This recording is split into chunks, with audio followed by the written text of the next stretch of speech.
What up, guys? Hope you're having a good week. Well, good start of the week, isn't it? It's Monday.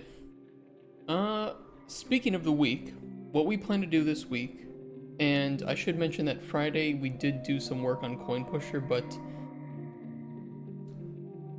we talked about rewards and progression, and I think made some good headway, but we need to continue making headway on that topic. And then we got caught up fixing some bugs in Coin Pusher Reloaded that we didn't end up resolving by the end of the stream, unfortunately. But I did come in on Saturday, I fixed those bugs, pushed a build to Steam, so that was nice. And this week in Coin Pusher, which will only be the first 4 days of this week, because then we're jumping into Borderlands 4, I want to tackle again progression, but from a different, like, side of the, different angle of the topic. And then also make our one sheet, make our gameplay loop, make our pillars, and start to get some of the basic framework of the design here now that we have a good view of what one theme should look like. We're going to kind of just reverse engineer what the game is now. And that way we can have a good idea of what we need to start to tackle in some prototyping. But we're still a little ways away from prototyping heavily and jumping into making it. And I want to make sure that we do it correctly. So, I don't know, we just need to take a little bit more time to do some design work, so it's not going to be the most interesting week, I think. Or at least today won't be very interesting, but it is necessary, right? It's got to be done. It's got to be done. So, I don't want to tackle, well, can we tackle progression and rewards right off the bat? Maybe.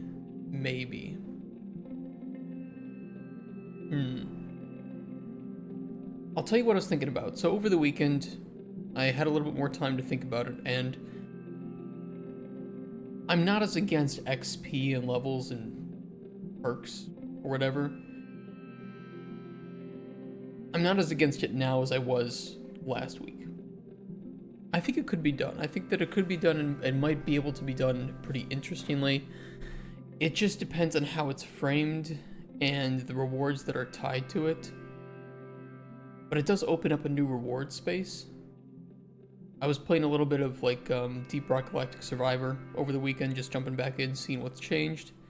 And I forgot how their upgrade system worked, and I really enjoyed the various resources that they pulled from, normal Deep Rock Galactic and put them in there in a really nice upgrade system that really works for that game. And I think that something like that could even be done here where you're just playing normally, getting these resources, and then you can use them to augment your game play a little bit, right? And we can still, in that case, keep trinkets to be the center focus if we want.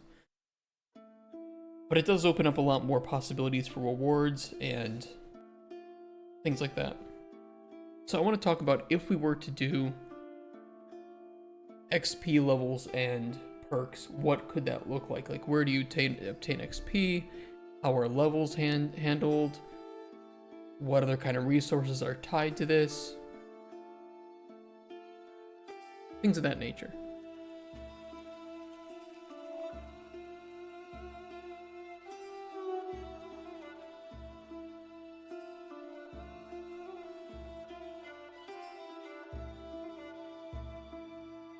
We're gonna do it in good old Notepad.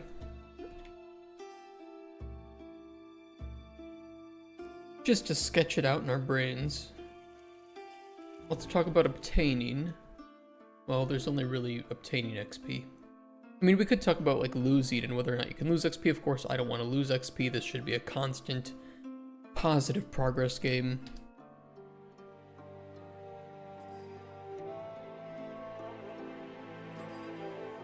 Yeah, I don't like putting it like that.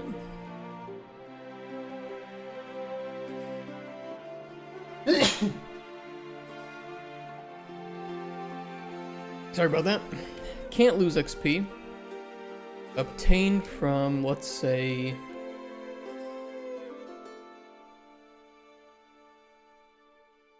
getting coins, collectibles. How you doing, Rex? You're here early.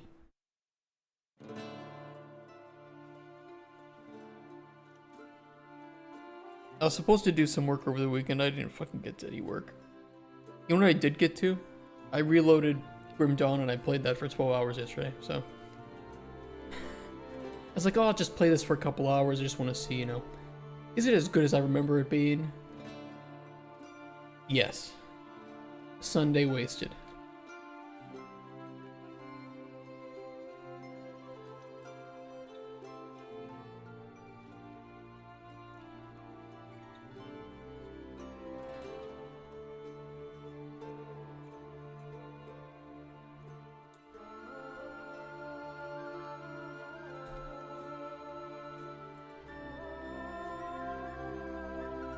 Let's throw another section down here for new items.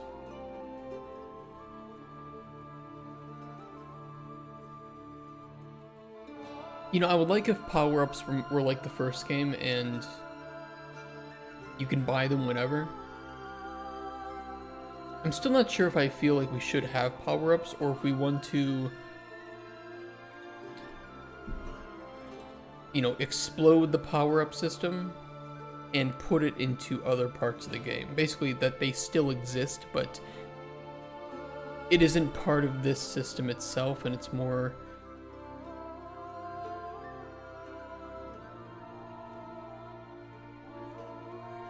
it's more natural to the progression, maybe.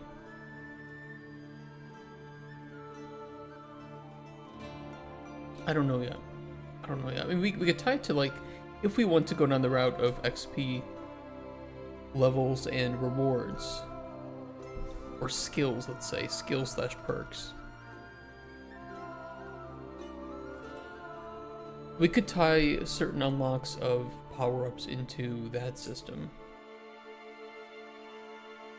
I'll show you what I'm thinking. Also, I have new numbers for how many people are playing our game.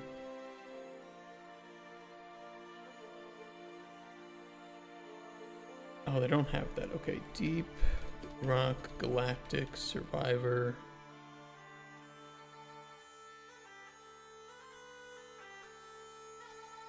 Here it is.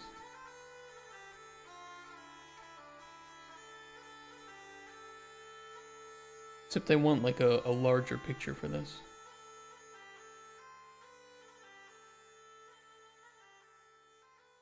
There we go.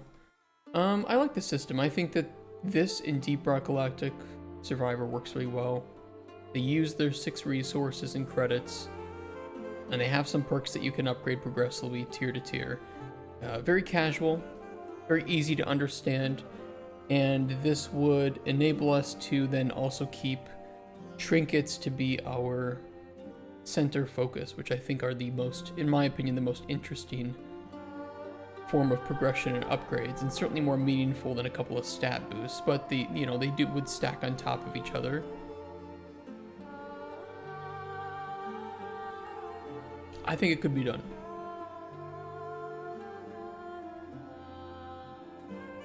And this would enable us to introduce, you know, a certain number of resources that we want to tie to these upgrades that we could then have drop either, you know, randomly, or they would just be additional things on the table or rewards from mini games, right? Maybe a certain mini game is more rewarding to these than it is to gold. Like, I don't know, panning would kind of be the one where it would make sense to find these, but you know, maybe there can be ways to obtain these in a simple way.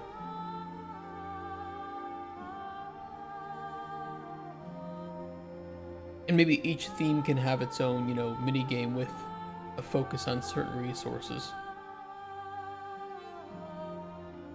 Do something like Path of Exile. Yeah, Path of Exile perk system. Well, so that's the reason I was playing Grim Dawn over the weekend. Was on Friday we talked about how I don't really like Path of Exile 2 or Diablo 4.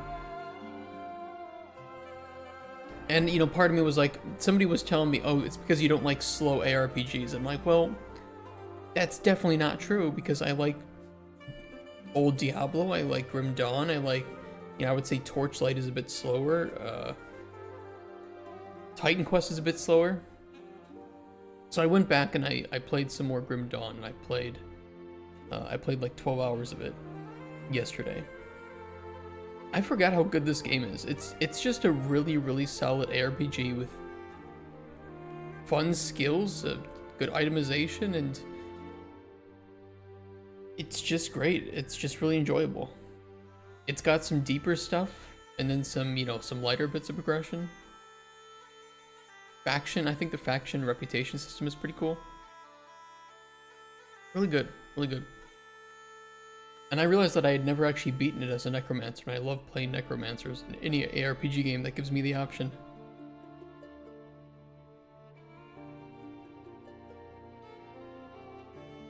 And I don't think I've ever played the DLC for this game either, and I've heard that the DLC is quite good. I mean, look at these reviews. 87%. 90%.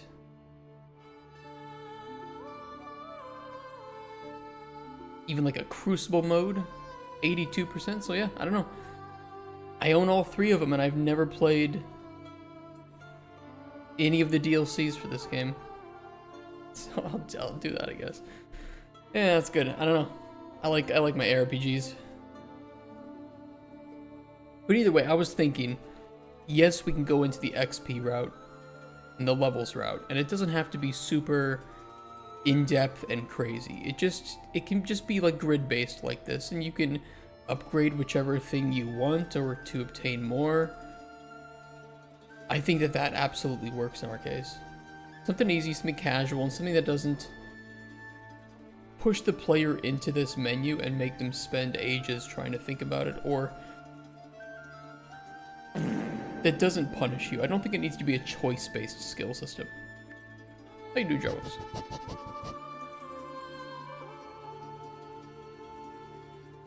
You augment what you want to augment.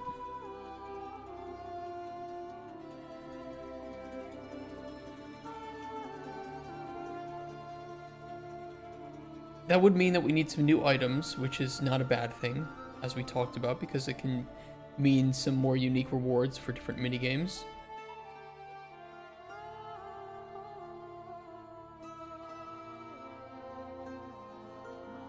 I don't really have a whole lot to say about levels. Let's just say...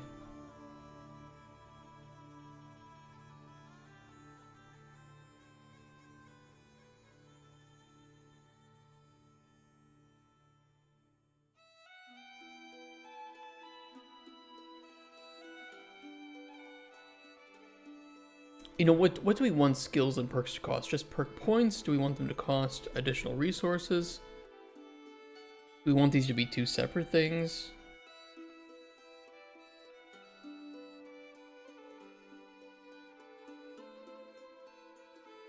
Should perks be active? Should they be passive?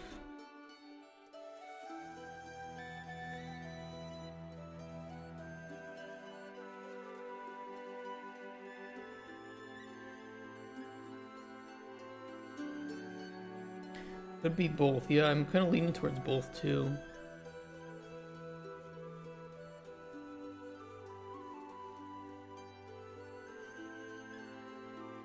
We'll need some ideas for them.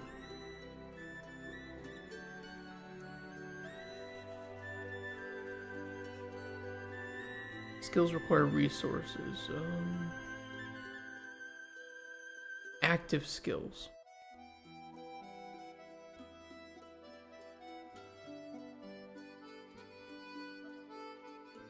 Depending on the idea, though, it could restrict. It just depends on what the ideas are. We'd have to filter them carefully so that it doesn't restrict us with building tables to accommodate all active skills. But again, we're not, you know, I'm not afraid of people breaking the game with skills, because that's part of the fun, right? Of breaking the physics a bit, or finding that one skill that rocks. Yeah, people do love to get OP, this is very true. Earn 1 skill point per level.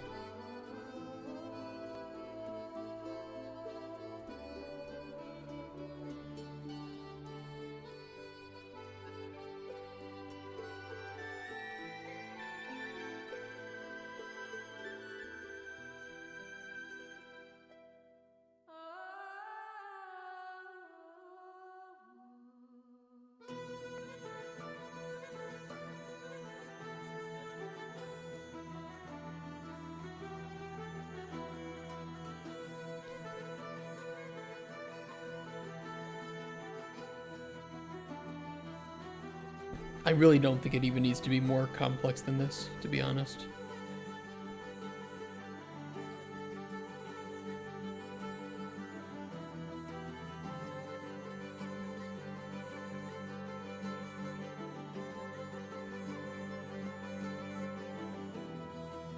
I don't think XP levels and skills should be the centerpiece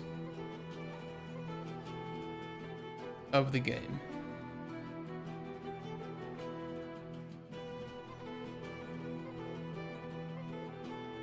But it's there to augment the experience.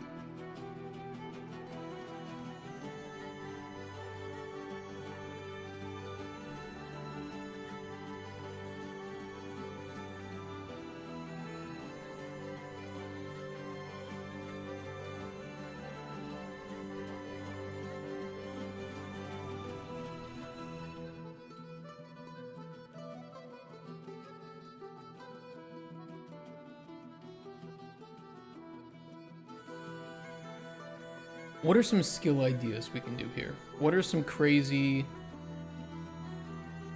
things that could occur?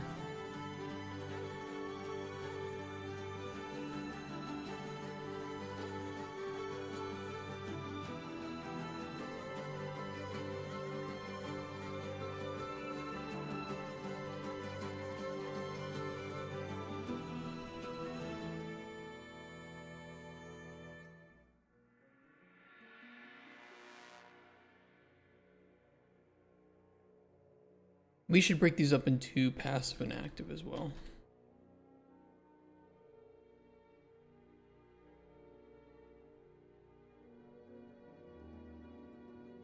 Not that we need to have all the skill ideas today, but it would be nice to have a couple examples of passive and active just to help give us an idea of what we can and can't do,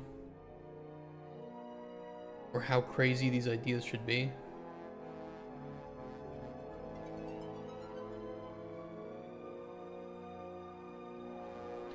Faster coin spam. The only problem with the coin spamming speed is that it relies upon physics because we can't spawn coins into each other.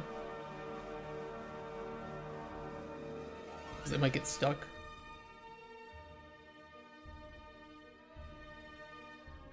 I know that people want that, but you'd have to work. I don't know if we can work that out. I don't know if we can work out coins getting. I mean, Coin Pusher Reloaded does prevent it. But like the problem would still persist. It's just, I mean, there's two different problems. We cannot spawn coins at the same location. And then coins themselves can get stuck if spammed in too fast a speed, because then they clump up, depending on the backboard layout and the spacing of pegs.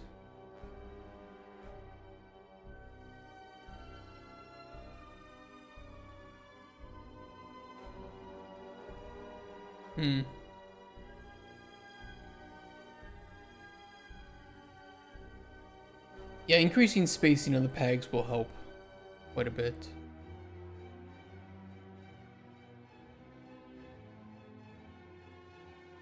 But I mean, depending on the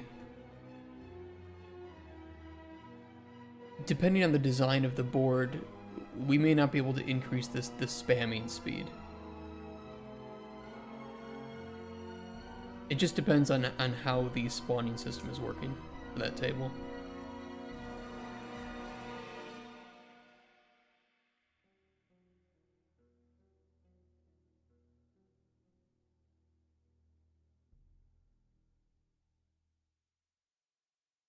But we'll need to plan all the tables for that.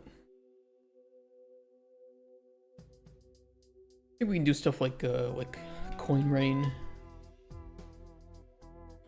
That's an easy one.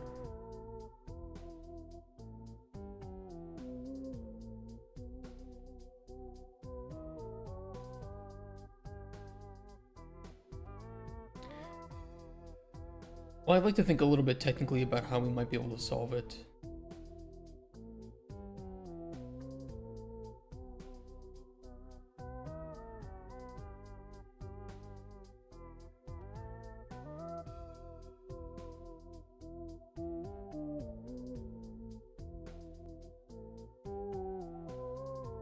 I don't even know if there is really a way to solve it. I mean, I fixed the delay problem with spawning coins and coin pusher reloaded.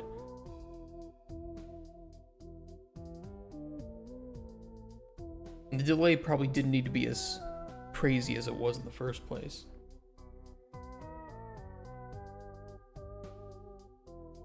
It's just we can't spawn something in a location if something is already there. And we can try to adjust location, but adjust location will... It's extra overhead that doesn't always work properly. Especially because you would need to have some delay, otherwise every tick you could try to spawn a coin and then you're going to break the game very quickly, and not in a good way.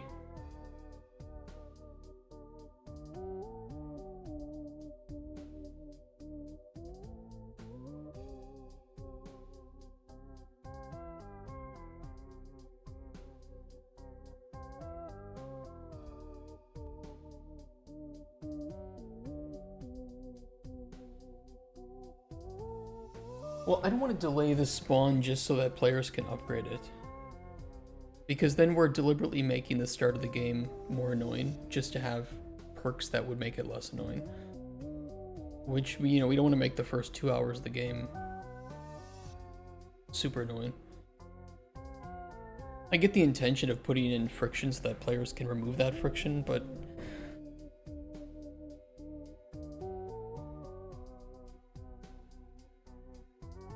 I don't know if that's positive friction.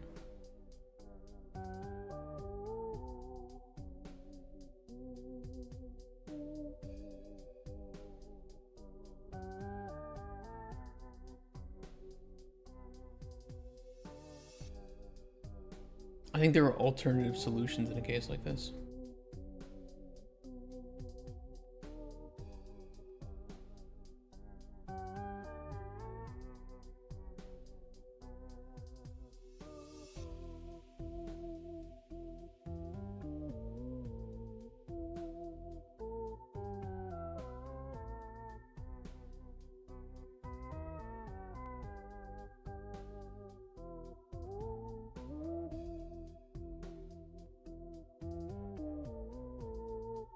Is there too much overlap with our trinkets, though?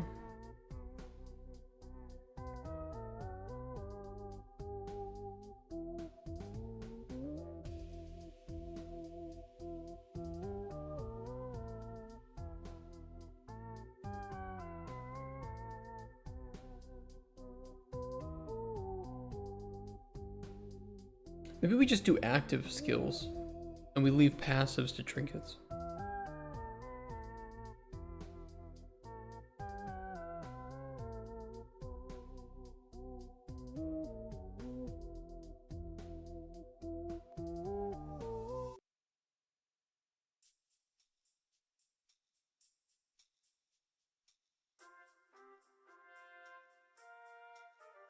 Yeah, I don't really like the idea of there being passives. Too much overlap with trinkets.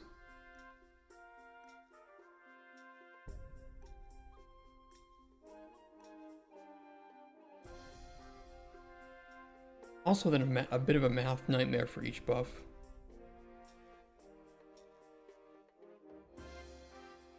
Easy to break, too.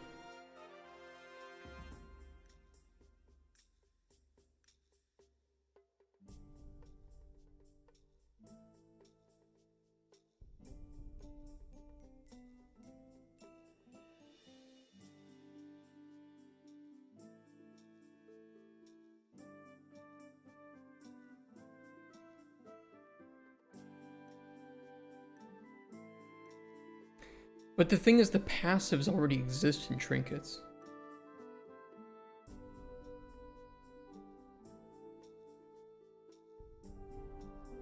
And then we have two systems that do the same thing, but they're both watered down because we have to keep it balanced. Or we have one system that feels more powerful because it's the only system that can do that. It's like, would you rather a skill tree in an ARPG with 100 nodes that each add 1% damage, or 5 nodes that each add 20% additional damage?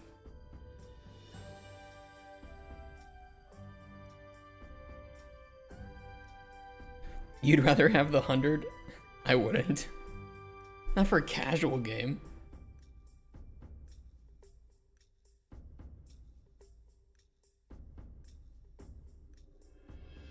It waters it down. It makes the you know, in a game like that, it makes the power progression feel very bad. Like Path of Exile 2 has this problem. I think PoE 1 is a little bit better with it. PoE 2 kind of doubles down in this notion. And I think games like Last Epoch and Grim Dawn, they do this a lot better, where rather than some 1% or 5% buff, when you're getting an upgrade, it feels like an actual upgrade, and you can feel that power. You don't feel the power of 1%, you know, damage boost. And especially when the next zone that you enter is going to increase the enemy's health and damage by like 5%. So you're more just like, you're constantly playing catch up, and you don't ever feel like you have that power fantasy fulfilled. Not until very late in the game, but by that point, you've either already gotten bored, or you are so invested that you feel like you shouldn't quit now.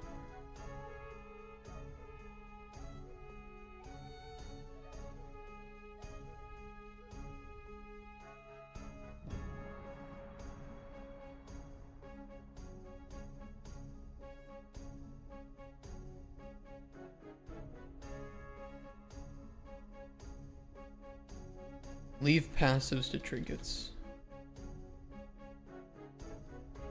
Where they belong.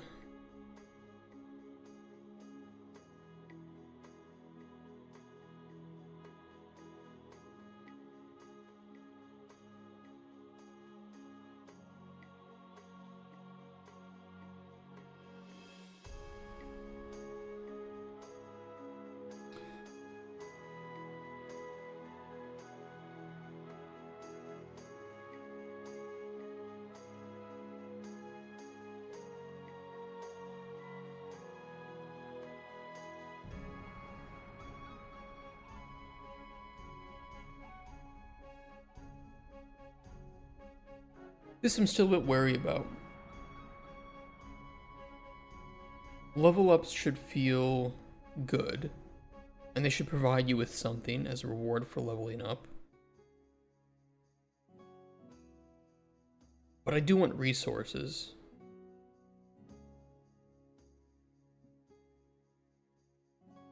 We'd have to make resources a bit rarer.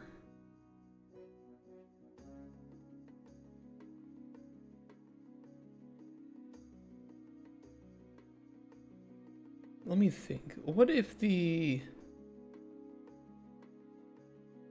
Okay, let's visualize this for a second in paint. I have an idea. I don't know if it's a very good one, but it is an idea.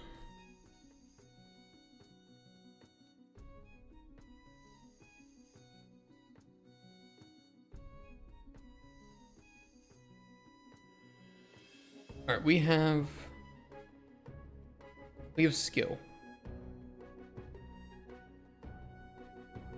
And let's talk about a couple of upgrades to the skill. Doesn't matter what the skill is. Just know that these are active skills, so you would use them in the level, you would spend resources to use them.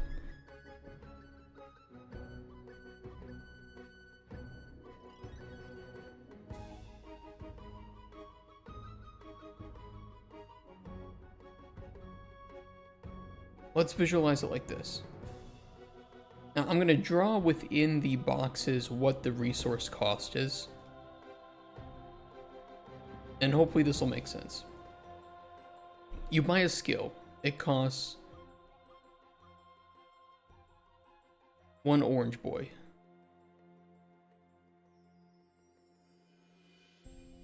And I'll make this a little bit smaller. You buy resource, or you buy upgrade over here, and you still have that initial cost.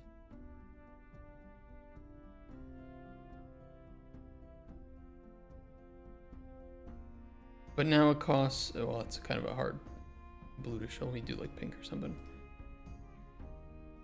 It now costs this resource over here.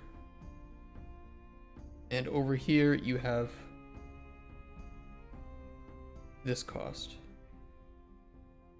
to use this skill in the game. And not every upgrade needs to increase the cost in this way or something, right? And there might be cases where, you know, down here it's just going to increase the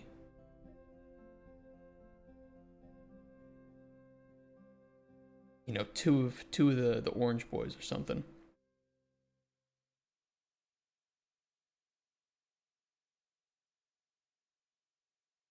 This way there is a need for more of these resources, and as your skills get more powerful, it does cost more to use them. But then we can also then augment the rate at which the player is obtaining these resources in some way, probably through trinkets, or other sort of boosts. You know, maybe like a mini-game mastery by completing all of its in-game achievements. I'm just kind of rattling off ideas. Tell me if anything sounds good. That way there feels like there's progression in the mini-games themselves, and if you really like a mini-game, you want to complete all of its achievements. That way you can obtain more of these resources by doing it. So you find your mini-games that you love doing, you double down on playing them and perfecting them, and boosting them with trinkets, and that way you have that resource farm that you can pour into the rest of the game. And everybody's going to have their own, preferred mini game in this case. Maybe they just prefer a theme a bit more, or they like one or two mini games from a certain theme more. And if we make the mini games playable outside of the themes in some way, I don't really know how we achieve this technologically, because we'd have to create like two scenes for the same mini game, or we'd have to, I don't know. It's not a super necessity, but I would like if the player could go big dick on the mini games that they love, and if they were rewarded for it and had a reason to play them over and over again. And I think that these resources could be one way to do it. Like, maybe the tumbleweed toss game rewards a lot of orange triangles in this case. And so you play that mini game to load up on, it doesn't even have to be too hardcore. Like, maybe you just play it 2 or 3 times and you have enough triangles to do 10 of these power-ups.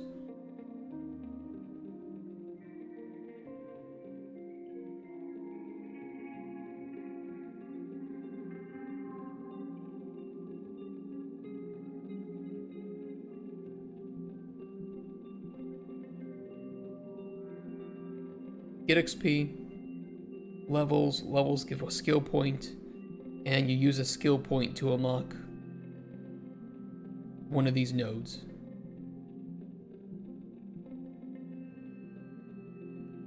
And we can just make it cost gold bars to respec or something. Another resource sink. Or you can unlock any, but some of these you can only have, like one in the row active at a time. So you either choose this one or this one. That way it's more casual friendly, I think.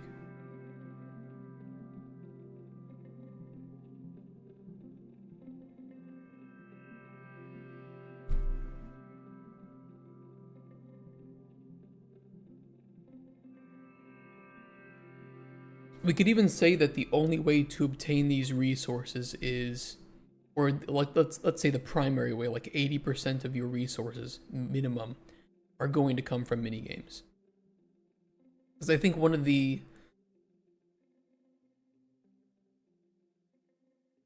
this is very much a minigame focused game, this sequel. More so than I would say any coin pusher on the market, and not even by a small margin. I think we need to advertise and communicate very clearly how central minigames are to this game, and we need to emphasize that through the mechanics of the game so that the design reinforces the intention and players don't get confused here by thinking that it's primarily about pushing coins, when minigames are also a central key to this, to creating that variety of gameplay.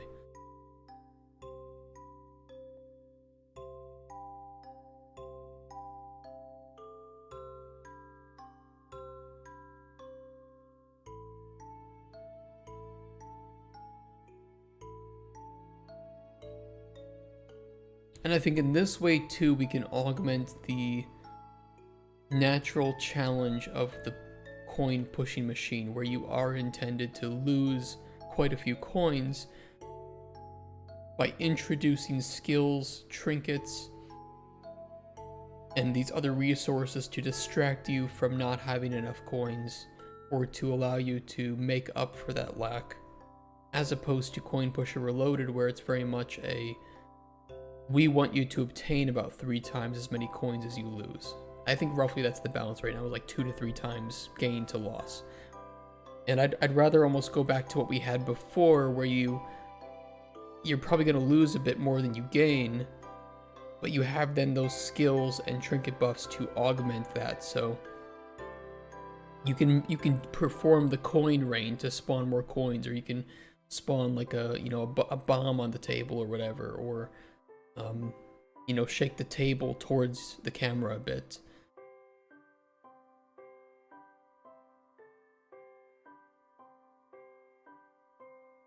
That way we introduce that friction of putting you in that challenging scenario, and you have a way out. And that way out is directly a result of you playing mini games and doing successfully. So you play Fun Loop, obtain useful rewards, use useful rewards to progress in the central table.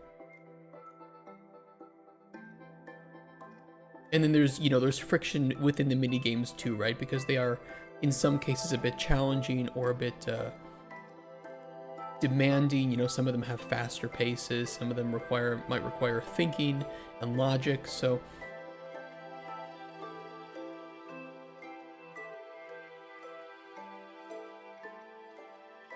sounds good to me too. I think it can work.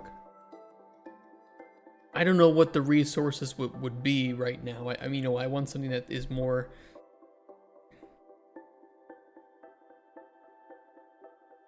Is there anything like related to arcades that we could make these resources that you would obtain? I could always do like colored tokens. Like in Deep Rock Galactic Survivor, right? Just like Deep Rock Galactic itself, you have your 6 minerals. That's great. It works. It makes sense. Do we have something like that where we can have n number of resources that are thematically relevant and don't feel like they're tied to a specific theme that we have in game, but rather to this overarching premise of being stuck between these realms? Which, by the way, I was thinking that maybe Coin Pusher Realms could be a fun name for the game, if nobody's taken that yet.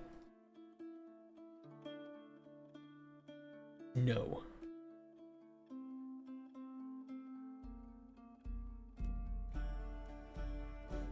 The only thing is it would have the same initials as Coin Pusher Reloaded, which may not be the greatest, but yeah, fuck it. CPR.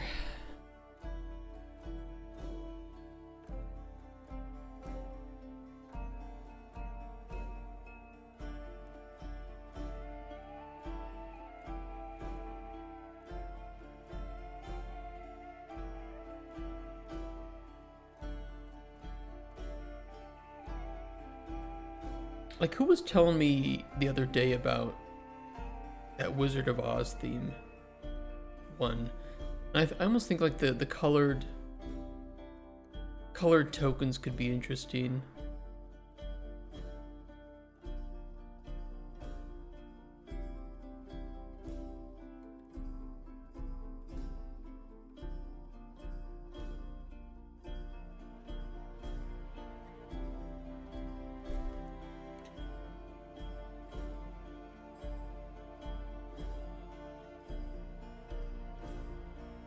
Problems, they're kind of boring.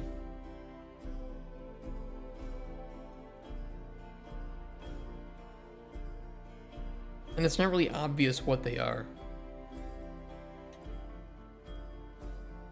They do look boring. The nice thing is if we spawn something like this on the table, right, it's just kind of like a reskin of our coins. We could take other board game elements, like we could have dice.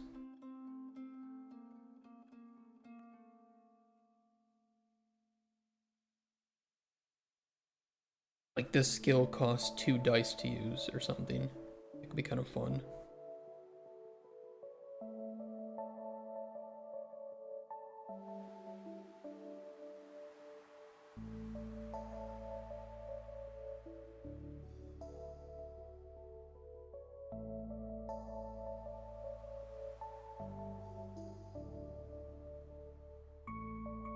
I almost think only having round things might be kind of lame.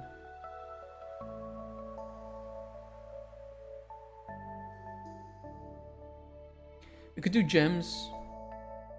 Gemstones, I mean...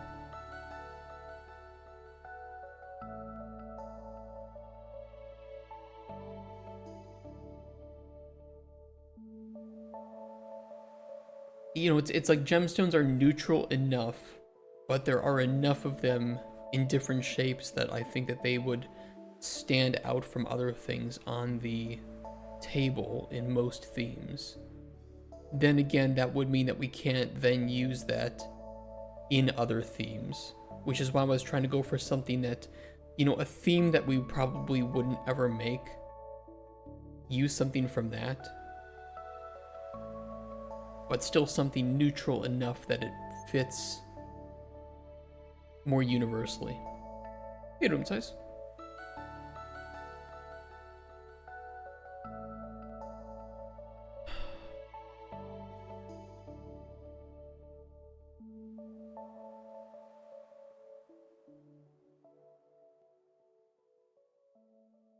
In the US, we had something like state quarters, which I thought were pretty fun. Silicon breast implants, yeah. These are pretty cool. They ran a limited time series of coins for multiple years, and one which with different themes for each state. That was pretty cool. Maybe that can spark some ideas. Body will...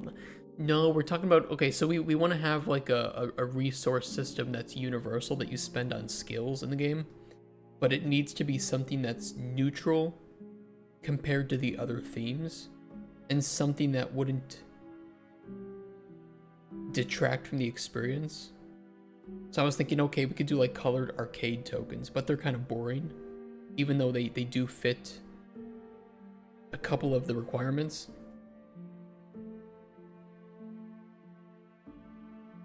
So I was wondering if there was like something else we could do.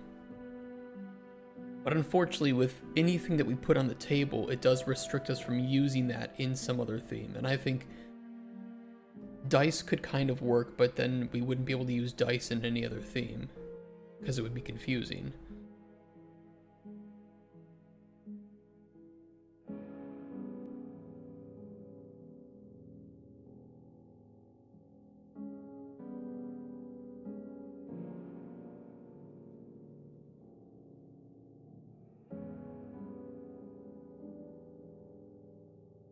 Well, because the casino stuff works in this case, because when you think of coin pusher games, you think of casinos or carnivals. And to me, those are like the two most boring ideas we could do for themes in Coin Pusher 2 when we have all these awesome theme ideas that we can explore that are just way more interesting. So doing something with casino or carnival is perfect in this case that we want, because they are so neutral and likely aren't going to clash with our other themes. Tickets could be done, different colored tickets. It's not that I want to do the opposite of the theme. I want to do something that's so neutral that it doesn't clash with any theme that we would do. And tickets could work. Because like if we have like a pirate theme, we might have gems. So I don't want to do gems. If we have something where we want to have like collecting dice, rolls them, and you get different outcomes depending on what you roll, that's cool. Fun little RNG reward. So I don't want to do those as resources here for skills. Skills are available in any theme that you go into, and you use the same resources to buy them.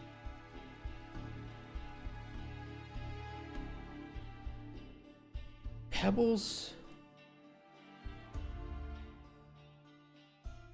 I think it's gonna be hard to avoid doing anything boring. It's because that's kind of what we want, is something that's boring and neutral. I do like the idea of if mini games are the way that you earn these resources, tickets make sense, because then it's kind of like you're playing an immersive arcade game where you're getting different. Oh, I did the railway shootout and I got 3 pink tickets. Yeah, that's kind of cool, and it kind of makes thematic sense. Hey, Blusterdy, thank you for the resub, man. BLSS 3D podkreślenie dzik just subscribe. What up? Thank you for the resub. You're almost at a full year.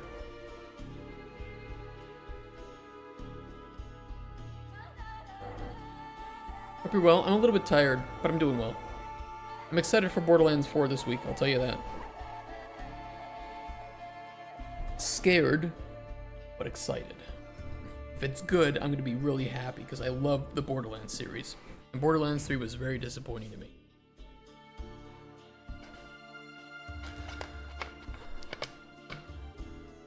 I must have sunk it over 1,000 hours into the Borderlands series at this point, throughout all the games.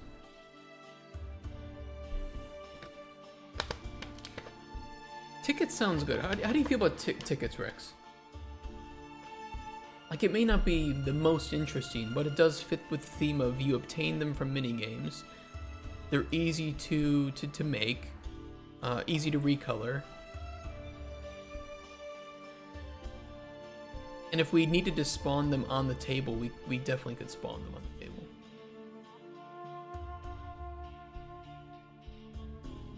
How are the coin pusher stats? I will show you in 1 second, actually. I have them open. But I want to see what Rex feels about these tickets.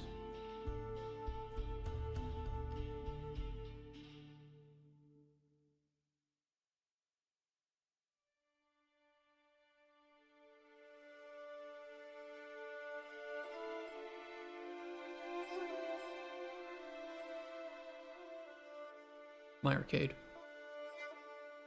You like it before? I mean, let's put it this way. If at any point we have a better idea, very easy to change. I think more importantly is, what number of resources do we want to have? I saw I mean, I do too. I think we talked about that last week, where it just, sometimes you're not gonna have good creative days. Some days the ideas just flow and they work perfectly, other times, nah.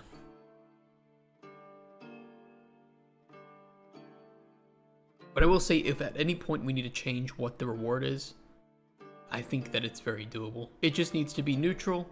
It needs to not clash with other possible rewards in areas.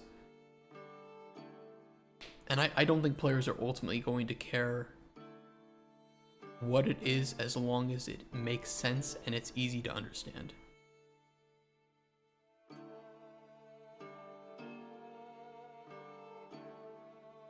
So we'll say for now,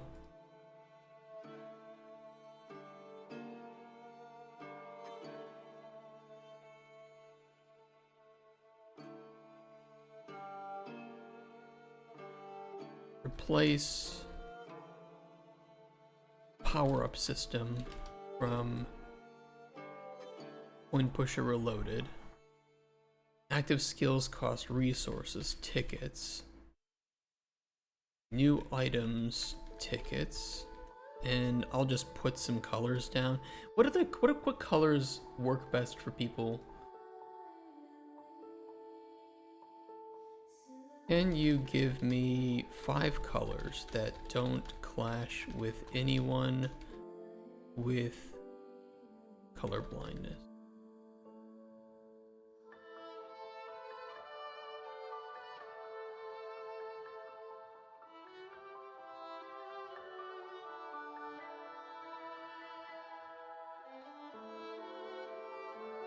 I think gray is not a good one. I think gray would just confuse people with color blindness because don't they, if they're colorblind, don't they see certain things as gray? I guess it depends on the color blindness, right? Working right now on widgets to interact with the gamepad, that shit is pain in the ass, right? At this point, I am questioning whether or not we should even have gamepad support because the variance in our mini games might be so intense that I don't know if we can. I don't know. Maybe we should save it for like after early access too, like something with full release. That's gonna be dependent on how we handle our early access.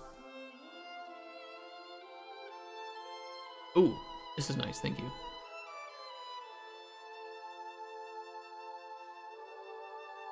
Void red.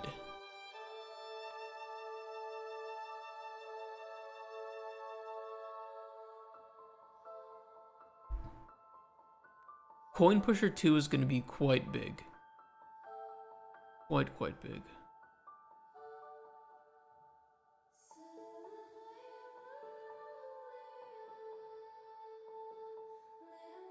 I want each of these themes to feel like its own separate high quality game. You should use enhanced input. But mostly what you should try to do is either attach enhanced input to custom events, or I would recommend using something like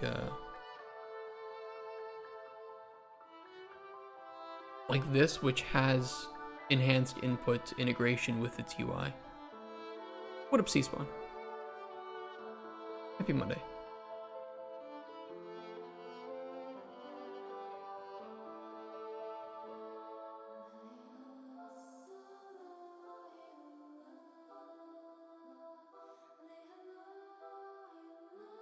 The thing is, if you use the override keys, it won't work very well with Steam input. So realistically, there should be an alternative, and Steam input is... It looks like absolute cancer to get working because you need to make all these, like, custom action handlers, which you can then tie into enhanced input, but it looks like getting both of these working is...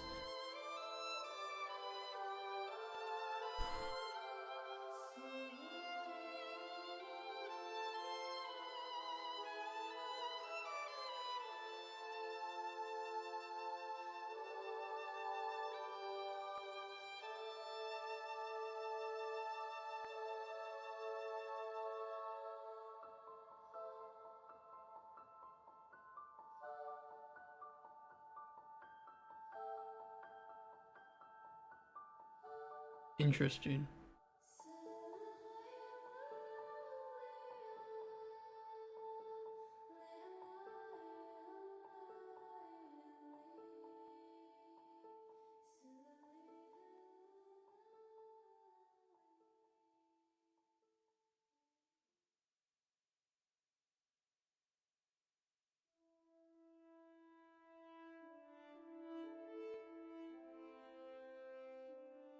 Color blindness is one of those things that I do want to support, but it might be one of those... I don't know. It just depends. I think there will be a lot of colors in our game, and it might be really hard to design certain aspects with color blindness in mind.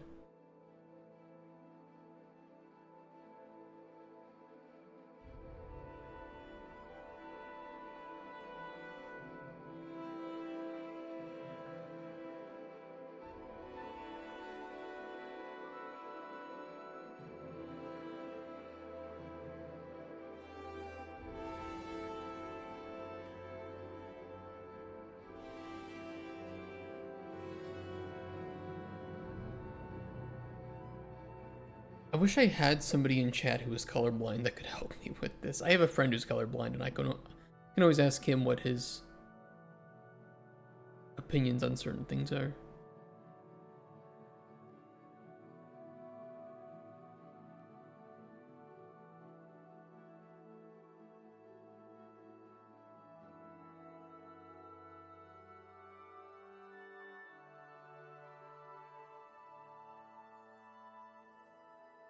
We could do like black's easy.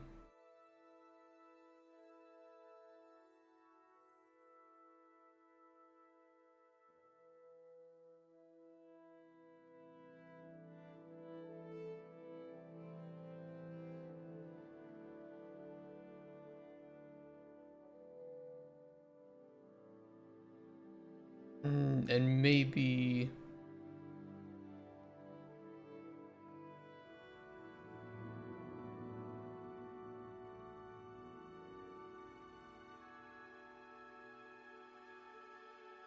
a lot of darker colors. Something lighter would be nice. Could always go with the bright pink.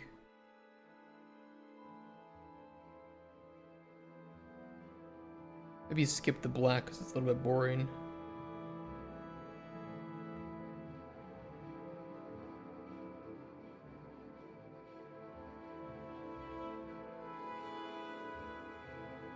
A little bit too violent, if you ask me.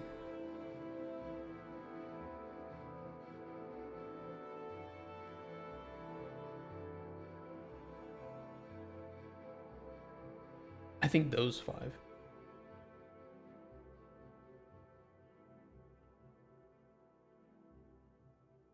Are nice. And they're not too harsh on the eyes.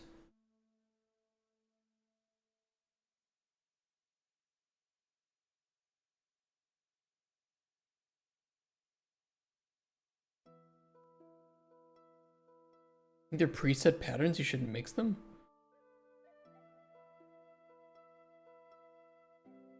Nuh-uh. Wait, are they?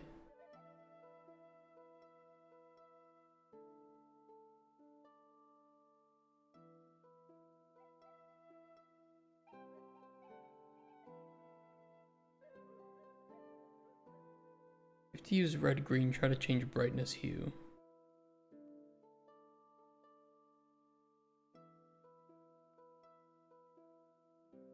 Okay, color doesn't matter. Like item, color at this point doesn't fucking matter.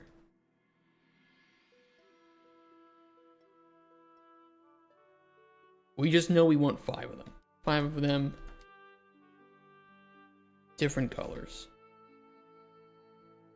Rewarded primarily via minigames.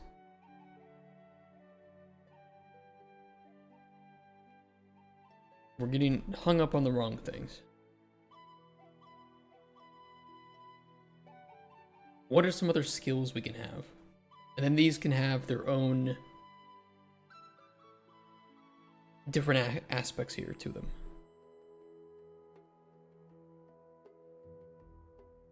And then we can have trinket buffs too that could even further augment skills.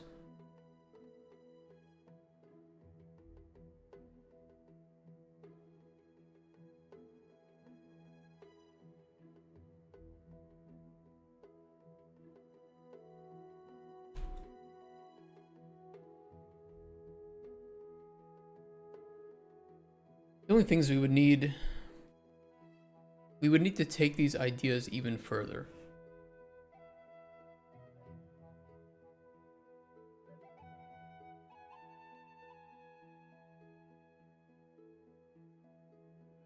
Well, we talked about the drop rate increase earlier. The drop rate increase is primarily there because we can't spawn items within themselves. Like it's more of a technical issue than it is anything else.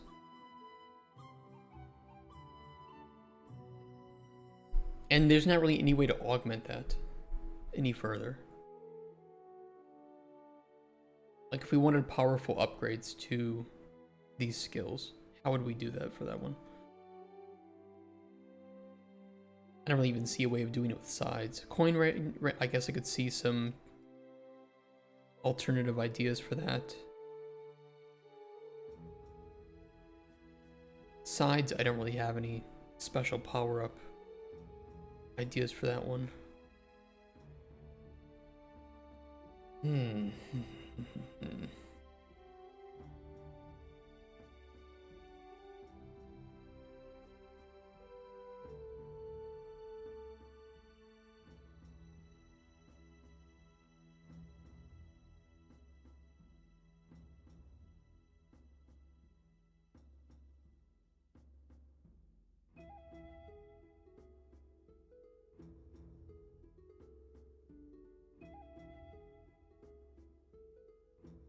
We could do like a, we could do time dilation if we want.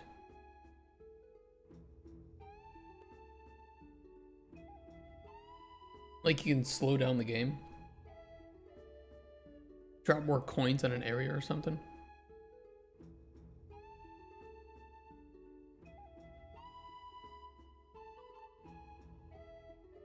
That's super easy to do.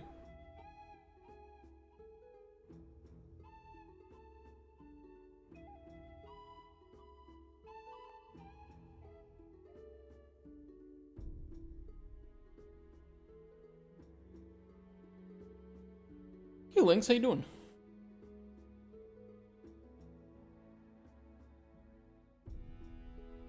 Time dilation slow-mo works. We don't need all the ideas, but it would be nice to have some ideas and then ways that that could be augmented further.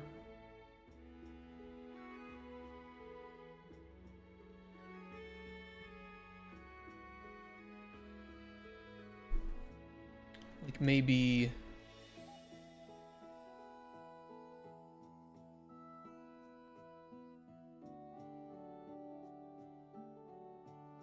you don't consume coins when you drop them during the slow-mo.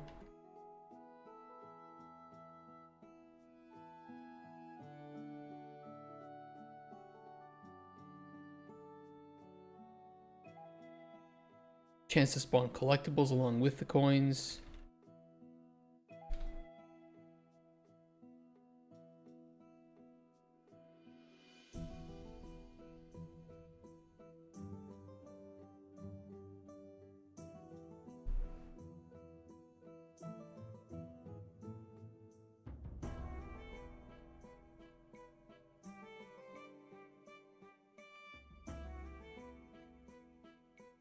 Maybe we could say that coins dropped during this time do not experience slow-mo. Can we do time dilation per actor? I think we can.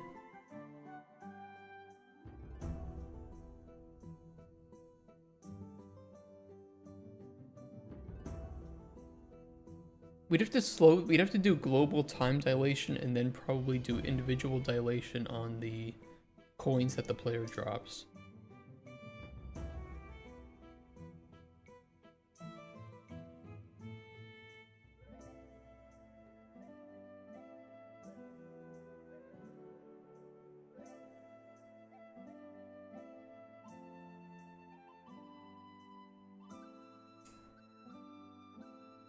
Hmm.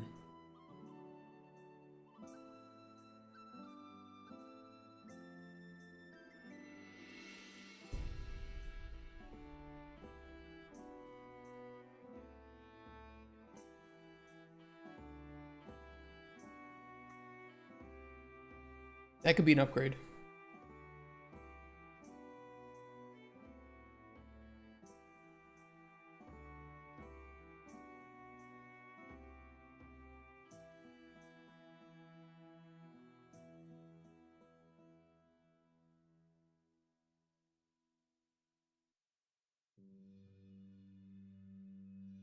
It would be nice to have at least 5 skills.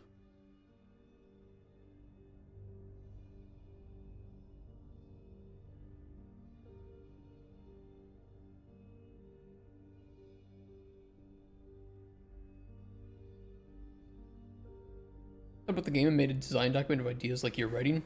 Did it just for your own enjoyment? Post in Discord, maybe you might get ideas. Absolutely, yeah, go for it. I'd love to read it. We're gonna do a lot of genre blending though, I'll tell you that. Especially with like I think with the horror theme, I'm pretty excited for because we could have a little, you know, even first person minigame where you walk around and just, you know, like, just remake Slender Man essentially, but in a haunted hotel. I think that could be a really fun minigame. I don't know what Rex feels about that.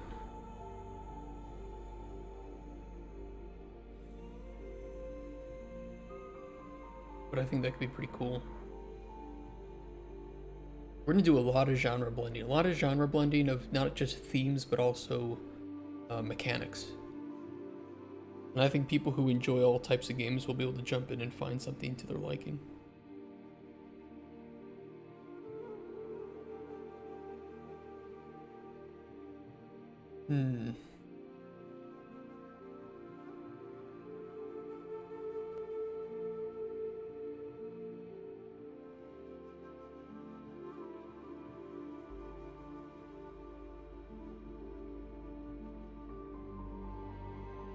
I like the... I mean, I like the idea of the big coins from the first game.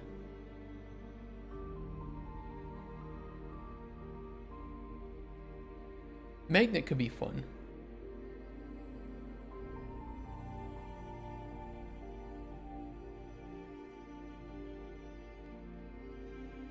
Like it either spawns on the table somewhere, or you get to choose where it spawns, and it will attract all the collectibles in a range.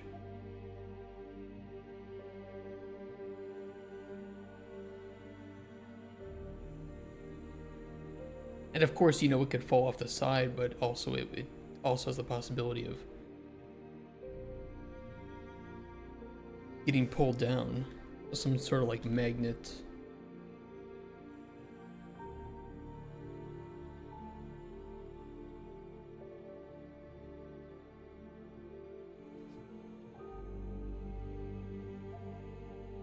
A slide as an active skill. I think that would just be more like a table feature that we would do for certain themes.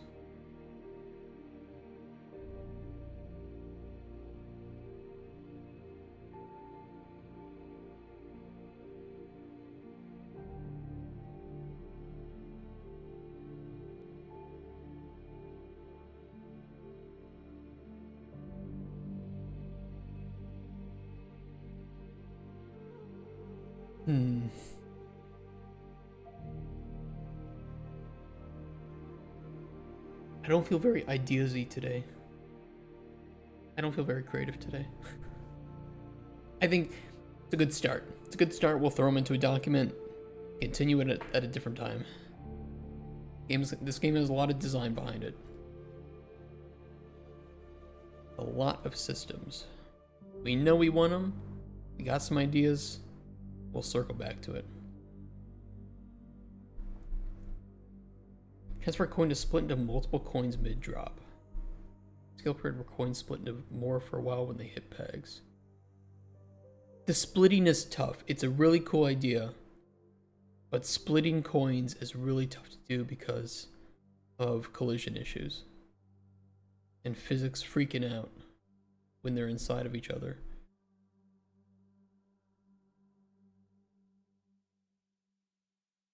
There are potential ways that it could be mitigated with collision channels.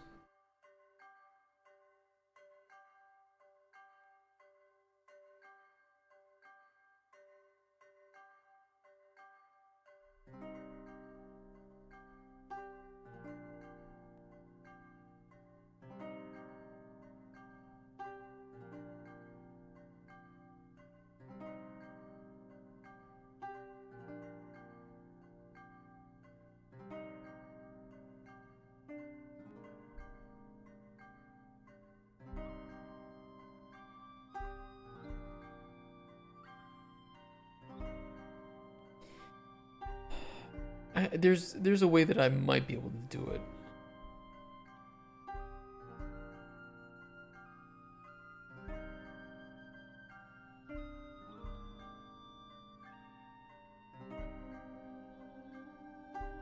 Might make a better trinket buff though, as opposed to skill.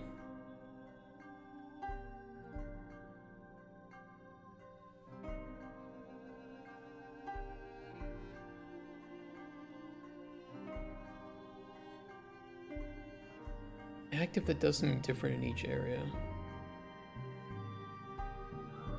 You know, I like the idea of there being active skills in each area. You know, we could have 2 bits of progression, so you could have skills and perks that you could unlock in that specific theme. I know that's not what you were saying, but I kind of went down on a tangent.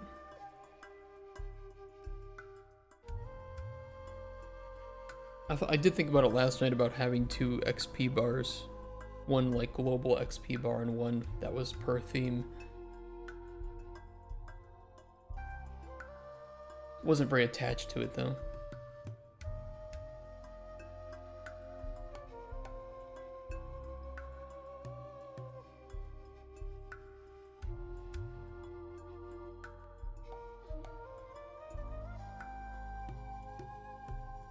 It definitely would be easier to come up with active skills that are theme specific than global, though.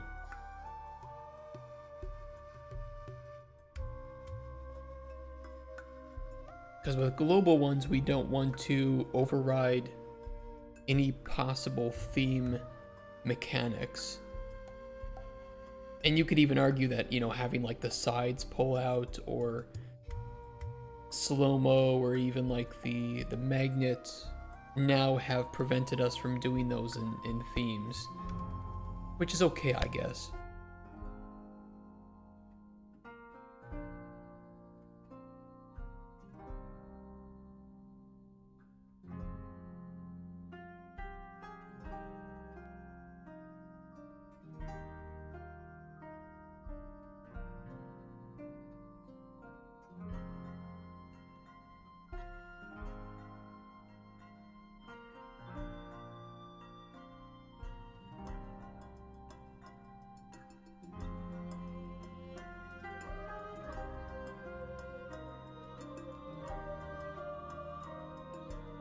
The only thing with doing them on different themes is how do we present that to the player in a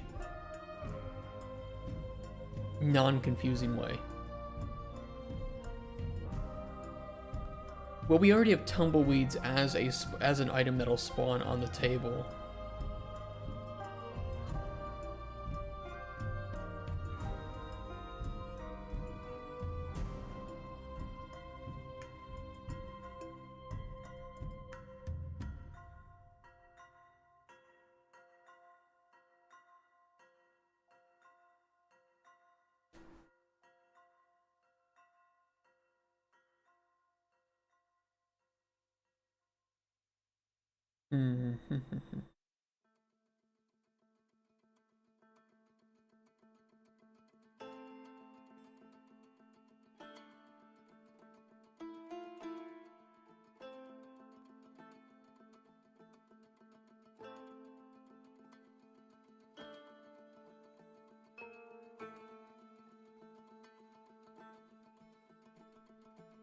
Okay, let's back up a little bit.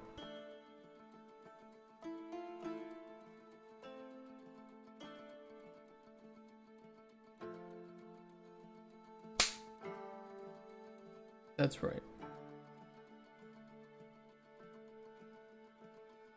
We could remove global XP and only have XP and levels that are theme specific. So when you enter a new theme for the first time, you start off from scratch.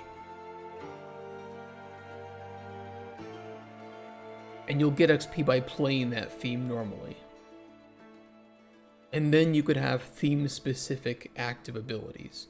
Tickets could be persistent. So if you earn tickets in one theme, you can use them in any theme. And that's more just like, okay, you've progressed through this theme. Maybe it's not your favorite thing. Maybe you really liked grinding a different theme. That's fine. As long as you unlock the things, you can use them with the tickets that you've obtained in any theme. That way it doesn't feel like you're starting over from complete scratch, but you are starting from a point where you need to build up to unlock different aspects in the theme. Coins could have skills. Making regular coins unlimited, but making specialty coins that have skills attached to them as you drop.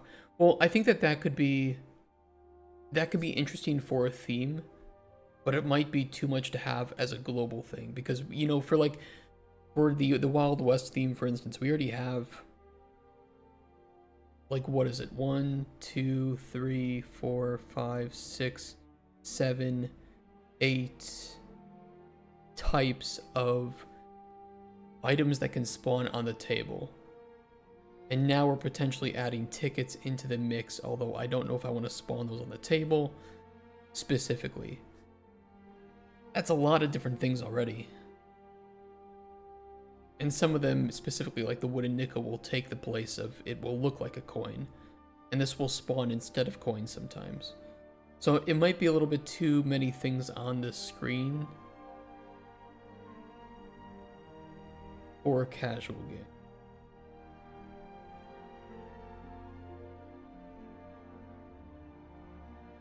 It's like fighting General Radahn in Elden Ring Elden Ring's DLC. You want to enjoy the visuals of the fight, but there are too many visual effects and other things going on that you can't actually see the fight.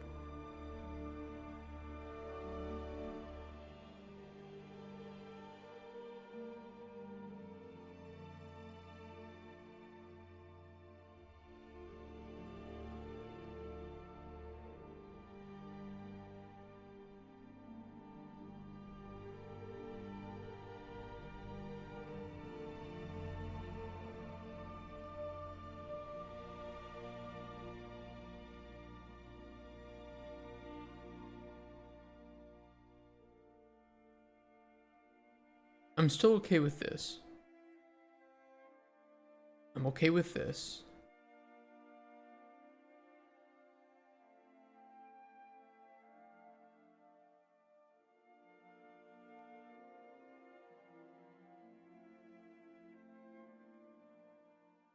I think what we should do is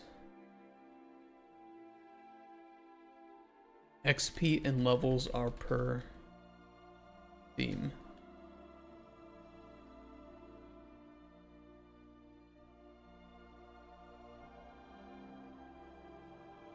And we save some of these ideas for general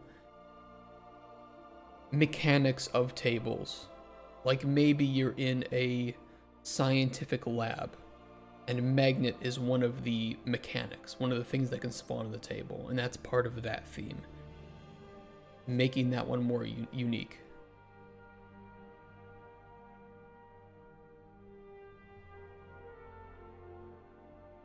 Same with like slow-mo or something.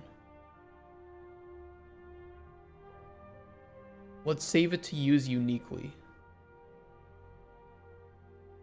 And instead of making generic skill ideas that are there for all tables, we make unique skill ideas that are different for each theme, further emphasizing that each theme feels like a separate game.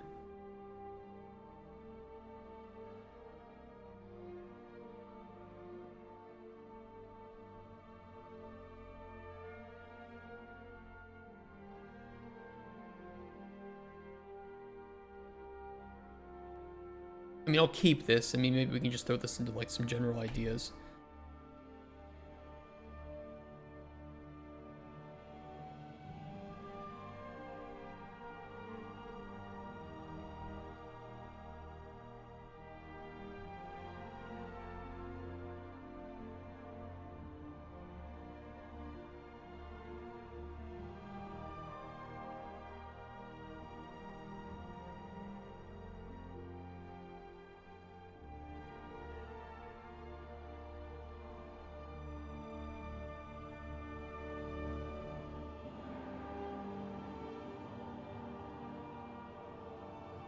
Throw them there, we'll organize them later.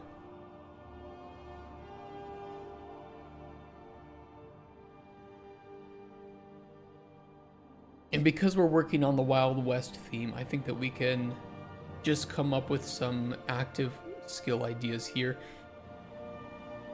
Number is not super important because we can always add more, but at least 3 could be interesting.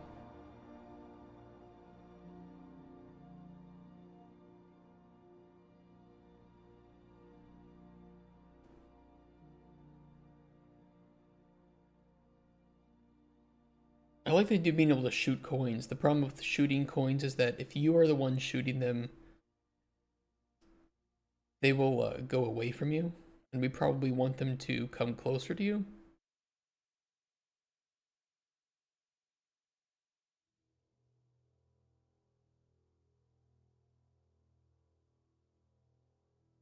We could allow you to like choose the collectible that gets shot.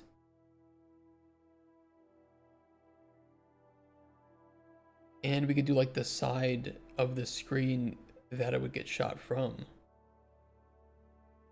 Yeah, I was thinking like you could do like ricochet bullets. But there might be some cases where you actually want something to go down the gutters, where you want to move something away from the gutters. Especially with the Wild West theme where losing, quote, losing coal fuels the train. So you gaining coal is not what you want. because you're not going to feel the trains that way, but you do want to lose those on the sides. And so that you might want to shoot a coal nugget out one of the sides of the machine.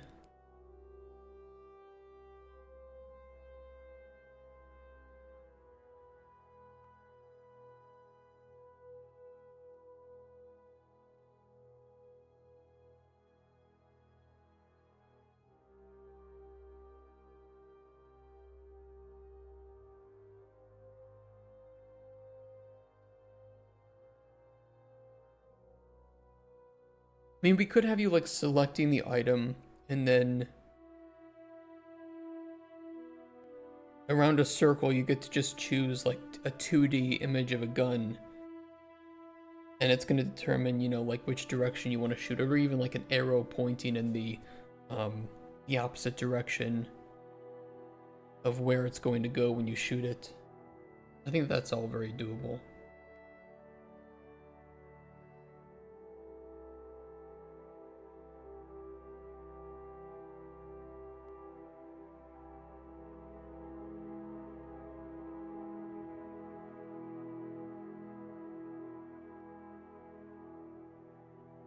Hey Lepus, watching without audio because I forgot my earphones. Nice. What are you doing, Lepus? Wild West, we could do like a ricochet bullet. Choose item, then choose direction and impulse it with sound effects.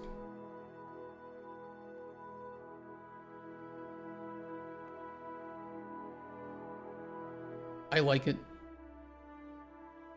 You know, I think there's some possible upgrades for making the impulse stronger.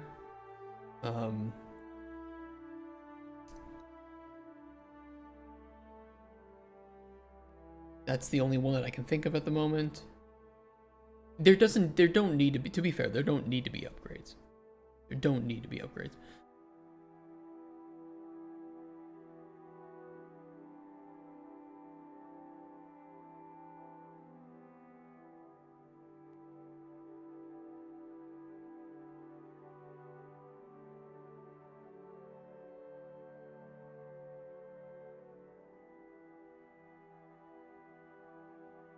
What are some other skill ideas?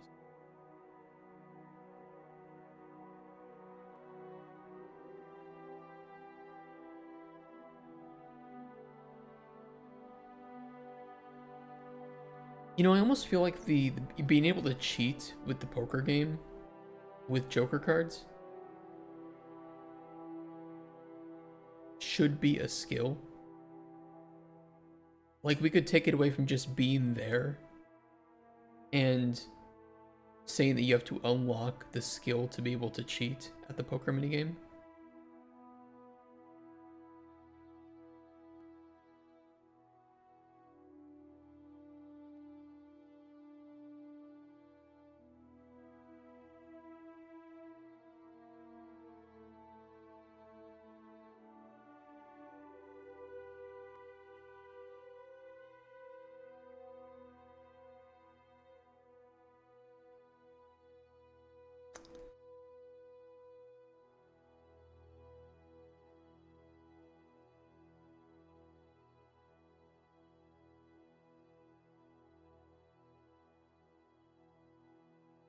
And we can, I guess we can still have the trinket buffs affecting that. Oh, I don't know, man. We have so many systems touching each other. Like the locker room at Penn State University.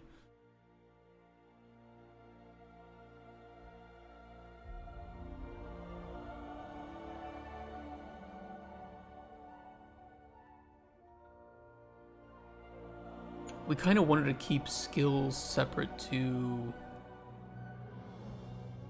trinkets, but at the same time, if we have per theme skills, then I guess we could have trinket buffs that are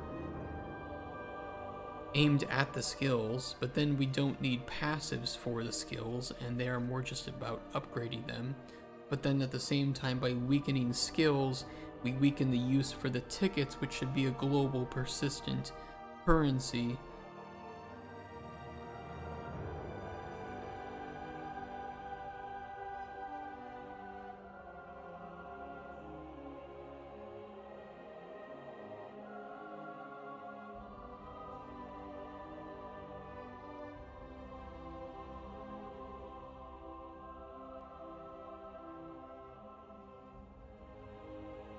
We could move the trinket buffs and debuffs that would be on each skill to passives for that skill, like upgrades to that skill, I should say. And therefore, skills feel like their own separate upgrade path compared to trinkets, but they both feel powerful just for different things and for different reasons.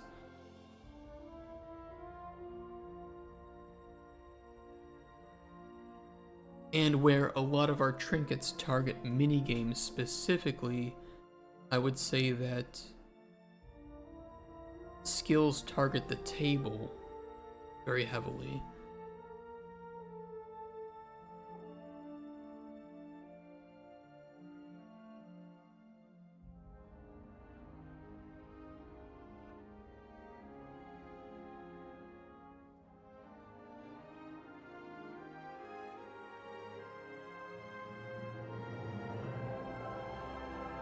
I don't hate it. I don't hate it. It's just, it's going to be a lot of work to keep it unique for each theme. A lot of design work in this game.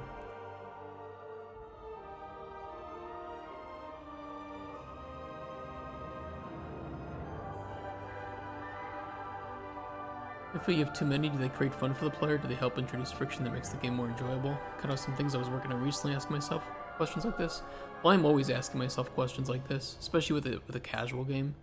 It's always going through my mind. I mean, less is more in a lot of cases.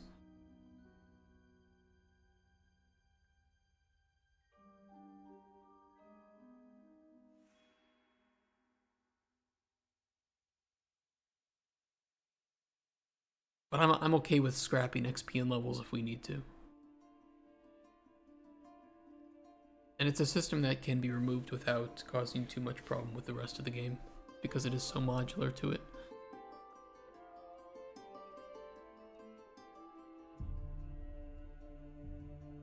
But we do have open reward space, and we do need to fill that reward space with something, and I would like it to be something that's persistent, as opposed to something that is theme specific. And I think the tickets matter here. I think less is more is not even that great of a verbiage. I would say that depth through simplicity is even better. Bullets? There's gonna be bullets in the game because you have a dueling minigame with the bandits in the Wild West.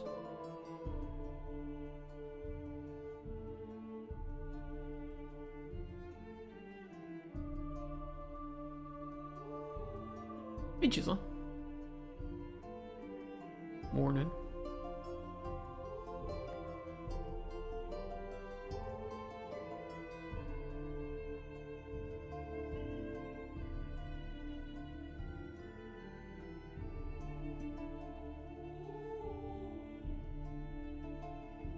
Yeah, we lack, I think we lack just persistent progression and something to tie to that. And I think while the per theme progression is generally in a pretty good space, the persistent progression lacks that. Or is lacking.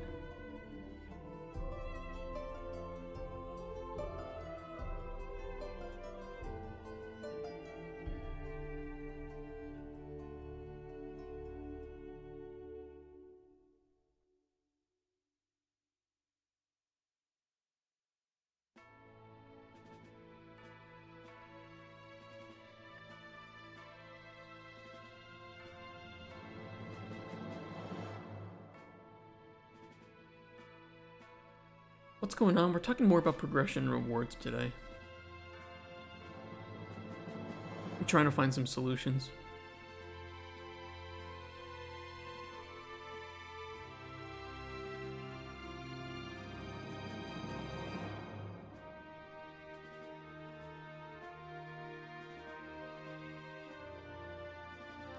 I think the trinkets are good, but we're still lacking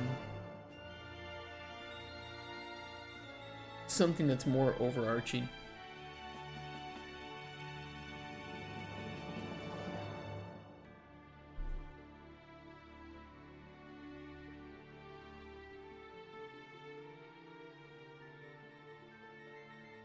Yes, exactly. Not safe for work photos. Exactly.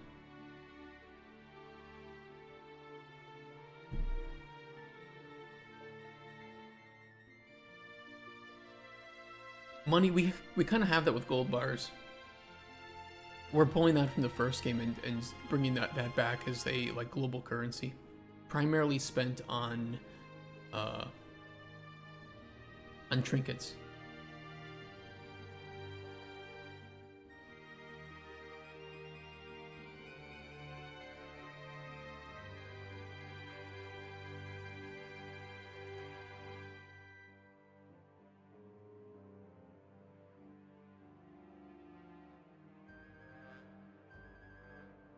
And we were gonna make them spendable on power-ups, but now we have these tickets.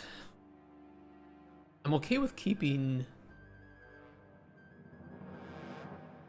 gold bars the currency for trinkets, and that's the only currency. So you know if you're gaining gold bars, you're gaining progress towards better trinkets. I'm making an in-game unlockable shop where you can unlock stuff for the game with the coin you drop. Different minigames have shops. I think in the Wild West there are 2 minigames with shops.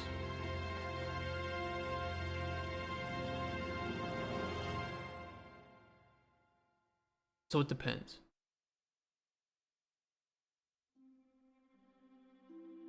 But the coins that you drop should serve the greater purpose of pushing forward the progress in that theme, and then also unlocking, you know, getting you more minigame items that you can then play minigames with.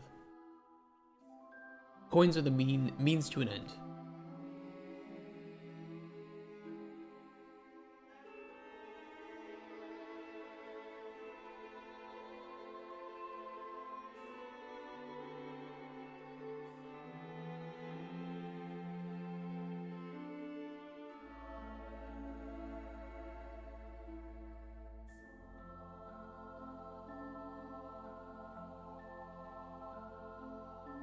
And the reason is like coins are per theme, so you would have, you know, like 50 coins in the Wild West theme, and let's say you drop them all and you're kind of running short. You have 2 options. You can play the persistent minigame in that region, which in our case is gold panning for the Wild West, or you can switch to a different theme and wait for your coins to regenerate in the Wild West theme. So you always have some alternative to do, either within the theme if you want to keep playing that one, or to switch to a different theme, and all your progress will, you know, maintain there. And then wait for your coins to regenerate in other themes. And as we add more themes, this regeneration will, you know, be like, okay, I've used up all my coins, I don't really want to play the persistent minigame, let me jump back to a different theme and continue there, or I really like this, let me play the persistent minigame, I'll pan for gold, and I'll get some more coins, and some tickets as well, or maybe some other collectibles, and then jump back to the table and keep pushing. And then there will be, of course, trinket buffs to augment either the minigame itself or the generation speed of coins within that theme. So if you want to just focus one theme at a time, you can. If you want to jump between themes, you can. And the game will kind of just continue in the background, generating those coins, up to a certain point.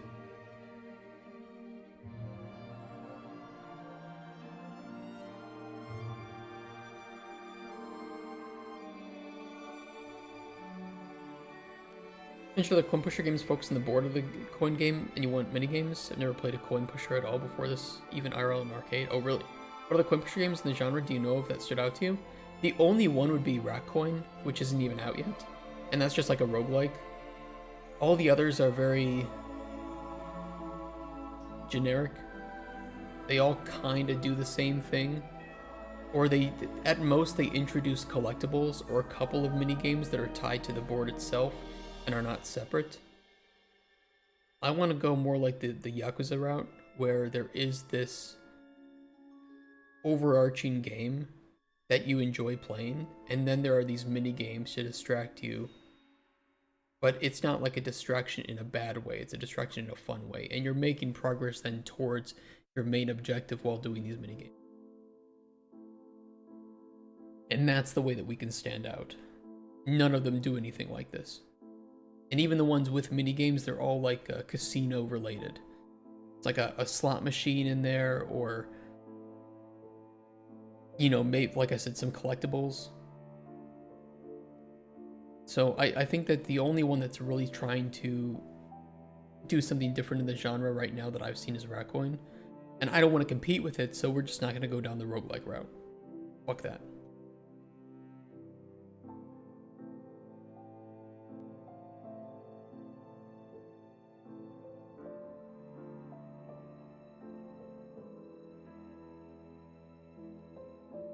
Yeah, they're either just like incremental games, or they, like I said, at most they have collectibles that when you complete a set, you earn like a buff, which is fine. We did that with Coin Pusher Reloaded, and it works.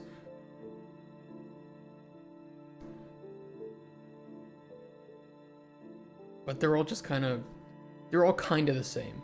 Every Coin Pusher game is kind of the same except for one or two.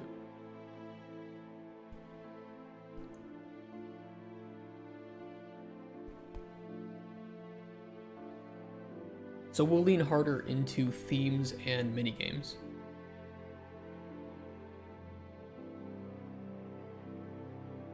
Yeah, Rex and I did some market analysis, just very light level, and we kind of came to the conclusion that most of the Coin Pusher games are not the highest quality, don't really genre blend, don't really explore very deeply into the idea, with very few exceptions. I think it is a very niche community, to be fair. It's a very niche set of players that will play these games. But that doesn't mean that you can't make a good game and expand the market. And so we'll just try to put a lot of thought and care into each of these themes, making them unique, so that each of them feels like a high quality separate game itself, with that underlying progression that's persistent between themes that is very easily modular and expandable.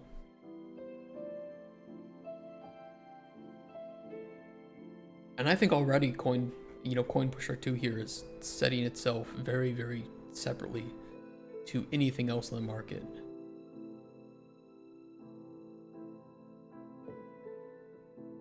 Now we just have to make it. That's the hard part.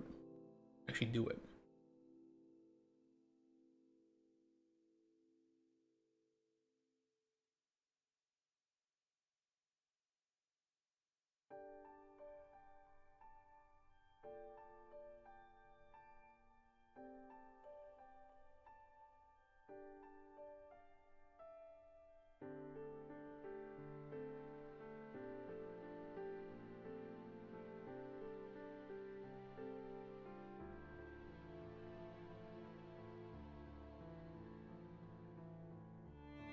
I mean, skills should be pretty powerful. I'm just kind of running into the block of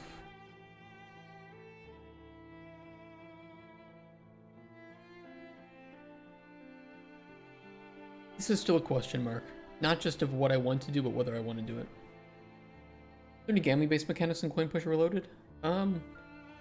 Describe gambling-based mechanics.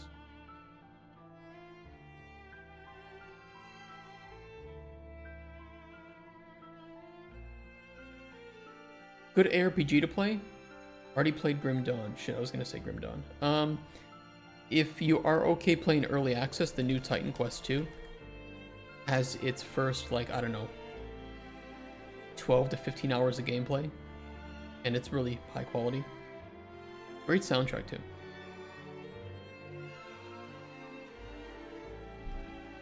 If you've never played Torchlight 2, I think both Torchlight 1 and 2 are fantastic.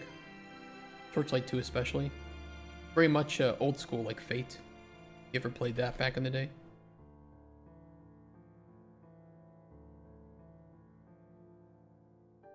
Fate, I feel like, was so ahead of its time. There's also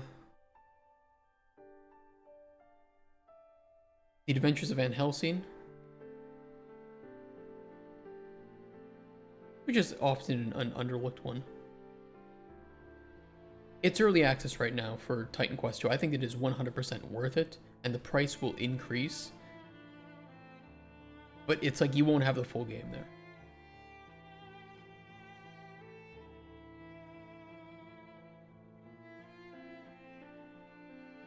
Oh yeah, there's No Rest for the Wicked, which is a bit ARPG-ish, mixed with some Souls-like stuff, and that's very well done. That is not out fully yet, though, either. But it is really beautiful, and the story is really cool, too. Definitely recommend. And I'm saving, I've played a little bit of it, I'm saving it until it fully comes out, and then I'll do a full playthrough of that. Yeah, the visuals are insane. I mean, it's the Ori team, so it's exactly what you would expect from the Ori team.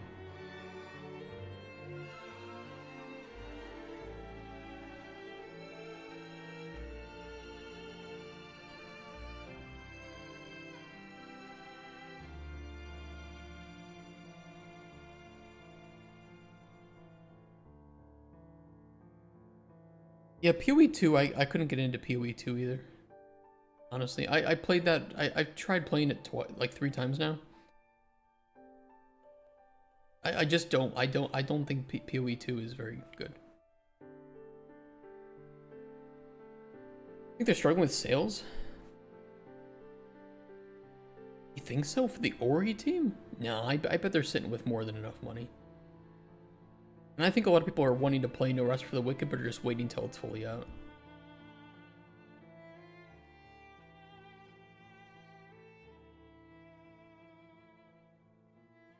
But I mean, they sold a shit ton of copies of Ori. I don't know how big their team is, but I bet they're doing just fine. I like the idea of skills. I do like them. But unless we can come up with ideas easily for it, it just feels a little bit forced.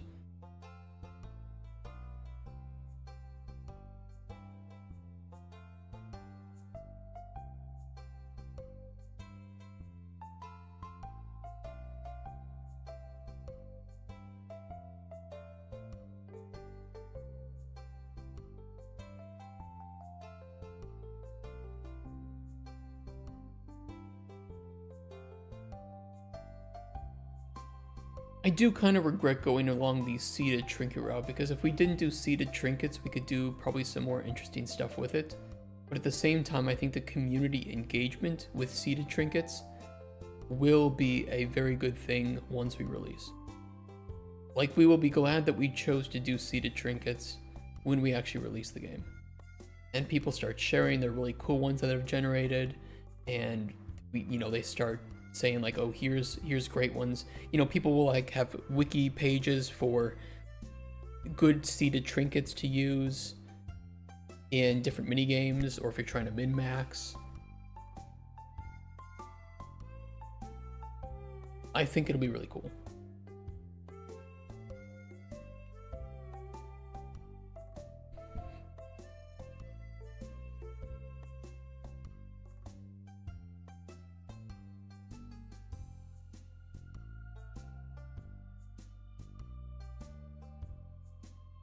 But this is still I'm up against. If we can't get past this barrier, then all this will just be scrapped.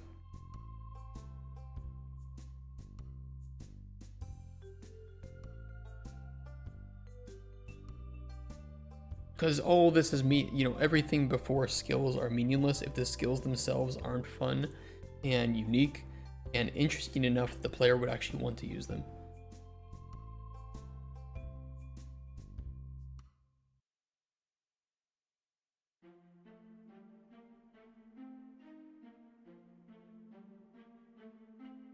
And I'd rather scrap a system that doesn't have a purpose.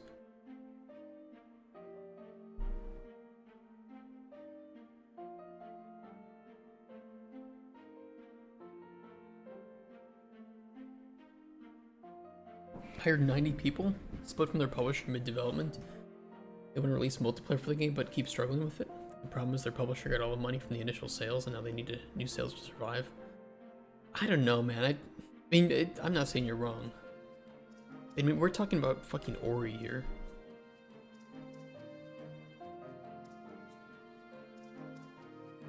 $5 million sales. 3-ish. I mean, I don't disagree that they probably didn't walk away with all that money, but they had enough to hire this. And I think No Rest for the Wicked is going to... I don't know when they plan to release their 1.0.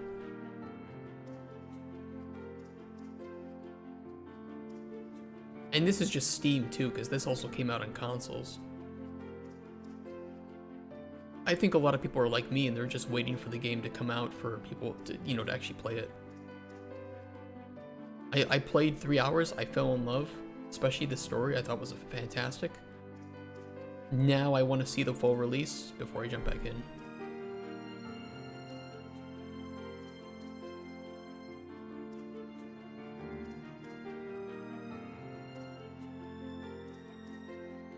But I would also say that No Rest for the Wicked is probably filling a smaller niche than Ori does.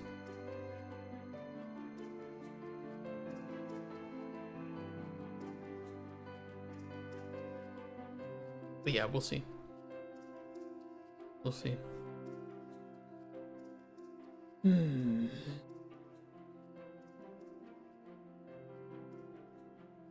blessed to be here always. Good haircut, thanks. You cut your own?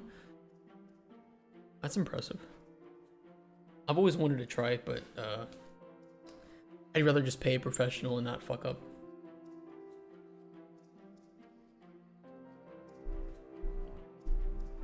Yeah, No Rest for the Wicked is...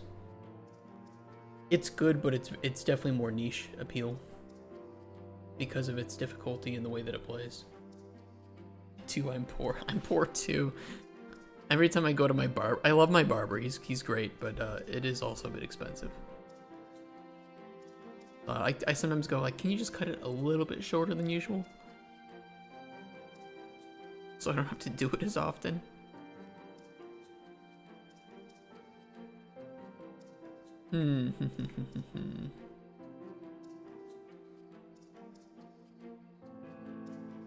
Now, you know what, I'll put everything that we've written down today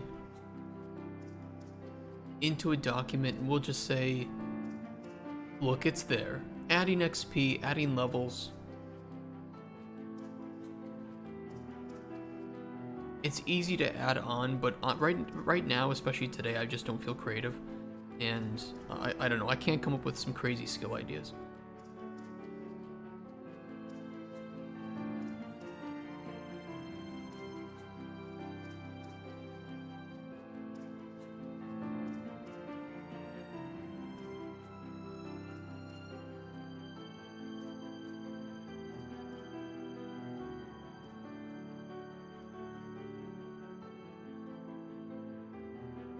But I still feel like we're missing a piece of the puzzle here.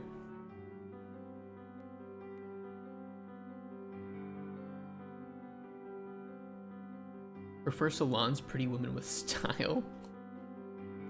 Get Chocobo vibes from your PFP logo. Yeah, we got this from somebody on Fiverr actually. It's pretty cool.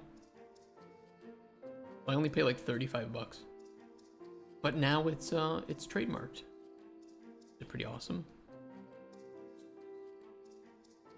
And I was trying to get Cauldron Chronicles trademarked too. But I ran into a bit of a legal hurdle with that one that I'm trying to get resolved. Bit annoying though, they won't get back to me. Better design a game for mass appeal or design a game to fulfill your own vision you have? Would you rather make choices around what players want or what you want? If you're trying to market a game, you're going to have to do both. Or lean more towards mass appeal if you have a massive budget, which is what big AAA companies usually do. Because they play the safest route, they have investors. Is it IP law? No, it's trademark law. I mean, there's some similarities, but there's The examining office of the United States Patent Trademark Office thinks that Cauldron Chronicles is too similar to a different mark. And this is not like another company that has said this. This is what the examining attorney at the government office has said.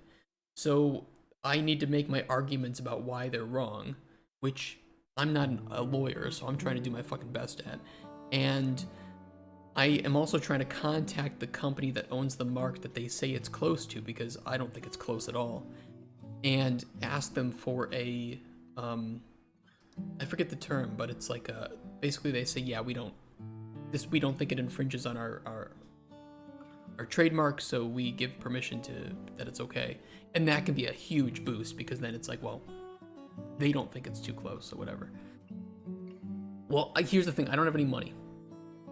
I can't, I already have a lawyer that I'm trying to do for like some immigration stuff. And anything that AI would tell me, I still have to verify, because if I start, I have to get back to them at a certain point. I cannot like sit and wait for too long. It's just, I have to argue these, what are called like these DuPont clauses or something, or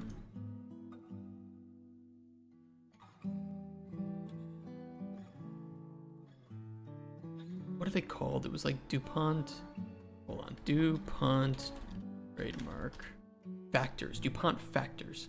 That's what it was. So I have to, they have used these DuPont factors to tell me that my trademark is too similar, and I have to use the same factors to argue why they were wrong, but it's all in legal speak. And it's kind of annoying.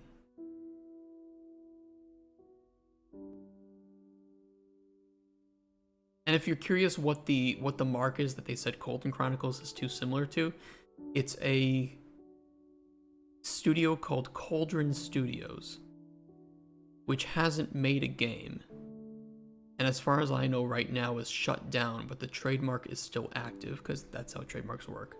So I have to argue why Cauldron Chronicles, a game, is different to Cauldron Studios, a game studio that hasn't made any games and it's shut down. And I have to do it in legal speak. And I have to do it without any money being spent, so kind of annoying. But we'll see what happens with this company that owns Cauldron Studios, because I think that they might get back to me with a add a modifier to your title that no one uses that differentiates. Well, I don't think Cauldron, it's this that Cauldron Studios was set up so that studios was a modifier of the word cauldron. And so cauldron is the dominating aspect of the mark. And so they're upset that Cauldron Chronicles uses cauldron, because maybe they're thinking that Chronicles is a like not dominating factor of the mark. And I have to say that this is a combination mark, right? This is one thing. You cannot have Cauldron and you cannot have Chronicles, and the game, the title won't make sense. It is one thing, Cauldron Chronicles. And Cauldron Studios is a common modifier to game studios, and I don't think that there's any market misunderstanding where if you heard Cauldron Chronicles, you would mistake a game product to a studio called Cauldron Studios. It's just that the examining attorney is probably some, middle-aged man or woman who doesn't play games and doesn't understand this. So I have to explain and show examples of how there isn't market confusion.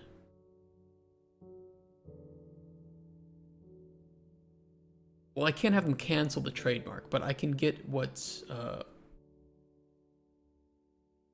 the studio being shut down is a good argument. Absolutely. It's a letter of consent, basically. And I've reached out to their attorney, and they're going to get back to me. I might try to ask them for an update. But basically, they just say, yeah, we don't see that there's any infringement on the mark. I get that letter, I take it along with my arguments, and this is all thing. I just have to put it.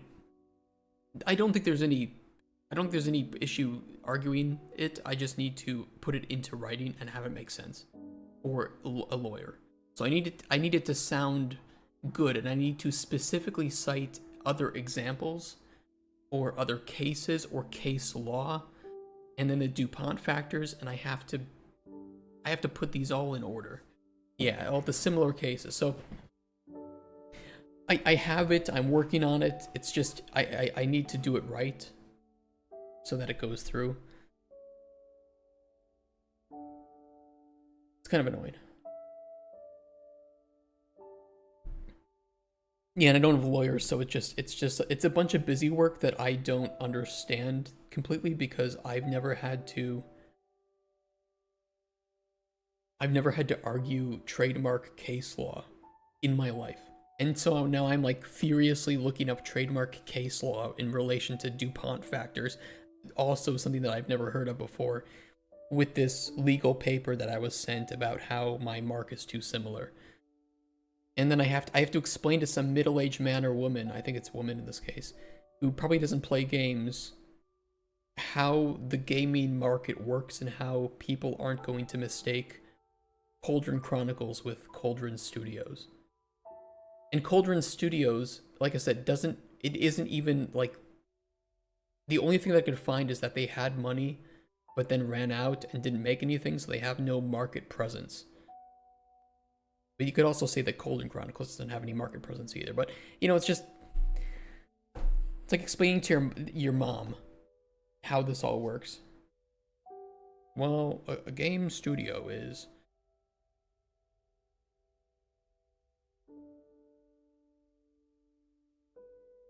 So that's on my plate. I have to do that within like the next month.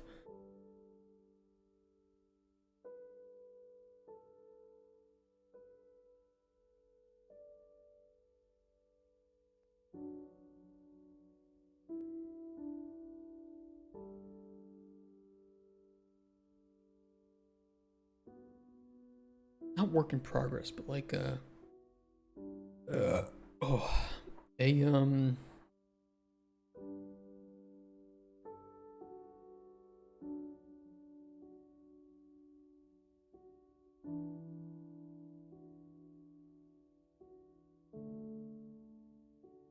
just say undecided.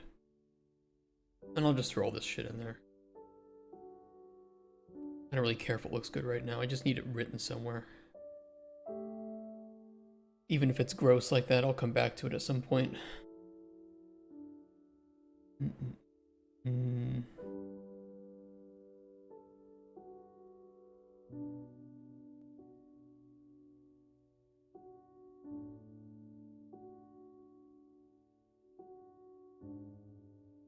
Tried game dev too drunk and impatient at the time. Yeah, it's definitely something that you can't rush. I'm pretty impatient as a person too, so sometimes game dev stuff pisses me off.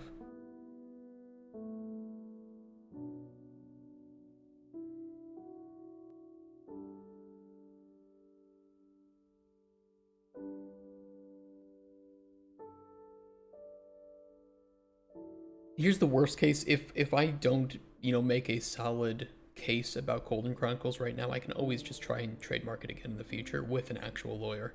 But we need the money for that, and then I can just, hand it off to somebody who knows what they're talking about. Because I don't think... This isn't like a game called Cauldron Stories, right? This isn't like a trademark of Cauldron Stories.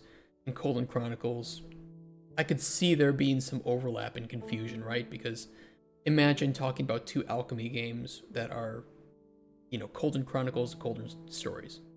Obviously, there would be trademark infringement and market confusion. I just don't think anybody's going to confuse an alchemy fantasy RPG game with a defunct game studio. But I have to argue that from a legal perspective.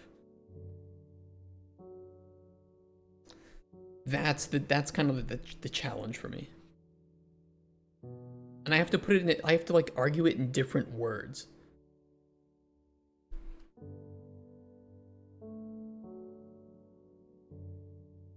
And one of those is like it has to do with like the market understanding or something, like trade channels used,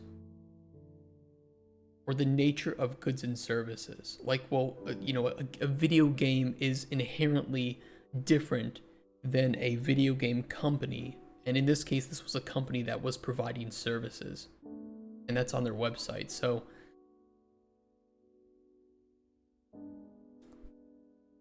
yeah, you can ask something.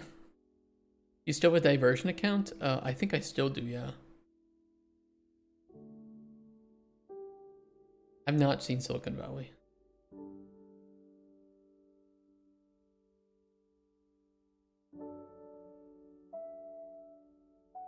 It's kind of annoying.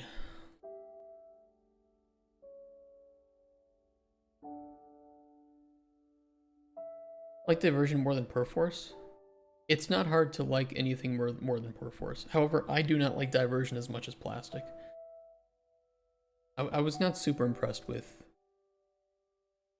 Diversion when using it. It was better than Perforce, but I think Plastic is better than Diversion.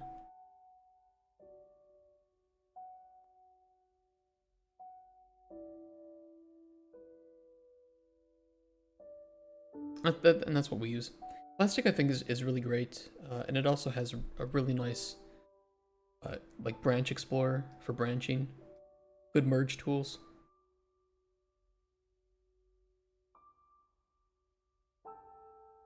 And then native integration with Unreal, which is nice.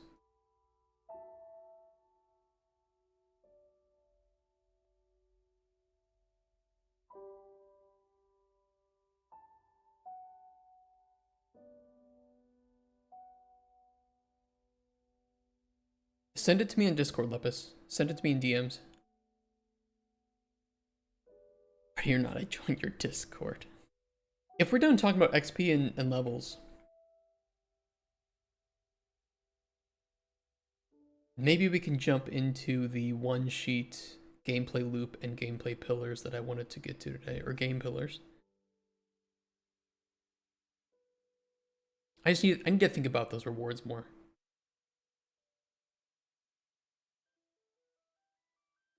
And I think the one sheet will give me a good overview of what the game has anyway.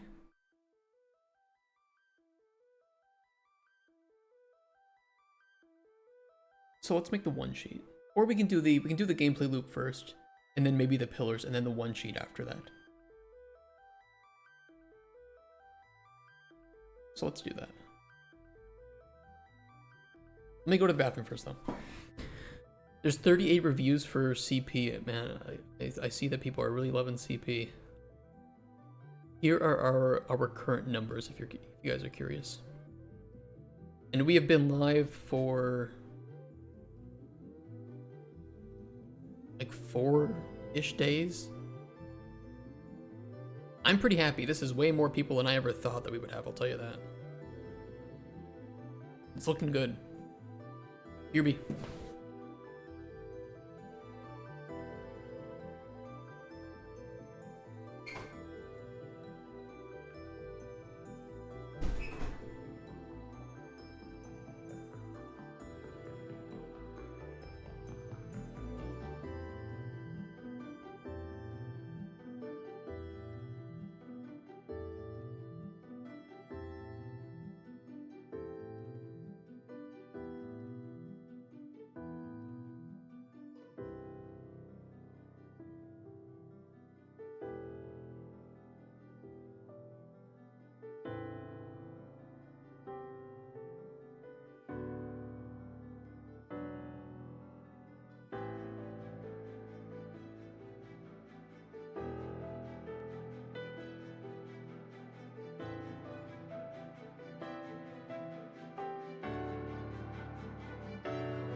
do. It was pretty wild. Congratulations are in order for making a game, getting it up on Steam, right? It is a lot of effort. Distributing CP to the public. Shut up. Now I'm pretty happy with this though. You know, we were happy with even 100 wish lists. I think it's pretty cool that we've had over 1,000, close to 1,400 players total, and there are even 7 people playing it, like right now. I mean, I'm pretty happy with that. It's just a small little free game. And, you know, the good thing is we have a lot of great statistics of the countries that are playing this the most.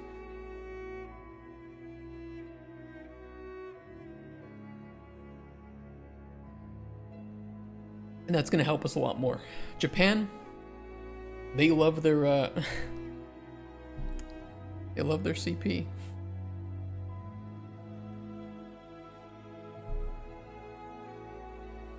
Coin pusher. Coin pusher. That's CP. Don't worry, we will make official coin pusher shirts for the sequel where it says I love CP and then in tiny print coin pusher. Okay?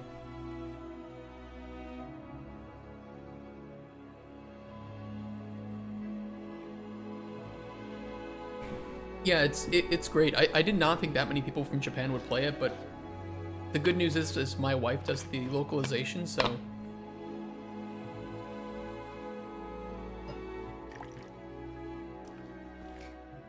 localization is going to cost a lot for this, I can tell you that. This game is going to have a lot of text. Not like Cauldron Chronicles level, of course, but it's going to have a lot more than the first one, so I'm pretty happy with that. Let's go make our gameplay loop.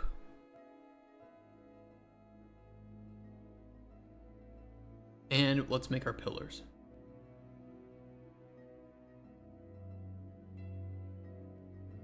That's what I want to do.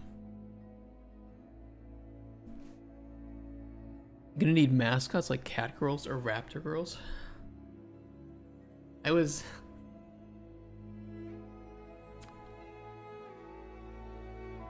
Hold on.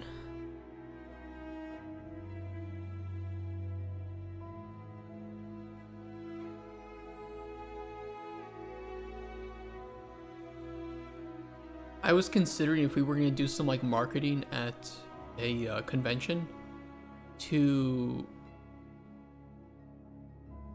make t-shirts, like tight-fitting shirts, and hire a couple of hot ladies to walk around and give out like free codes or something.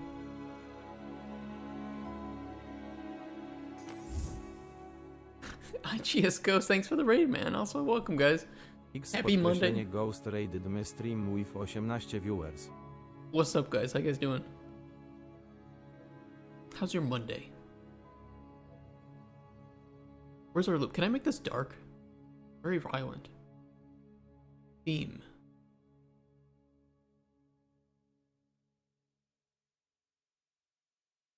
I hate it.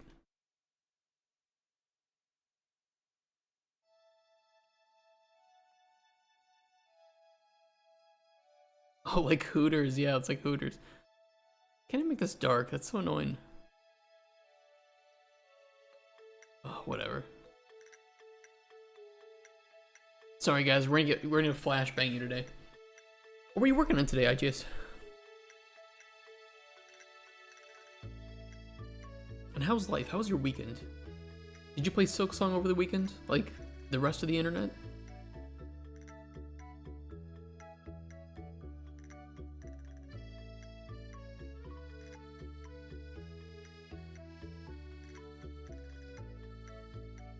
What do we want to call, like, the... I guess we could say, like...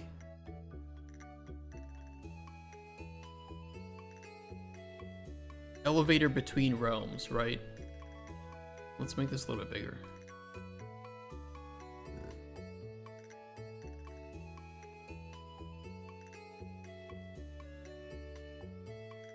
Oh, you worked in data layers. How you liking them? I really like data layers. They were a little bit of confusing at first for me, but then once I figured it out, they seem really powerful and really easy to work with.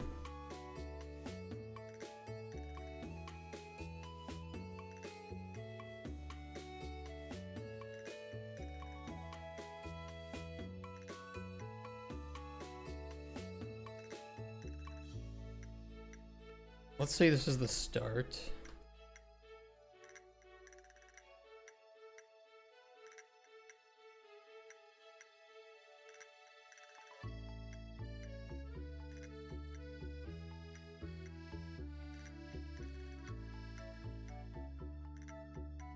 They work great. I have thousands of actors for plants. The layers let me set up the load and unload based on season.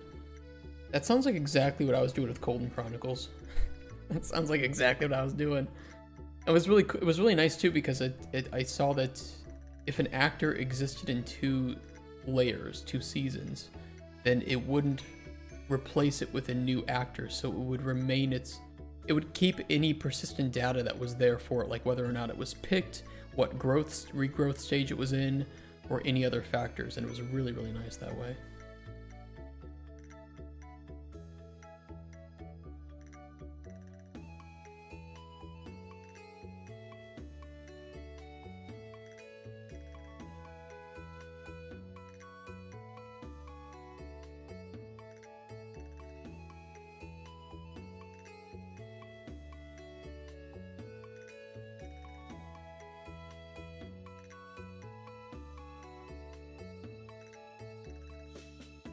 Yeah, a store that was pretty heavy needed to load in slowly, so I put parts of it separate layers to load up as you walk. That's pretty cool. Very nice. Yeah, having data layers just be native async is really cool. I don't think you were here, IGS Ghost, for Golden Chronicles' development. But we had done some technical prototyping of data layers, or layers. Same for like animal spawns too, because we wanted different animal spawns dependent on the season. It's very loud.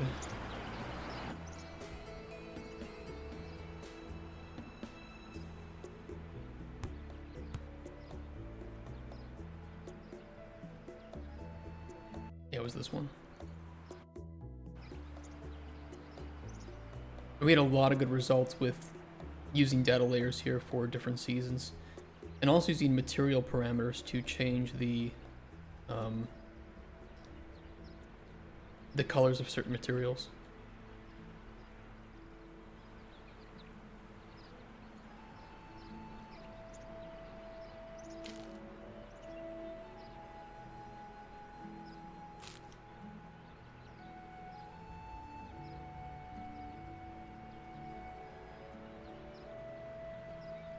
It's kind of weird, they're not moving around.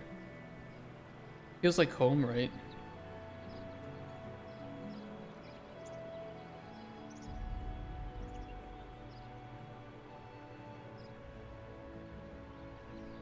Yeah, it was really nice. It was a really cool way to learn that, and we even had a system for changing the actors dependent on corruption, which is really cool. Yeah, we'll get back to this someday, I promise. Kind of weird that the animals aren't moving around. I swear the nav mesh wasn't broken. I forgot we put the rituals in here too. That was a fun system to work on.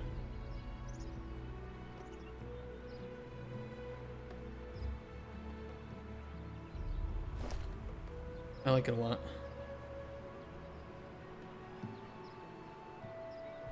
Taste glass, bitch.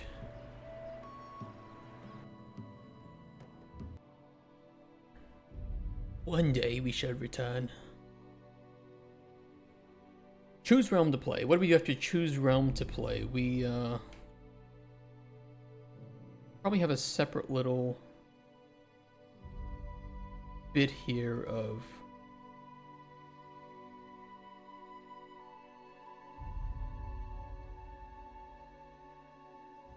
play pusher table. We would then, I'll change the shape and color after we get this just laid out here.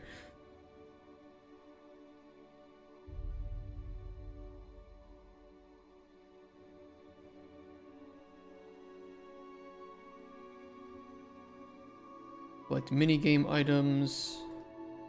Or we could say maybe just like play minigames.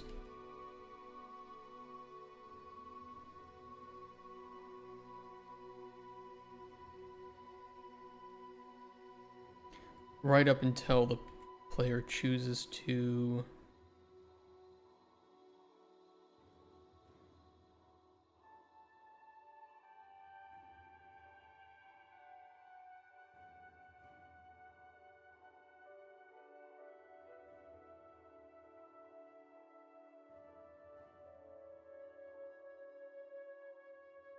I like the idea of calling them realms more than themes.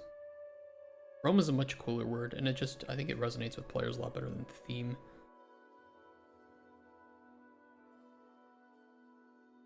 Especially because they're each 3D scenes that are going to feel like a different realm, like you're traveling between time or... And somehow in each realm there's a coin pusher machine. It's like the one persistent thing in life is death, taxes, and coin pusher machines.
This is what I mean, but I still feel like we're missing a reward space.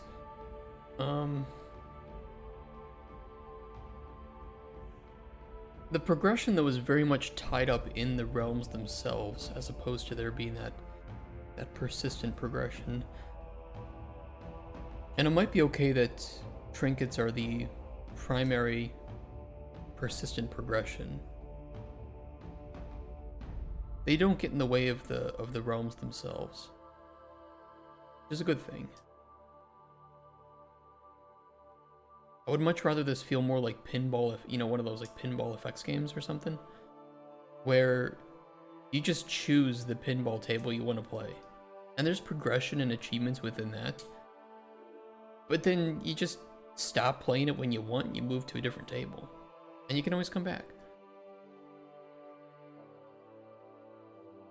That's how it should feel to me, and each of our themes should feel like a new pinball table if we want to continue with that example.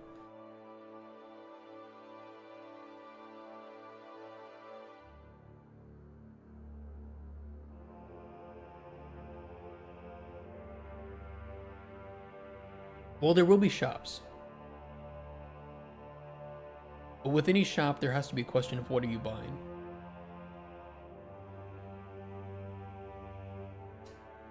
And if we have nothing to buy, then we have no need for a shop. Pinball.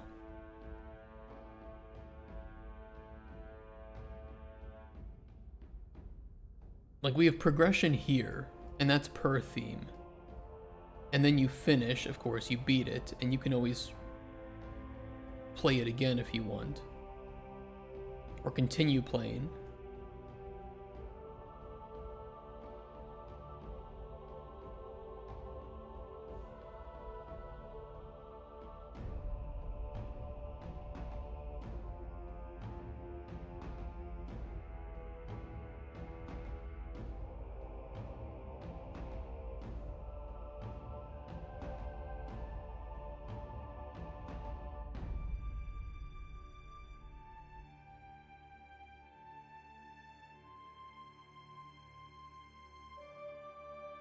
And I see this being a good, hefty 3 to 5 hours per theme.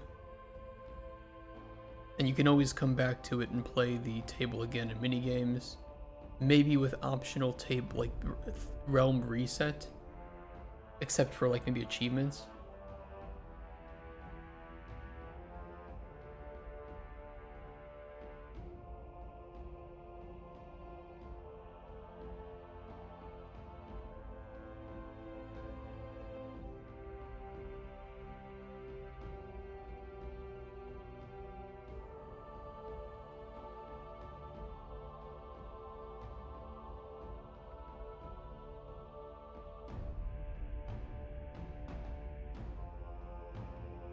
Part of me wants to mention gold bars in here because they are that persistent. I think people will look at this and ask where the progression is, but it's not all games have a clearly defined loop, and sometimes the loop is progressing through like a story or through an area.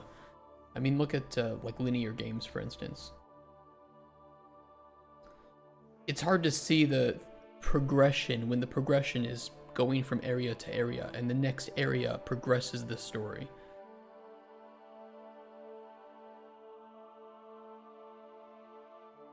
In our case, playing the cabinet, in this case, if you want to call it that, or the machine, I think cabinet might be a better term for it, and playing the minigames is directly your progression through the realm towards the main goal. Dev timeline for a sequel? That's a good question. Will it be available this year? Probably not this year, no. Holiday times, December is always a very unproductive month. But I would like to have something, we want to go to early access, and I want to have at least the Wild West theme, ideally 2 themes for early access. And then we add a couple more throughout development of early access to full release. And full release, it would be great to have like 5 themes. So in my opinion, 2 themes for early access, 3rd, 4th during early access, 5th out of early access to full release, and then we start working on updates to it. So the full game will realistically release with minimum 15, maximum 25 hours of content if you only play through Realms once and don't want to min-max. And we want to charge maybe 15 to 20 bucks for that. And then DLC will be, I don't know, $3 to $5 for a new theme, depending on how complex that theme is.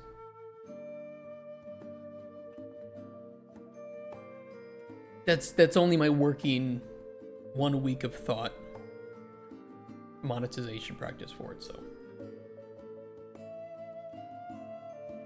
But you guys can tell me how you feel about that. Better get feedback early on it.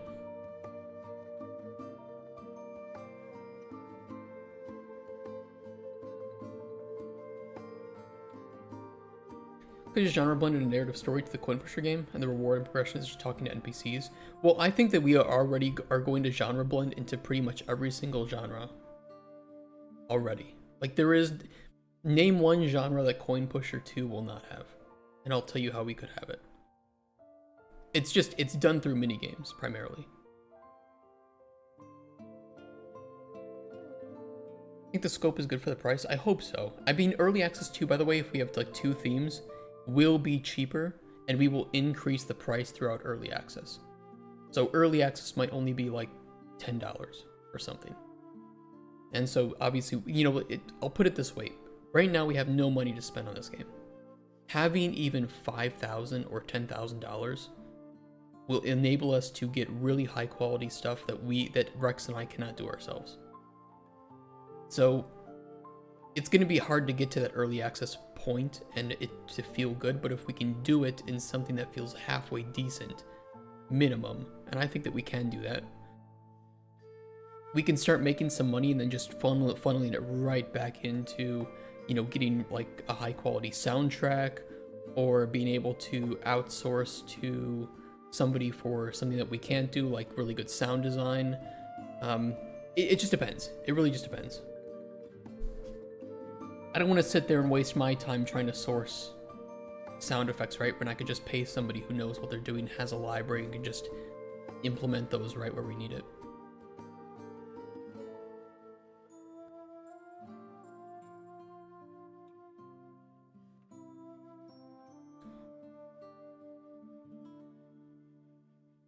I'm pretty happy with this, to be honest.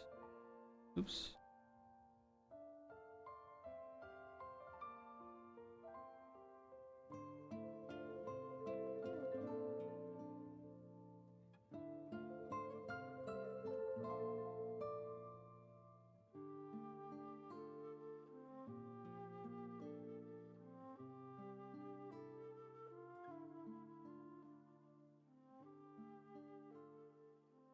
Are composers different from sound designer? Yes, usually.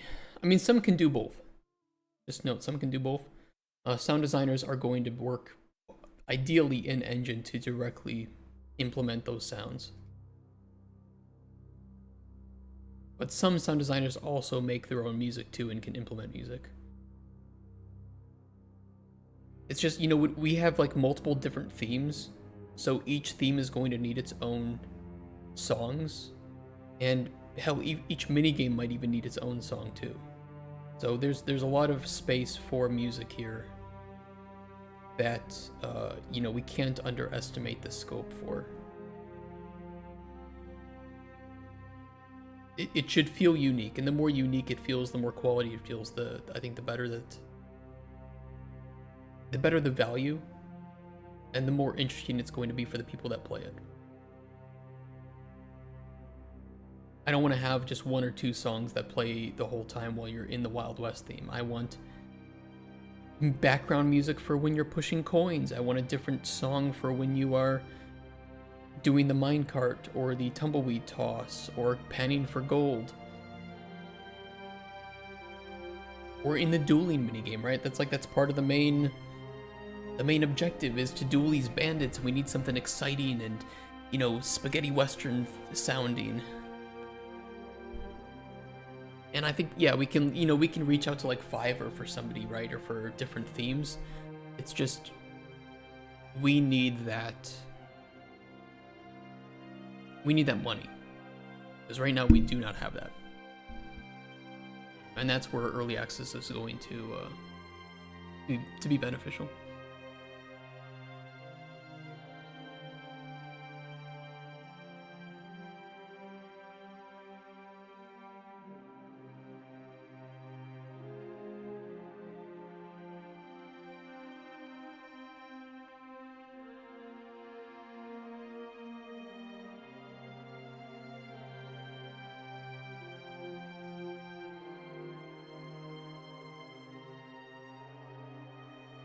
Where my loop?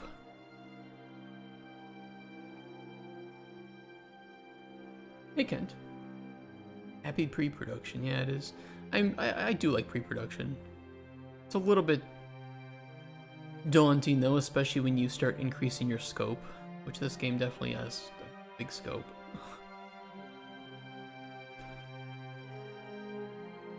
But there are a lot of modular aspects to it that are going to make it more bite-sized for work, which I think will be helpful. One thing at a time.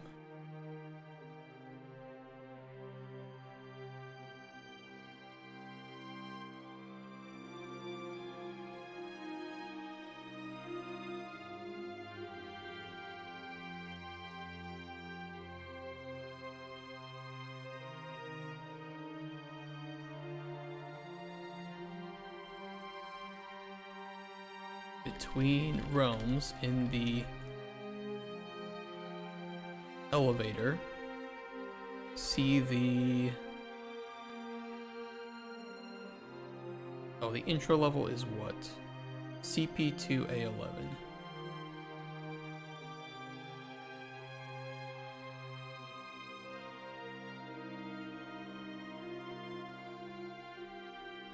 Make it seem like it has a big scope, but in reality it's a simple core. I mean, I think that the gameplay itself is simple. It's just that we want to have all those unique... Like, we don't want to build uniqueness through progression. We don't want the game to be boring when you start. We want it to be fun, unique, and enjoyable from start to finish. And that uniqueness with those mini-games where we don't have any overlap. And we have to potentially create small...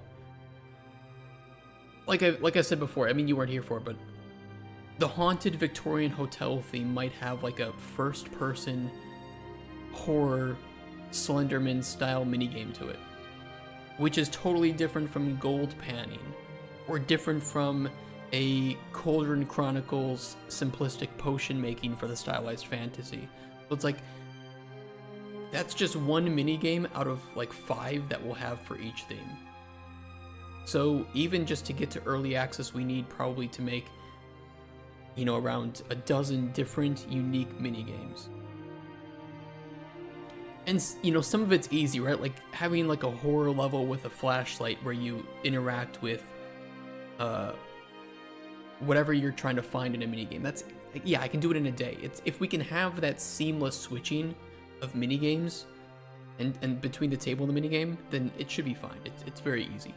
It's just some minigames are more technically challenging, some minigames are more artistically challenging. You know, like the horror one needs a lot of level design to it. The gold panning is more of a technical challenge. So it's like,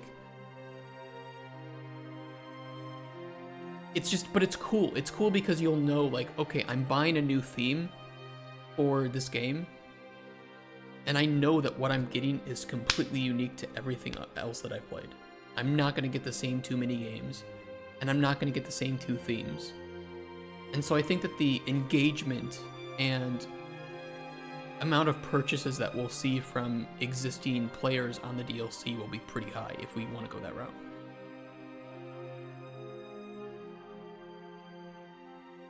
I think most, to be honest, I think most gameplay loops are very simple. I think that a lot of times it's easy to overthink a gameplay loop, or you might look at one and say, well, shouldn't it be more complex? Most of them aren't. No, you choose a realm, you play the pusher table, you play mini games. This is where a lot of the per minute progression is. You finish with that realm goal, and then you play it again, or you move on, and you upgrade your trinkets in between.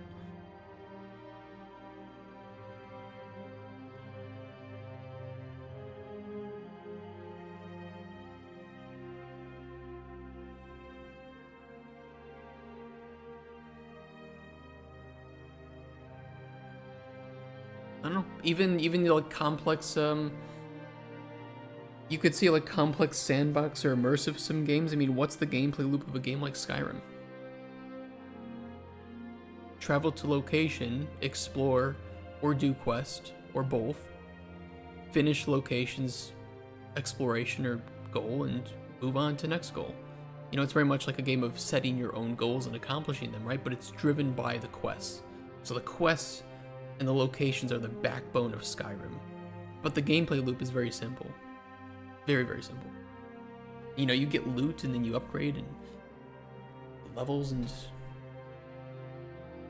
perks and all that shit.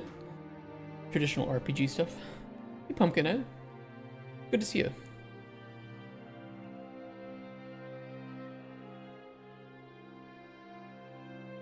They can choose the realm they want to play. And you know what, we should... I'm gonna change theme to realm every place that we mention it.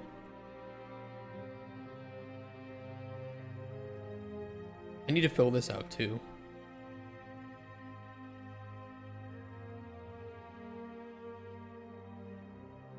URS UV. Insert row. Realm.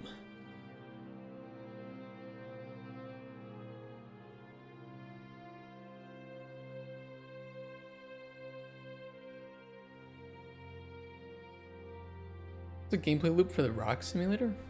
What's a rock sim? There's a rock simulator?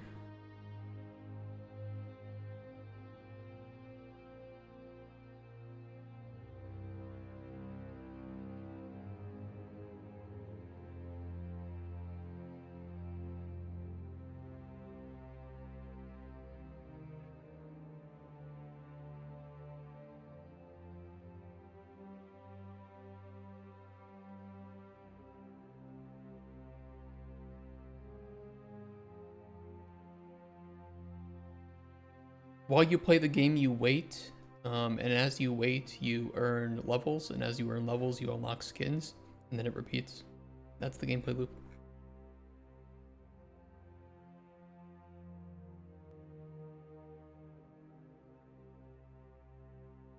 And you might not like it, but it's $2 and has 1,400 all-time reviews.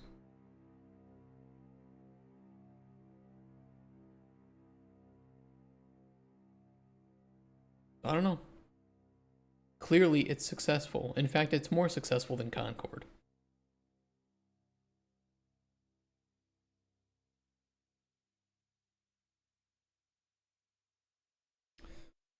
There are more people playing Coin Pusher Reloaded right now than playing Concord. Remember that.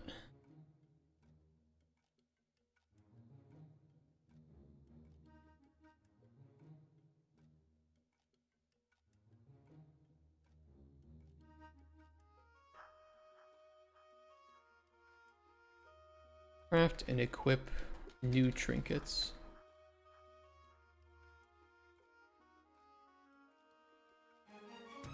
Choosing a realm to play via the elevator buttons. We'll enter the realm and its loop.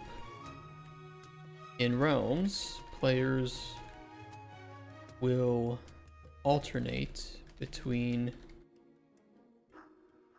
playing the... I think we should call it a cabinet. I think right now in the glossary I call it a machine, which is... it would definitely lacked a better word. I think cabinet is probably the correct, most accurate term. Coin pusher cabinet.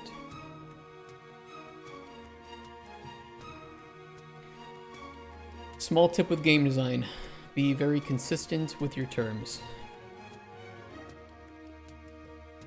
And a glossary helps a lot. Players will alternate between playing the cabinet and playing mini games to further the realm's progression. At any time, the player can leave the realm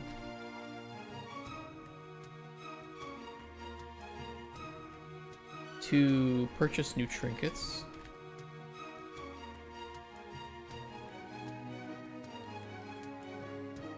or change the ones they have equipped.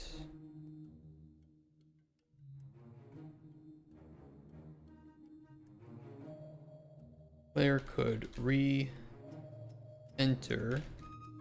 a realm, or re-enter the same realm, or a new one of their choosing.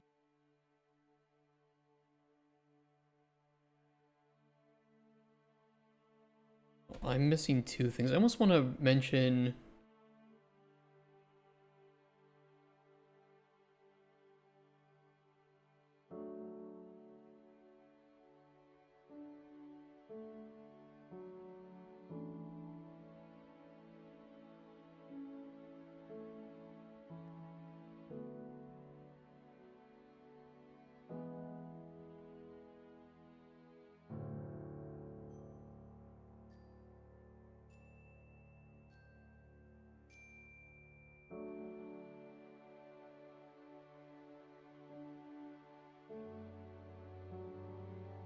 gonna overlap, but it's fine.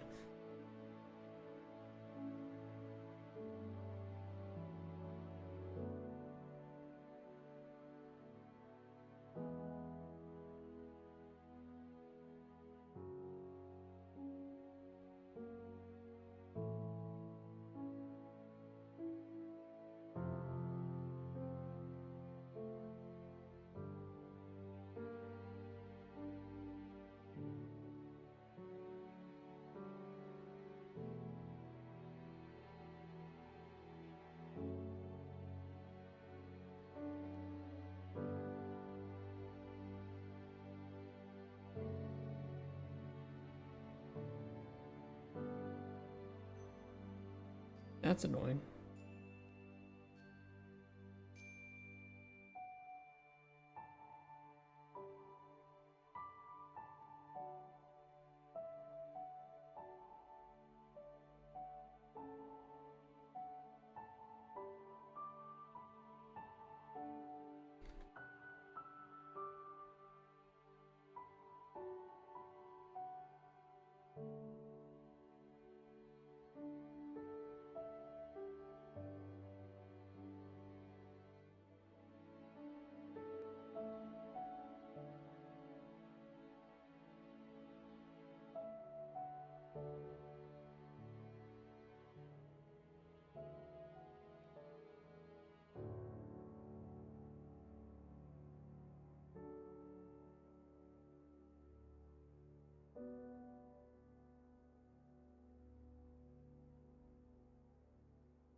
Looks a little bit better to me. I think people from Japan played your game the most. Japan has a lot of arcade games and arcades in general, and coin pusher games are pretty popular in Japan. Same with pachinko. But I think the coin pusher tables in Japan are more horizontal, ours are more vertical.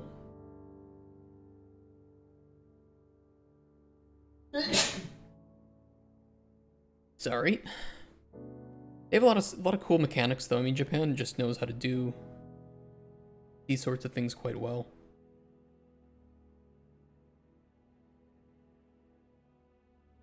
Seems like I should get ready for the 24-hour stream soon. I should, yeah. It would be pretty cool if we can coincide the 24-hour stream with Borderlands 4 though, because I would love to play that for 24 hours. I don't want to burn myself out of it though in case I don't like it, but yeah, they have massive arcades. Holy shit, dude, look at this.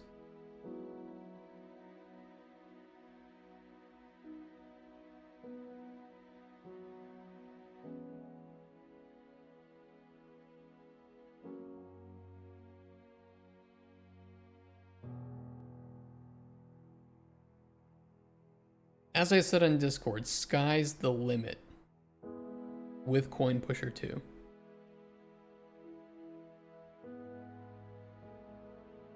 I think we can do some crazy awesome stuff.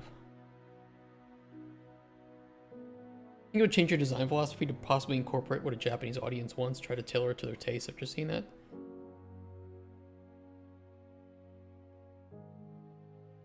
Nah.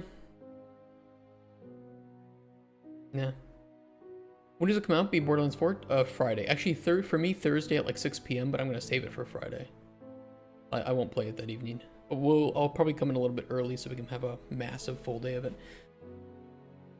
The thing is, I mean, I want to make minigames. And either the Japanese are going to like the minigames or they're not. But I think if they don't like the minigames, then it might appeal more to a Western audience, which is fine. But I have a strong feeling that there will be resonance with the minigames in both countries. Well, both audiences, let's say. Because I think there's some really cool stuff here with the way that it works. We've already talked about having like crane games and stuff.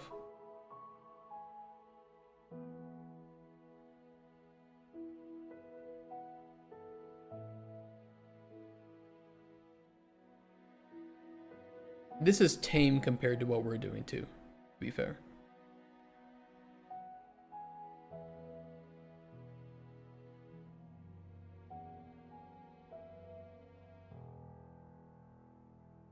This is like baby's first coin pusher game compared to what Coin Pusher 2 is going to be.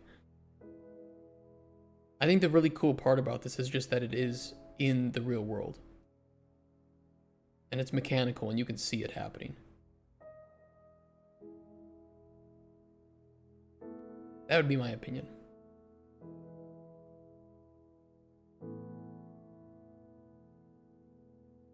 That ain't nothing for us.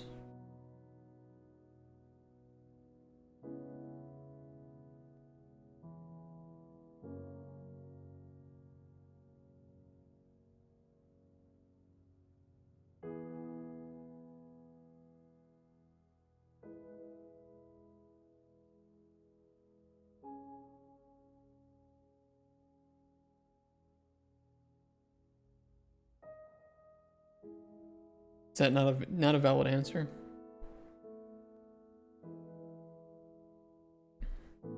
I try to make a crane like that work in Unreal. I think we can do it with some physics constraints. It's just working around Unreal's physics is going to be the biggest problem. The most annoying aspect.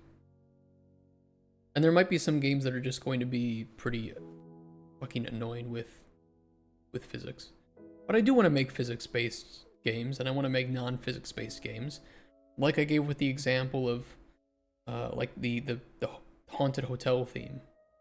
We can just throw in a Slender-like game into that. Why not? Fuck it. We can make a mini game about collecting room keys and then going in and having like a little hidden object search in the rooms. You would do things differently? What would you do differently that we can't do?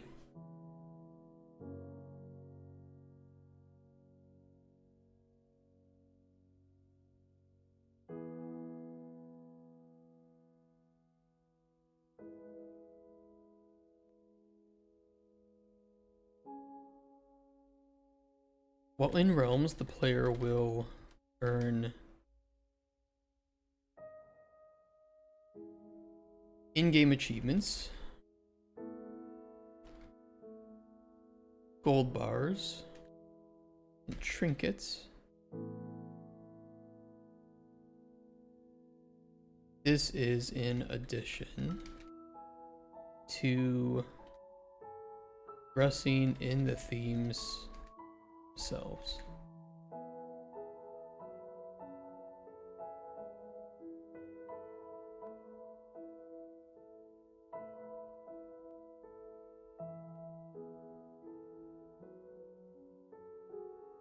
We kind of briefly talked about what in-game achievements would provide.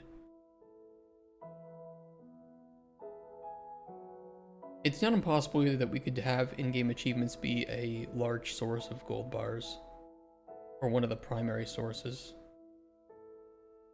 Because you will run out of in-game achievements to earn, but we don't want you to run out of the ability to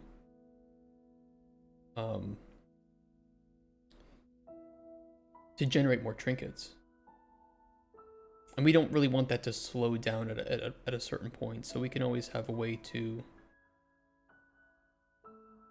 I mean, granted, trinkets will themselves augment the amount of gold bars that you'll obtain too. But I won't get into detail with that.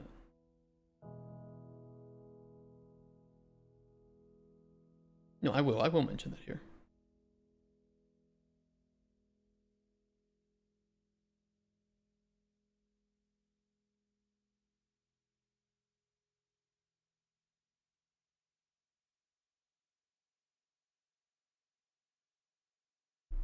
You would cater more to the Japanese audience here. Yes, but this is also then saying that what the Japanese audience wants is the main goal, whereas the non-Japanese audience is 80% of our market. And that's not to diminish that the Japanese audience is 20% of the market. But we also have to compete with other coin pusher games. And while I think doing something cool like with this machine would certainly be interesting compared to other coin pusher games, this is also very similar to other coin pusher games. A lot of them. So, you know, you're assuming that making all these different mini games is not going to appeal to the Japanese audience. No, it's only like 20%. I can pull it up again. I don't think it's wrong to make things that can appeal to the Japanese audience, but I don't see how what we're doing will not appeal to them. Put it that way.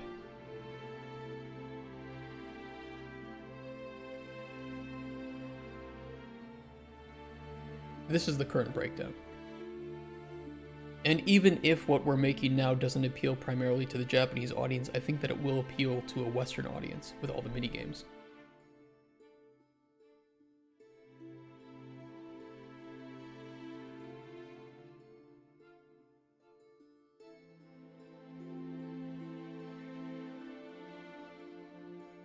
I don't know.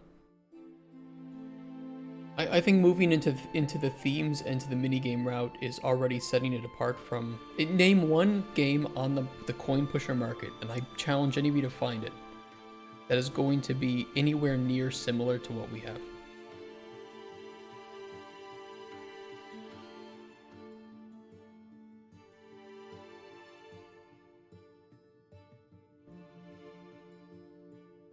Well, unique trinkets that cannot be naturally created. Collectible underwear in them to appeal to the Japanese market. I hate to say that you're not wrong. Can I even show like the...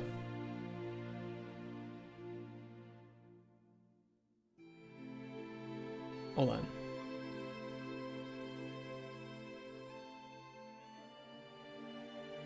I actually don't think I can show... Like, it's not, like, explicit, but I think you might not be able to show, like, just underwear. It also has pictures of girls in underwear. Look, just... It exists, okay? I'll tell you, it's real. There are real gacha vending machines like this. I probably can't show it on stream, though.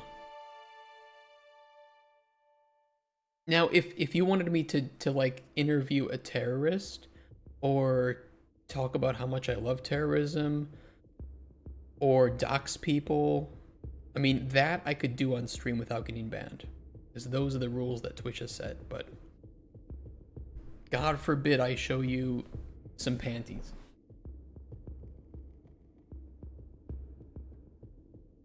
Thanks, Twitch.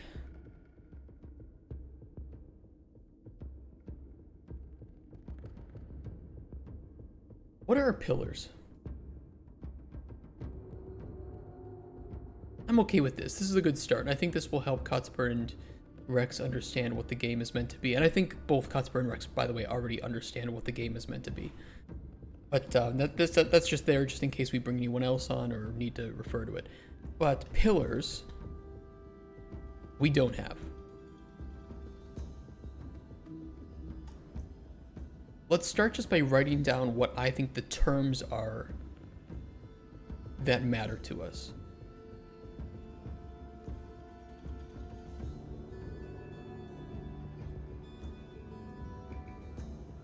Uniqueness is definitely one. That might not be the best term for it, but we want unique.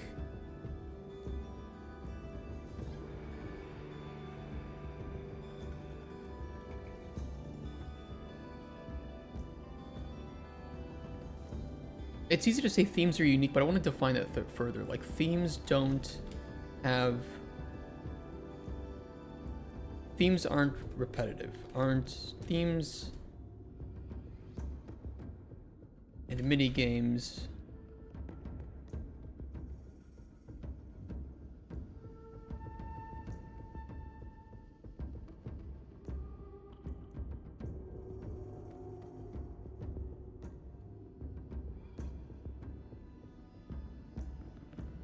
themes, cabinet mechanics, and mini games are unique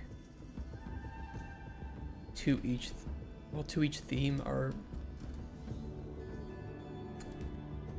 I could just put that down for right now.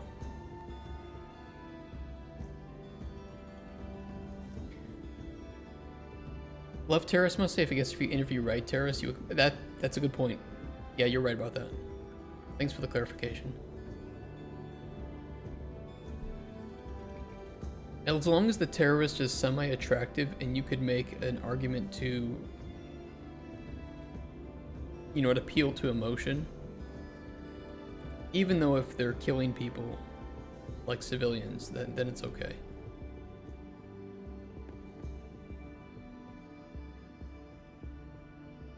For anybody wondering, obviously this is a joke. Just a critique of Twitch's rules. Okay, uniqueness is very important. I think that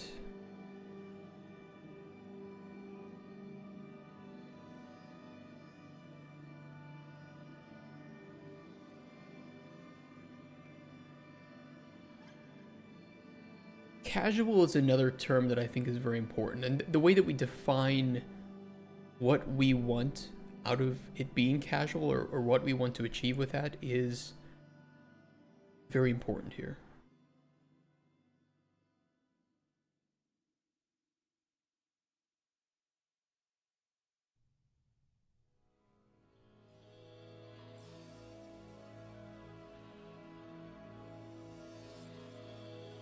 I think that constant forward progress, that when you load up the game and you play for an hour, you're not going to feel as if you didn't make any progress within that hour.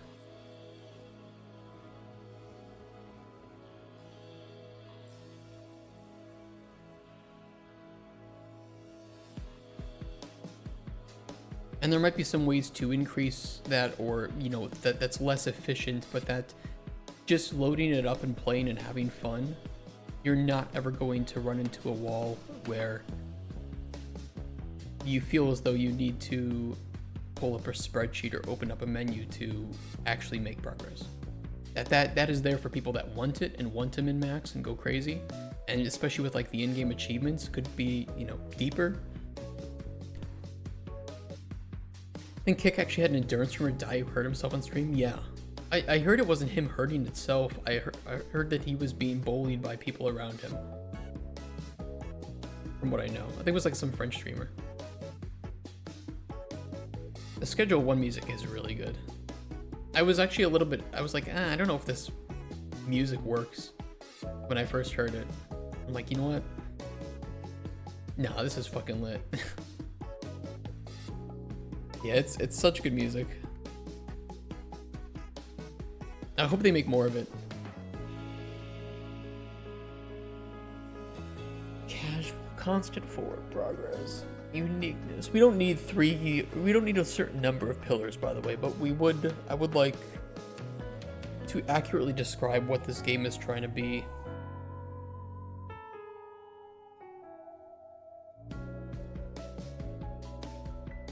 I still see it as like Yakuza.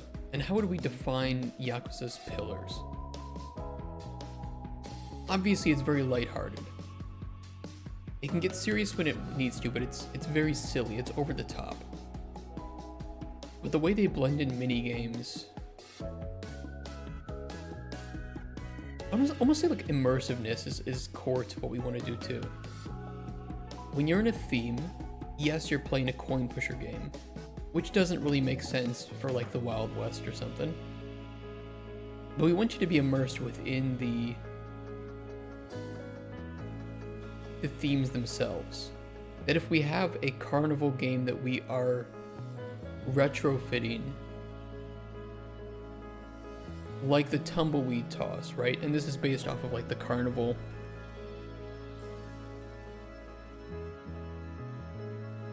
ping pong toss game. You guys know it. This sort of game.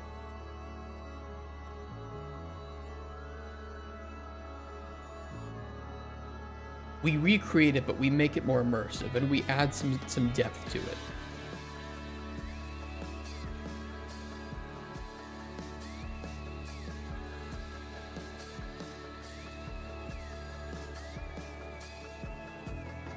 And it's not about being authentic, but it is about being immersive.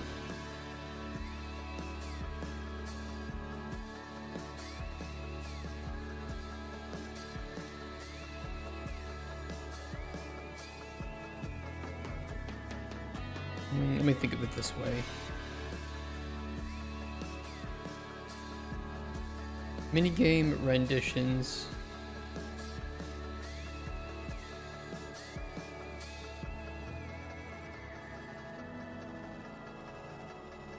Have additional layers of depth and strategy.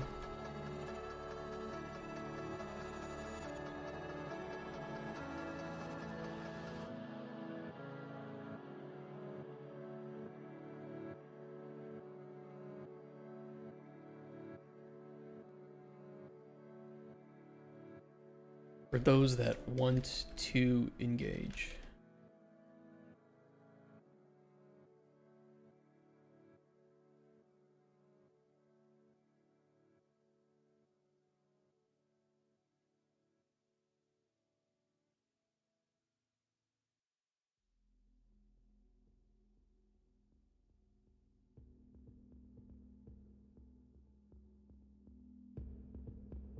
Scenes shouldn't visually have an end.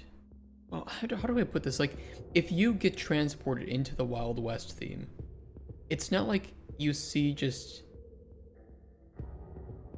you know, one chunk of the world being loaded, and after that, it's just empty abyss. Like, it might be an endless looking set of, like, you know, some mountain or some like plateaus and such, or desert, but it's not like you see a wall and it's like taking place in some cube matrix that changes. It's more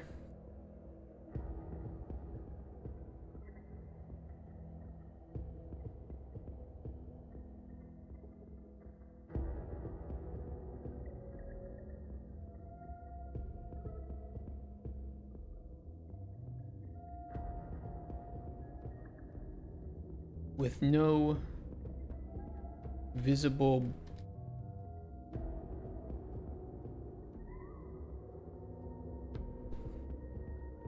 how do I fucking word that? Active blood depth. You mean the height itself from the ground? I got you. Make it further away. That's adding depth. The fuck up.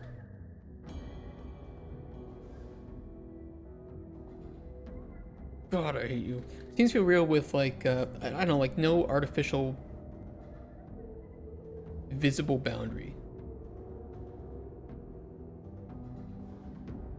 I don't like the wording on that. I think we can find a better way to word it.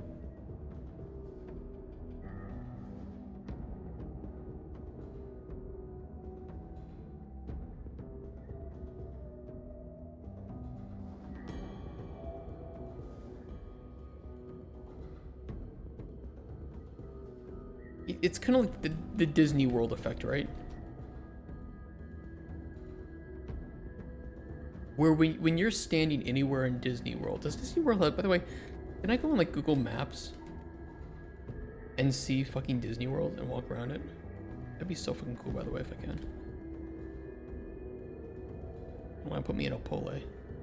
Where is...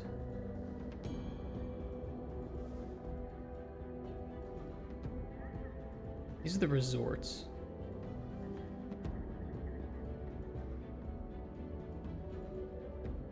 Oh, there's Magic Kingdom. Oh, you can. That's pretty cool that you can walk around there.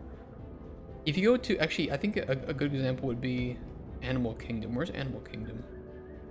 Let me just search for it.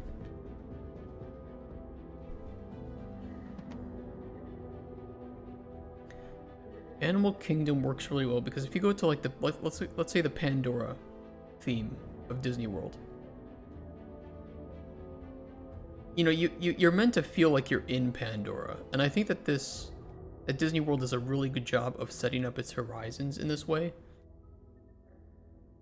where you can just travel between these realms. Like, you know, imagine our realms and you're traveling between it.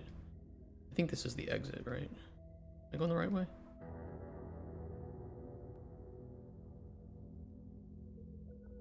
And you leave that section and you can end up in like Tibet. How can I drag him? Shit. Police officer. The fuck is it? Yeah, like the Tibet area. And they do a really good job of setting up those horizons in a way that you really feel like you're there. So I kind of want to have that same effect, that Disney World effect, where with each realm you step into, it feels authentic and immersive.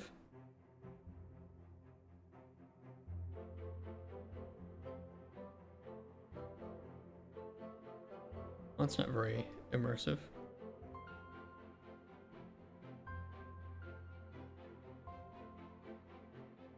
a certain level you can achieve, right? Especially with doing maintenance. There's also like the Hollywood Tower Hotel. They do a good job with queues. Anybody ever been to Disney World? Not Disneyland, but Disney World in Florida.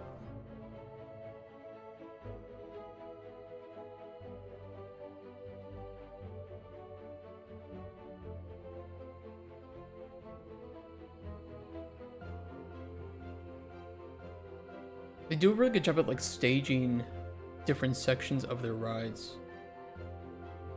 and queues and whatnot.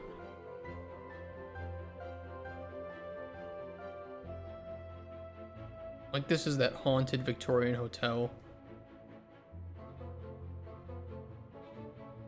I mean, maybe the Disneylands are really good at this too. Look at this. What you filming me for?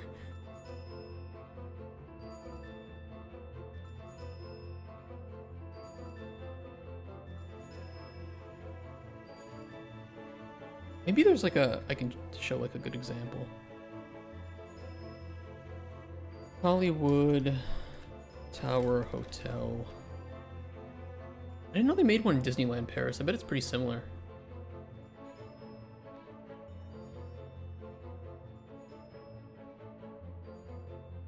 Yeah, there's the Tron ride. Usually, I think actually these are pretty good because they usually include like the queues leading up to it.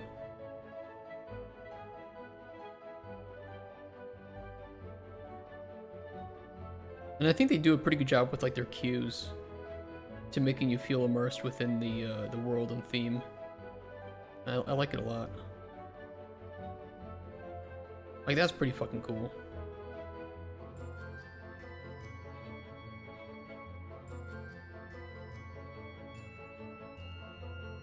So that's what I mean with like the Disney World effect, where when you step into a new realm, I want you to feel there. You grew up in the US but now live in Poland? Yes. Most of my life was in the US. But I have been stuck in Poland for a while.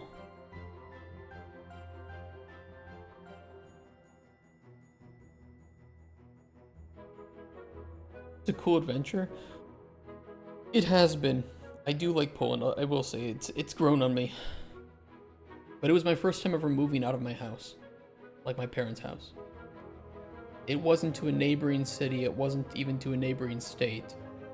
It was halfway across the world. To a country that I didn't know the language or culture of at all. So, yeah, it was kind of dumb. I don't recommend it.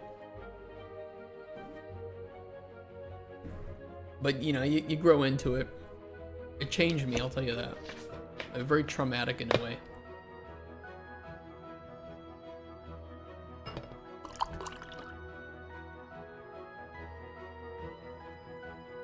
I think minigames, how do we want to word this? Minigames are all built around the theme of the realm.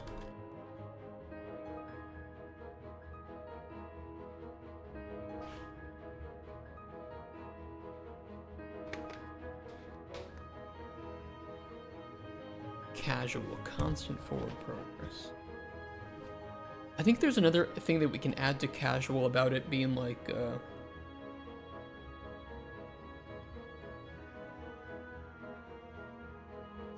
not a spreadsheet game. You know, it's more just easy to engage with, fun, but we need a way to define that. Like, how do we achieve that?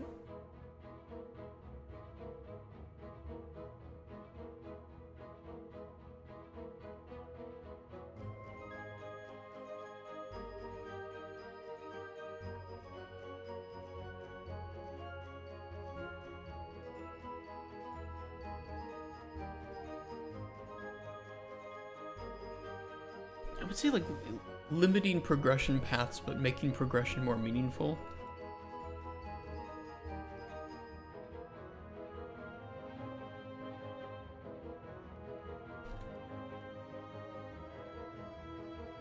I know, for instance, you and I were talking on Discord about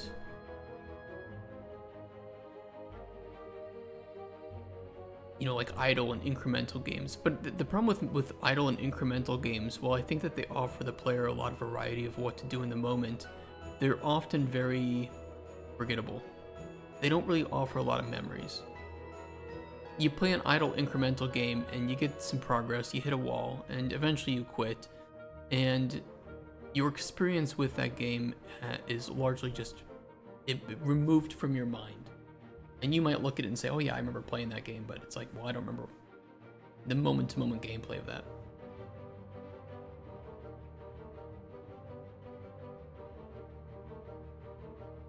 Rather than have 1,000 hours where 10 hours of it is memorable, I'd rather have 10 hours where 10 hours of it is memorable.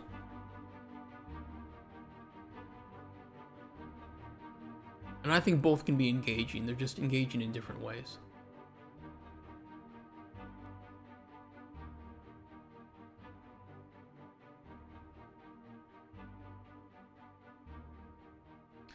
Yeah, but the thing with junk food is I don't think that you need to make the junk food dopamine, drip feed, empty carb type of gameplay just to make a game engaging. I think that it's cheap engagement.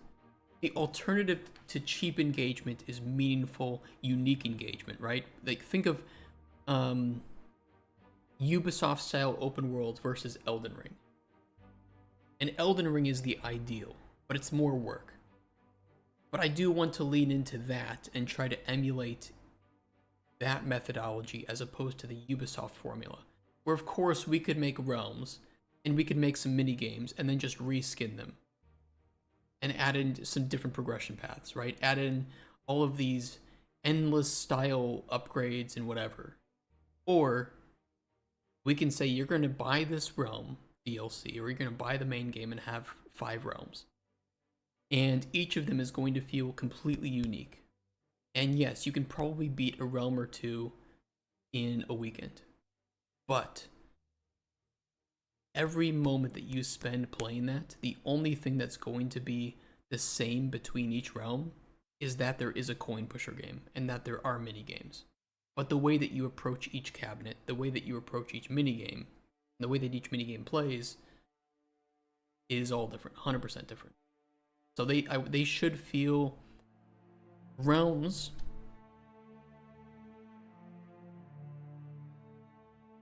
are their own games, or should feel like their own games.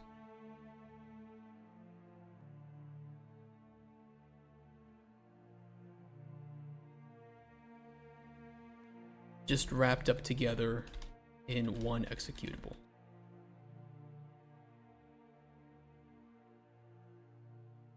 To me, to make it casual doesn't mean that it needs to be played for 1,000 hours. And I think, arguably speaking, it's going to be a better selling point if we tell people that they're going to get, you know, let's say 10 to 15 hours of high quality content in the base game, as opposed to here's 250 hours just to complete some bullshit in-game achievements or to level up to max just so that you get an extra 20% speed of coin regeneration. Meh. I mean, it is a struggle. I think it is hard. I mean, it's been hard to design just one theme, but I think I'm happy with the mini games that we have in this theme. And I think that they do feel unique and they do feel immersive. None of these mini games play like any of the others. And then we just do that for a new theme. And we do that until we run out of ideas, essentially. And then we're like, okay, that's it. That's the most that we can do for this game. We're done. I'm not going to release themes that don't feel like they're high quality. What's up, you cookie? What do you need?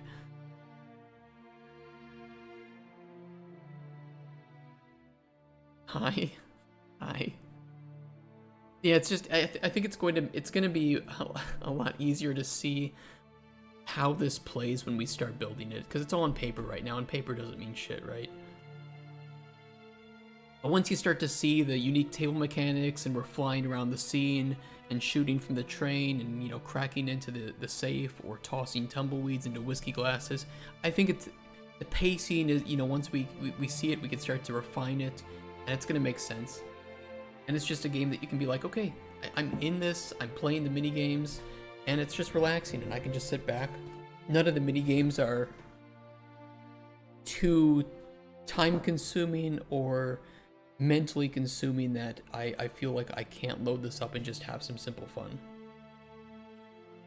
And at any time I can just quit the theme and save it and play another one, or I can just save it and quit and come back a different day or a different time of the day. And the progress is still there. It's kind of one of the reasons I want to also avoid doing things like daily objectives. I don't like that. I don't want there to be some text on the screen that you're more focused on looking at than just playing the game itself. And again, like daily quests, objectives, or even XP and levels to some extent, this incremental stuff, it's all garbage.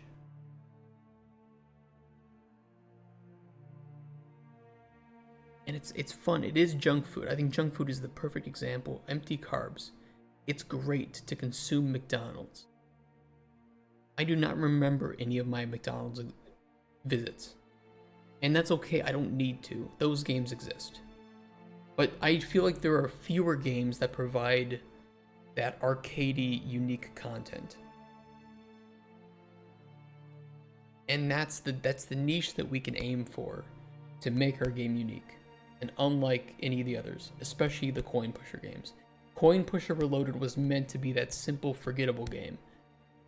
But we don't need to do that.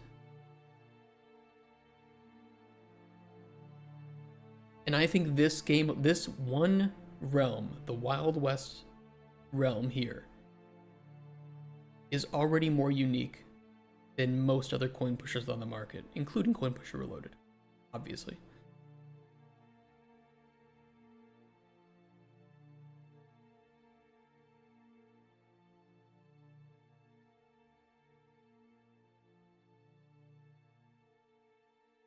Now we just do that 2 times, 3 times, 4 or 5 more.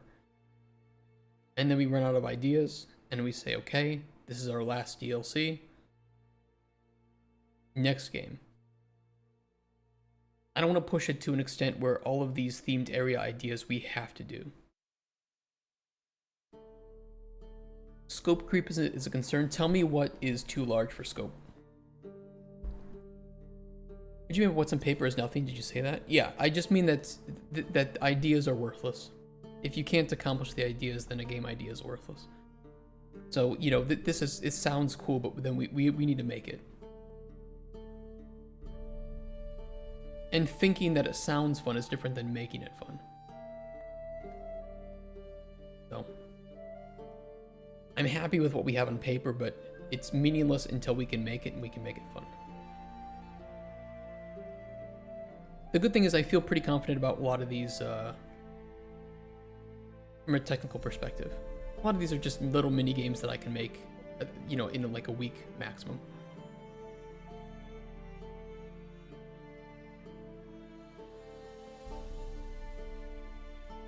Working on a few simple. I mean, I made Colden Chronicles.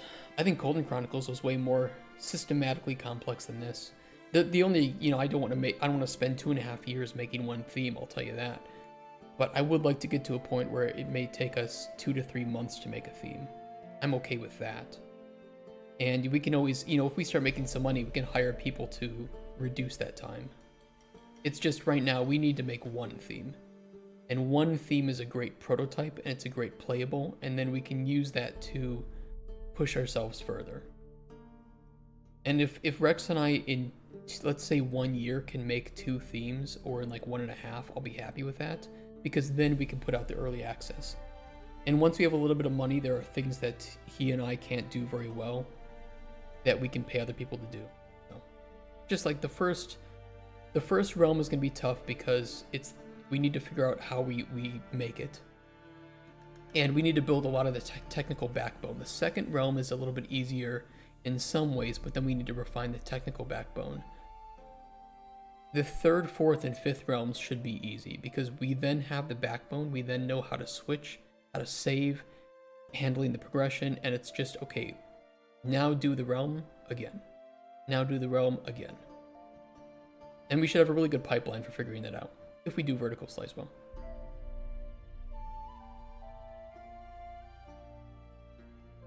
Remember that one stream that you were watching a AAA dev and he said the most ideas don't come to the game since it complicates stuff, or whatever that was? Most ideas don't come to the game? What do you mean by that? I don't remember that. I don't remember most things, to be honest, though.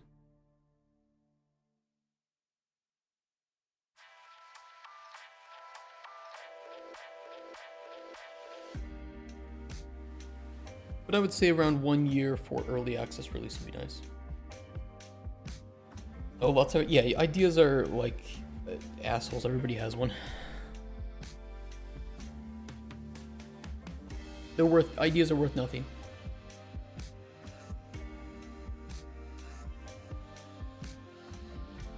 You can have the greatest design written on paper and then not know how to make your game, and therefore you have no game. So great design does not make a great game. But this is just the... This is like a blueprint of scope. And it's a blueprint of systems. And so we make the systems. We add content to the systems, that's the scope. And then we refine the systems and the content. But we don't have a pipeline right now. We don't know what to start with here. And we have a lot of technical overhead for the game that we need to get resolved. So we did do some of that resolving last week. I don't know, I don't think ideas are very valuable. I think problem solving is valuable, but I don't think ideas are. Anybody can have a good idea for a game. Not very many people can actually make a game. And not very many people can actually release that game. Because making a prototype is different than making a game. And finishing a game is really hard. Hey Hilden. Yeah, without the blueprint one needs superhuman. Yeah, it's like this is here so we can be like, okay, we know that we need this. Do we know how to do this, right? Is this an unknown or is this a known? And some of these things have knowns. Mostly knowns, like tumbleweed toss. Yeah, I don't see any big problem with this. Other things, you know, like moving the train around the tracks in a simple way, we have some ideas, but we don't know, so that would have to be prototyped. And then we take this prototype of the Wild West theme, we freeze that in history, and we make a new Unreal project from scratch. And so we use that first playable, that prototype, along with the GDD, as the backbone for our vertical slice, which is done with the right pipeline and mechanics in place.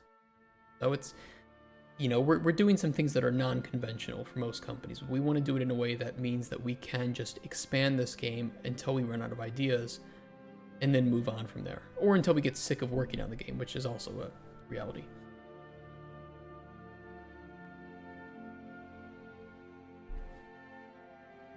I guess similar sentiment to that dev. It might have been Tim Kaine. I don't know. I watched a lot of Tim Kaine. But yeah, it's very common. You will get 1,000 ideas on a game and you will only be able to implement 100, and then of course you'll have to cut back half of that. And it's just not worthwhile for a designer to have ideas themselves when they can just hang out with the lead artist, get ideas from them, or read Reddit, or should just play a different game. Just play a different game that isn't even the same genre and you'll get ideas. Easy. I think what he's trying to say is that idea by itself alone doesn't say much. Yeah. Yeah. That's basically what it means. And I think that, sure, maybe in like engineers and robots it's different, but I'll tell you what, in game dev, ideas are worthless because you can go on Reddit and find great game ideas. You can get great game ideas from your parents who don't play games, or your grandparents.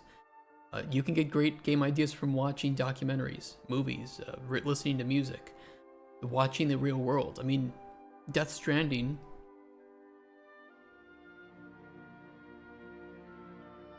just came out of an idea like this. This was real. This is a real thing. It's just, if you don't execute that well, then yeah, it's shit. Or if you don't know how to make it, then you will never have a game based on it. So your idea is worth nothing. Just remember to write down the ideas or it won't be stored in long-term memory. I've plenty of ideas for games, unfortunately. And not nearly enough time or money or knowledge to make all of them.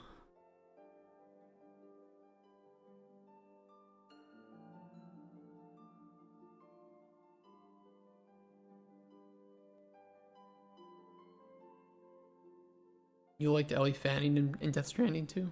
That was a fun game. That was a memorable game. And I think Death Stranding might not be the greatest games ever made, but they're very good. But you know, I'm not saying they're not 9s out of 10s, but I don't think they're 10s out of 10s. But they are some of the most memorable games I've ever played. Uniqueness, casual, immersive.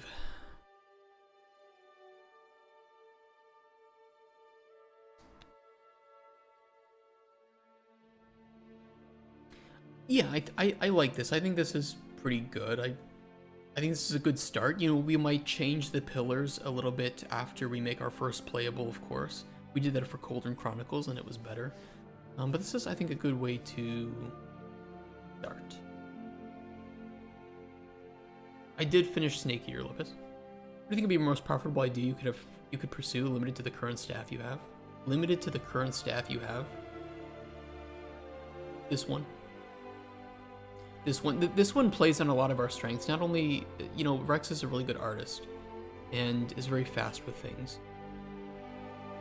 And that opens up a lot of doors that Cutsper and I didn't have alone. But Cutsper and I are very much gameplay oriented. So prototyping little mini games and making little mini games is kind of our bread and butter. Little systems and mechanics. He and I both do that very well. So this is a game that is very much tailored to our capabilities, but not all of them. Sound and music will be very important for this game, and that's something that we will have to resolve, probably with money. Unless we can find somebody that wants to work with us, which would be pretty cool.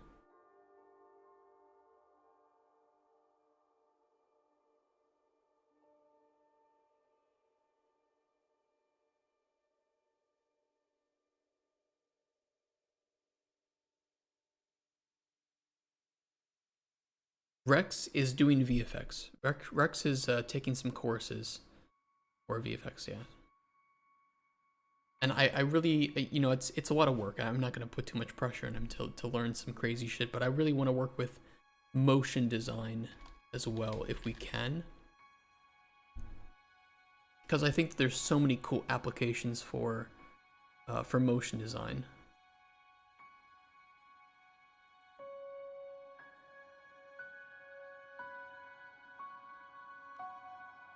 This shit to me is just so fucking cool.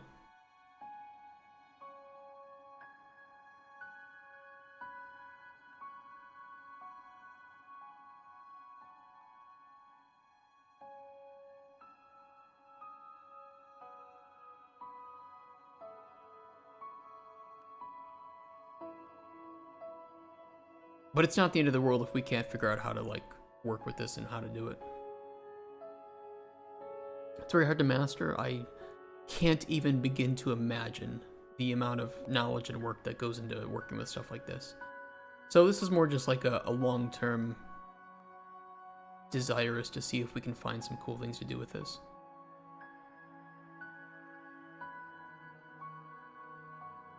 This is an actual thing in Unreal that you can set up. This is real time with Niagara particles. It's pretty fucking cool. And then you can build this into gameplay.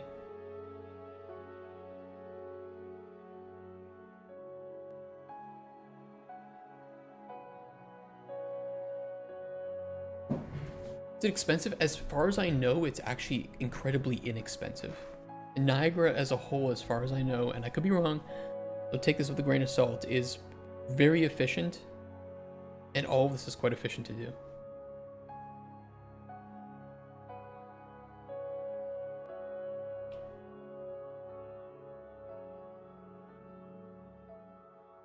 The good news is, Rex, I don't think that we need motion design stuff for any of the 3 initial themes that we have. I mean, maybe you disagree, but I don't think with Wild West, Stylized Fantasy, or Haunted Hotel that we would ever need that. Something more like sci-fi would be, this would be great for, but yeah, I think it would be weird in that too.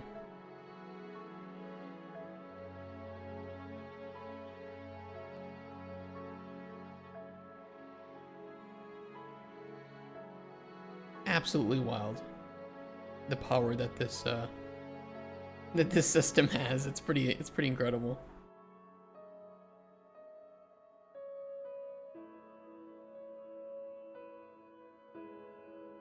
Is that the Fortnite bus? I mean, it might be. I don't play Fortnite, so I don't know shit. You can do stuff with like 2D as well. I don't know. We can always save it for like a future game too. We don't have to do it in Coin Pusher 2. It might add too much overhead to the amount of work, so. We know that we'll need visual effects though.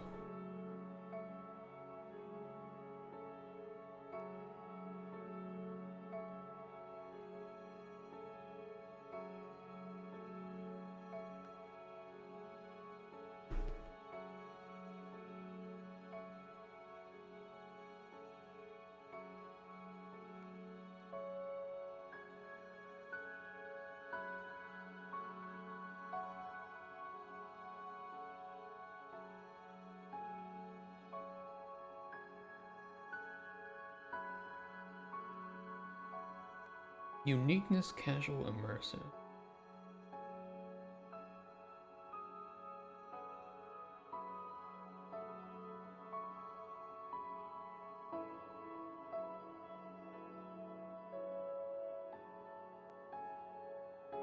I think it's like more like something about the lack of grind. We don't want it to be grindy. Will the game be called Coin Pusher 2? I know, probably not. I thought that Coin Pusher Realms could be a fun name for it. And it won't have any relation to Coin Pusher Reloaded. By like any... The only thing that it will have relation to is like the intro sequence and the fact that they both have coin pushers in them. You like Coin Pusher Realms too? I like that name. It fits, and I think it directly says, hey, this is about Coin Pusher and realms. And when you think realms, since it is plural, and you can just see that like right in the opening trailer screenshots. Here's the Wild West, here's fantasy, here's Haunted Hotel.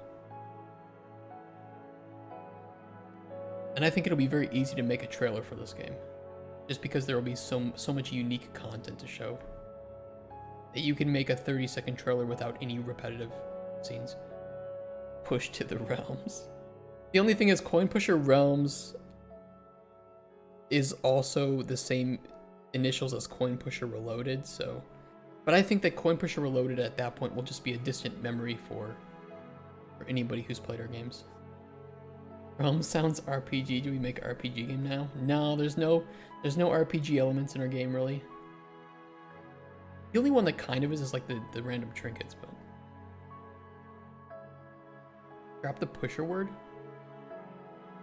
Coin Realms. Okay, so here's the reason why I include pusher.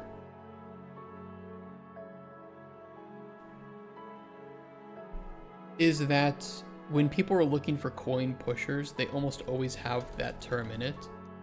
Now, it is not impossible that our game it becomes something so, hopefully, something so unique and interesting that people don't associate... I don't know, I include pusher, and I got rid of the dozer and replaced it with pusher and Coin Pusher Reloaded just because all of the other competition has the word pusher in it. So when people look up Coin Pusher on Steam, they see, our game will appear there. But if you did like Coin Dozer or something, you know, so it's like we need it to stand out to a certain extent. Also, by the way, guys, thank you for the positive reviews. A lot of people are playing this, a lot more than we thought. Realm Pusher coins going to the devs. There are quite a few pushers. Yeah, I don't know. Like you could argue that like Ratcoin probably could have just called itself Ratcoin. But they included Coin Pusher Roguelike as an identifier to help people understand what it is at first glance. So Coin Pusher Realms to me is... Hey Mozart, how long you can be live? For another 4 hours-ish? About. Also welcome. What do you think Games of Arcadia? What is a name? When realms push to the limit. We'll see. Like, we have to make a choice between what is, like, what is marketable versus what sounds good. And unfortunately, we might have to do something like Ratcoin, where it's like, well, yeah, it would be great if we didn't include Coin Pusher in the name, but that's the best way to market it. Thank you, Moisa, for the follow. I appreciate that. But not Huge Cookie. You repeat follower.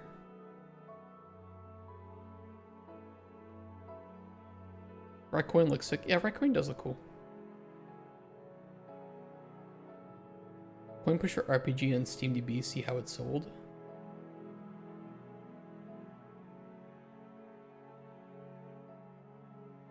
Coin Push RPG. Sold pretty well. Safely 50,000.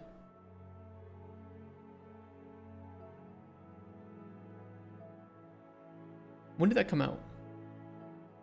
May this year. That's doing pretty well.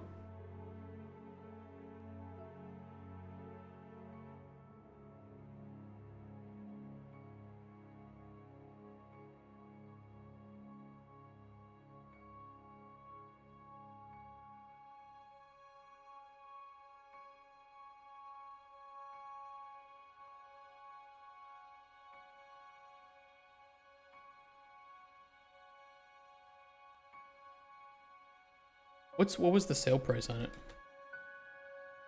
$10, assuming that people bought it at 10. No, it's a lot less. I would say that they probably walk away with, well, they have a publisher. That helps too, by the way. I would say that they're probably looking at,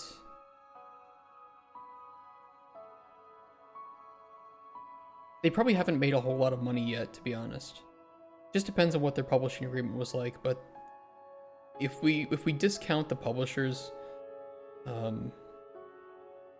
take, they probably had over 200,000 in revenue.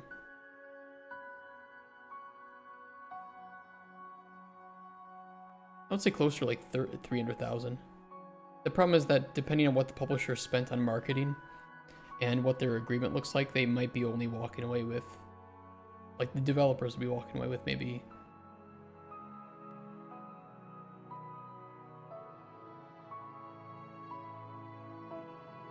50 to 80,000 of that, which is not bad. I think they have some cool mechanics, but this is, I mean, why would you ever include a screenshot where you have text overlapping? Would you ever do that? This is very much like a stat-based game. A lot of mechanics. Definitely we're gonna avoid that. Outside of Ratcoin, Coin Push RPG looks like the most ambitious scope coin game. I would agree. Yeah, I agree.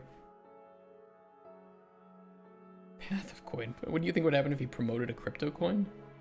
I would probably kill myself because I would hate to do that. No, Ratcoin looks really good, and I think that I'm really happy to see more games expanding into this and trying to do something new with the genre. I hope that we can be a part of that wave. And that people can look at the game and see something interesting and unique.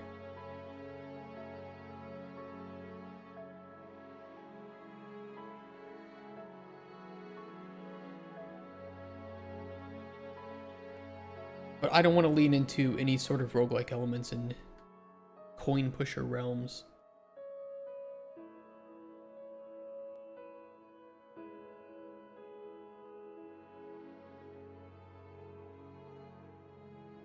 We'd be so addicted.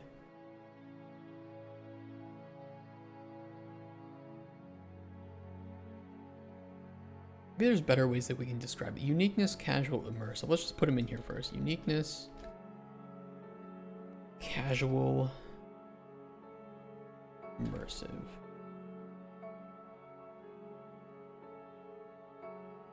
Realms, cabinet mechanics, and minigames are unique.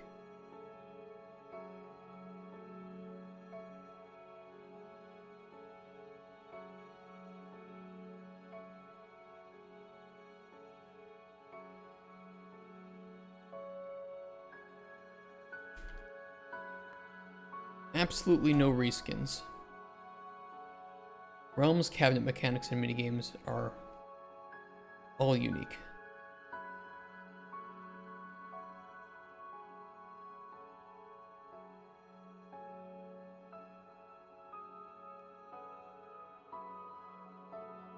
Gives each realm its own identity and value.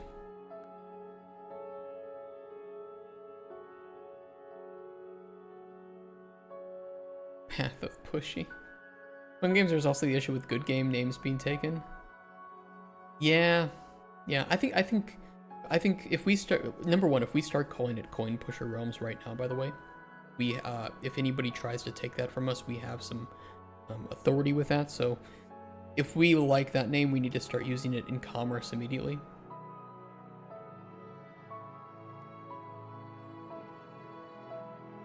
I assume though that there's probably like an Android game with that name though, because of course the fucking Google Play Store is just full of a bunch of that shit.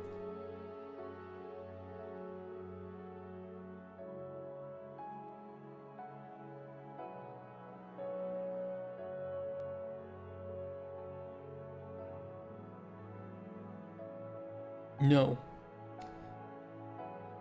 So I'm taking it. Coin Pusher Realms.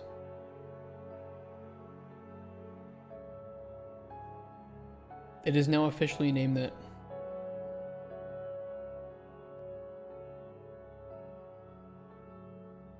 I will file the trademark immediately.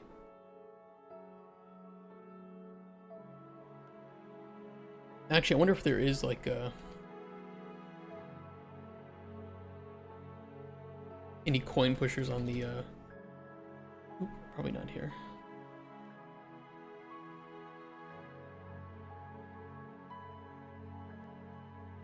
Coin Pusher 365. Coin Pusher Plus. These are dead though.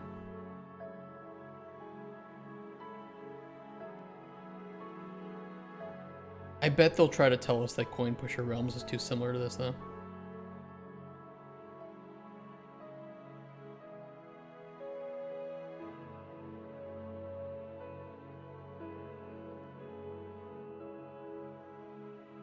Yeah, shit, fighting against the gambling companies? Fuck me.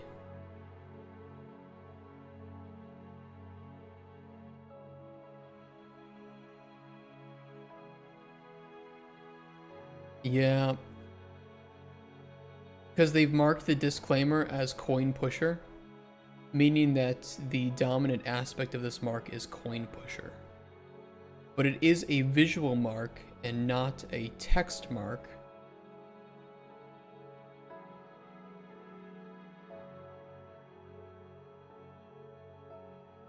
It's also a class 28,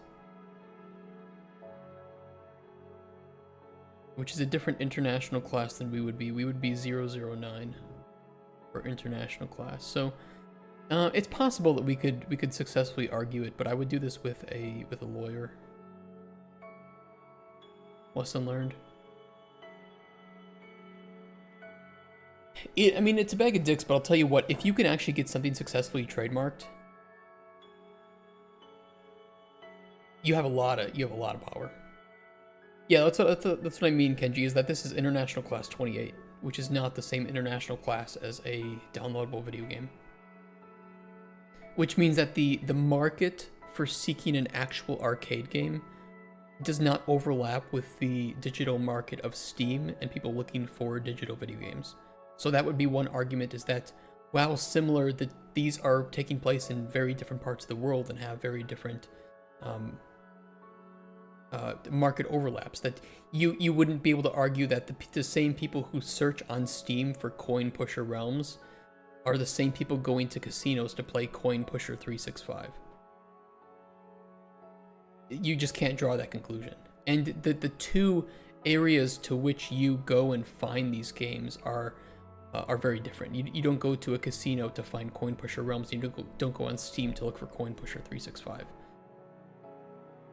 This is assuming that Coin Pusher 365 is not a downloadable game, but I don't see it here, because it lists itself as specifically a physical machine and not the international class 09. I wouldn't say AI services are very good. They can very confidently lie to you. They're good to get a start, though, of where to look.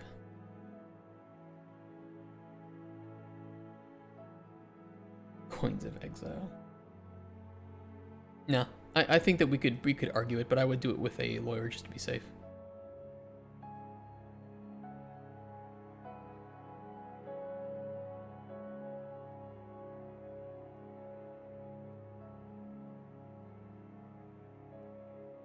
It's just, this is going to be the primary argument here, is the disclaimer of Coin Pusher.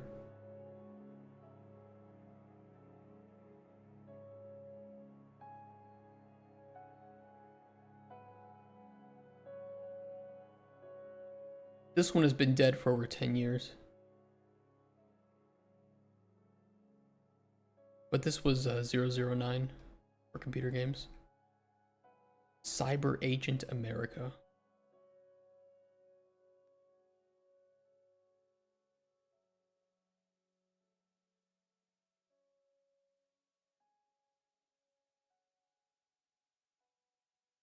So no, I wouldn't worry too much about it.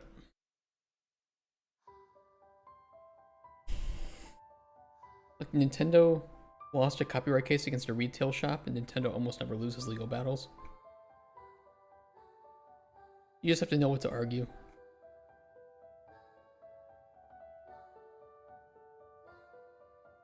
Okay, minigame renditions have additional layers of depth and strategy for those that want to engage. Is this really that strong of a subsection of this pillar?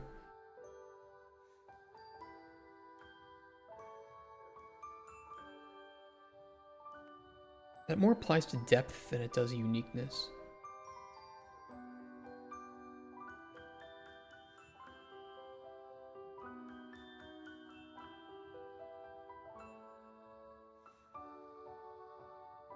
No, I won't include that.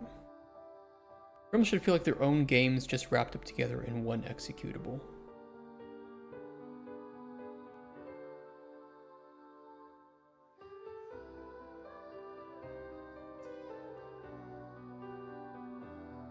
Realms are games.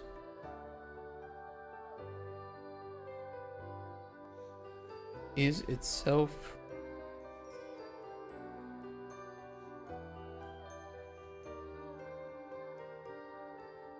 self-contained set of minigames, goals, and experiences.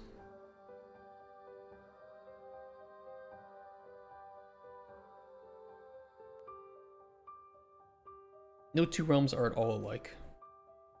I think that works. Are judges able to throw out any case? If so, imagine a judge that loves consumer rights just quietly throws out every case from Nintendo. I mean, but then you could get that repealed. Or appealed. Repealed. Appeal it. Like, repeal? That's not the right word. You would appeal it for misconduct in that case. Work. You're going to the trial of Sekma. Is that the, that's the stupid trial in PoE 2, right? Where you can't get hit. Succeed. I'm surprised that they haven't removed that yet, because I think that's really fucking dumb.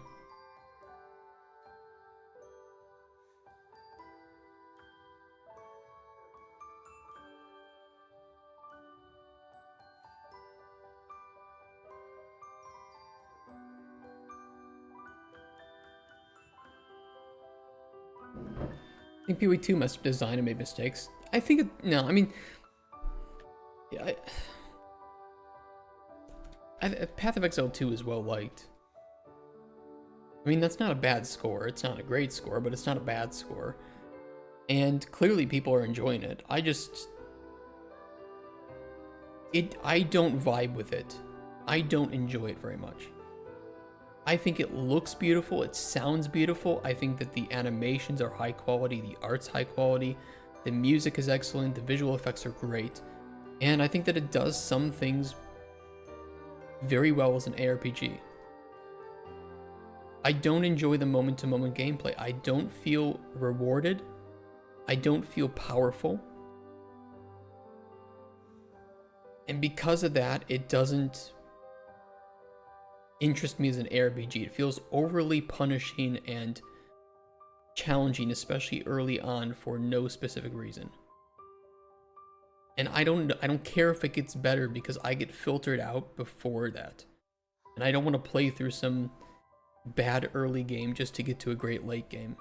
I don't want a boring campaign just so I can have fun mapping.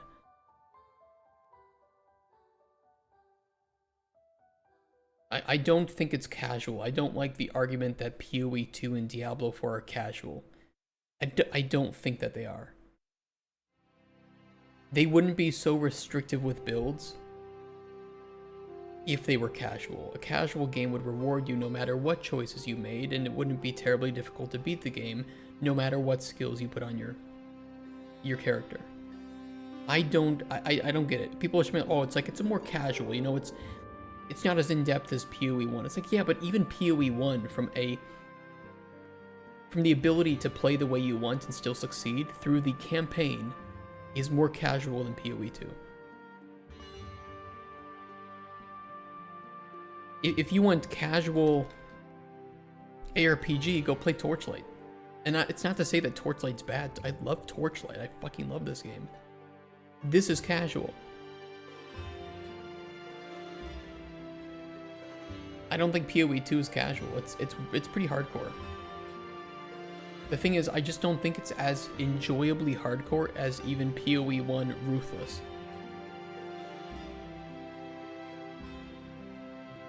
Actually playing the song for Legend of Zelda Twilight Princess? You don't like this song? This is from Heroes 3. This is older than Legend of Zelda.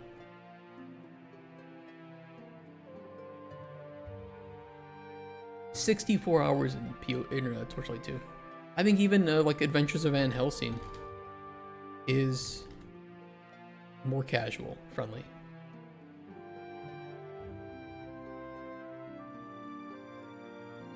I really like Neocore games. I think Neocore games make some really great games. I really do. I like Neocore. They're a cool company. Kind of underrated. But they really like to make these dark RPGs and dark games. I like it a lot. My top game on Steam? I don't even know if I could fucking answer that. I have so many games that I love. Depends on the genre.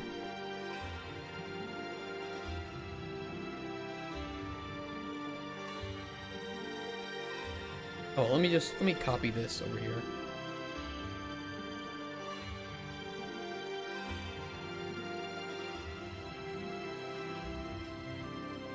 Casual.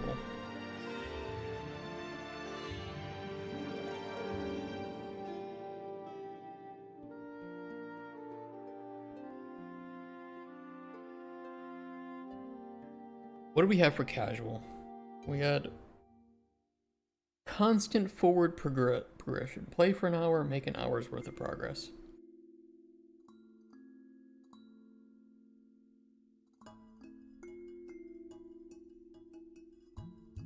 Yeah, I like that.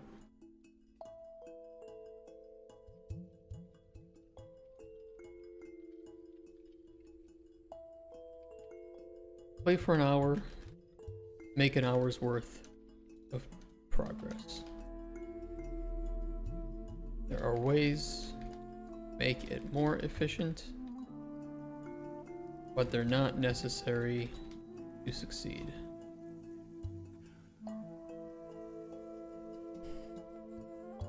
wonder what the expenses are in GTA 6 development. Closer to $1 billion than $500 million. I can tell you that. I think PoE 2 has a problem of, like, you played Van Helsing for 10 hours, had fun, made good memories, but you can't do it with PoE 2. Look, I can only speak as far as, like, the wolf boss. Right? I think the wolf boss at the end of Act 1 is really fucking awesome. Really cool. The problem with PoE 2 to me is that I feel very restricted by builds, which doesn't feel Path of Exile to me.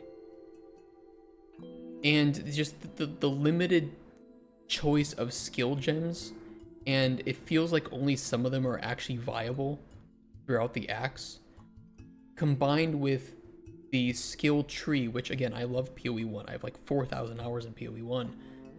It's just PoE 1 felt less... like I could just hold on to 20 skill points throughout the acts and then throw them into my build at some point in PoE 1, whenever I felt like I knew which direction I needed to lean into. But with PoE 2, it feels like you need to apply your skill points because you need that power. But then that power by the next map you get to is already wasted because you don't, it feels like you're not ever actually becoming more powerful. You're just trying to keep up with how tough the enemies are becoming. And that to me, it doesn't feel like I am living a power fantasy. It doesn't mean that the game needs to be easy, but it needs to feel like I am getting stronger and the mechanics that I have at my fingertips are getting more refined or more powerful with that. And again, I just think games like Last Epoch as well does the power fantasy and the progression way better.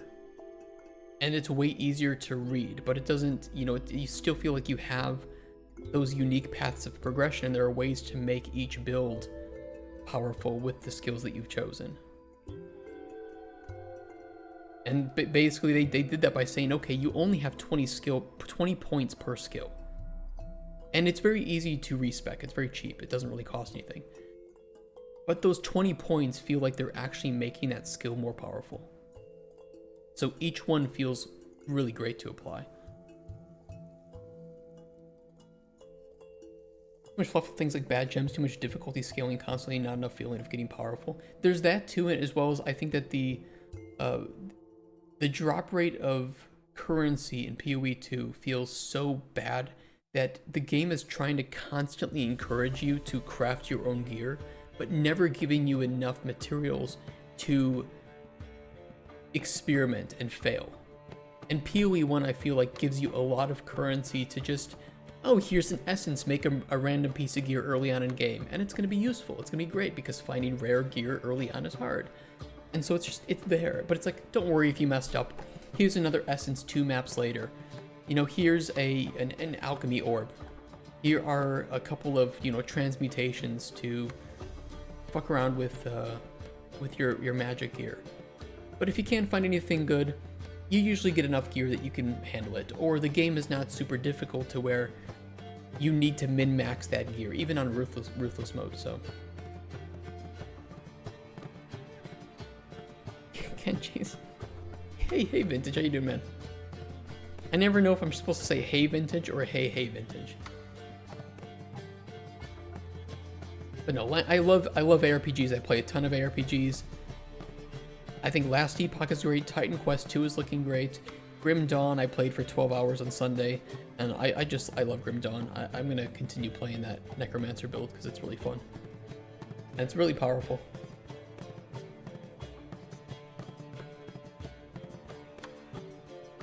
I'll play pretty much any new ARPG that comes out. Realms should feel like their own games just wrapped up together in one executable. I mean, we kind of... Oh, that was part of that. Limiting progression pathways, but making progression more meaningful. I think that kind of plays into... Well, it's kind of part of immersiveness. Nice. There's a little bit of overlap here.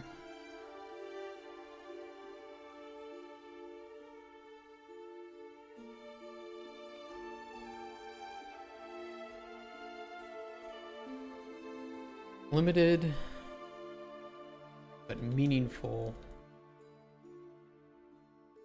progression.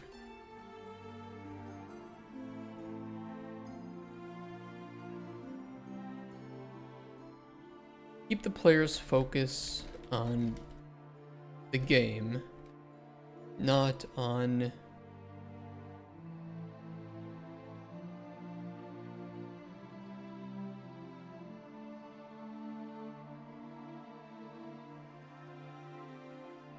bloated progression systems.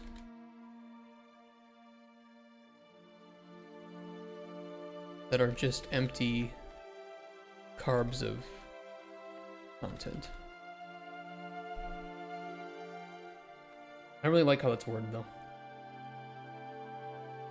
I feel like it's only Hey Vintage because I haven't been able to get Vintage. Ah, dude, it would be pretty cool to have just the name Vintage. I got mind maps and pillars on screen because we're doing the gameplay loop and pillars today, and the one sheet if we can get to it. How do you feel about tactical RPGs like XCOM? I love tactical RPGs and tactical games. Tactical turn-based games is one of my favorite genres as well. I love playing them. I'll play most tactical turn-based games depending on how they play. But I need to like them.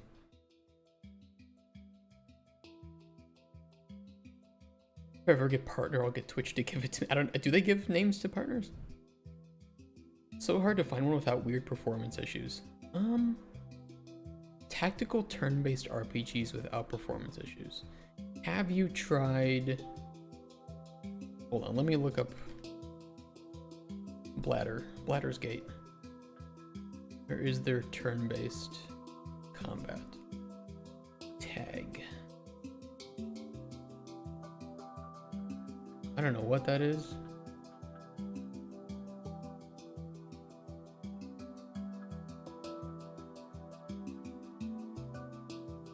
Rogue Trader is good. I need to finish Rogue Trader, but I'll tell you what, I like Rogue Trader. I like Owlcat games just as a whole. War Tales is a lot of fun too, if you haven't played War Tales. That is a lot of fun, and I think that's pretty unique too, as far as turn-based strategy games go.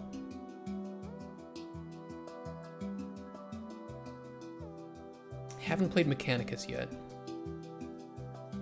Pathfinder is cool, but I'm not a big fan of the Pathfinder system. But Pathfinder Wrath of the Righteous has incredible writing and great characters, and is like a million times better in terms of its characters than even Baldur's Gate 3 is, in my opinion. Pretty crazy.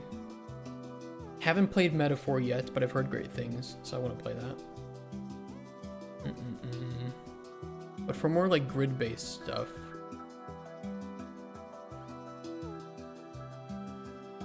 what is the... Oh, Octopath is great if you like turn-based. Octopath is fucking wild. And arguably some of the best combat systems that I've ever played is Octopath. Also, the soundtrack is really great too. Both 1 and 2.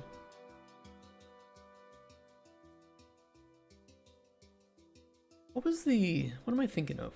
What is the game I'm thinking of?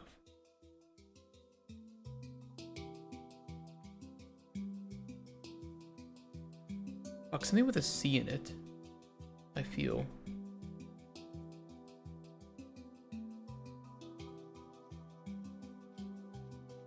I mean, Divinity obviously is great too. More like this.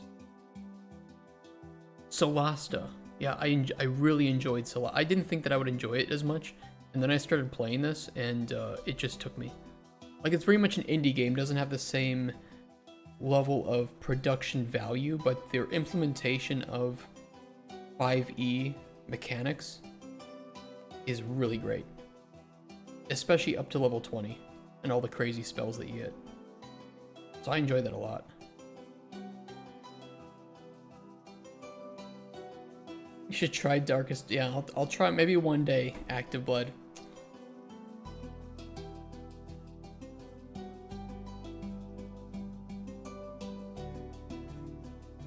Your PC overheats while playing it? What the hell?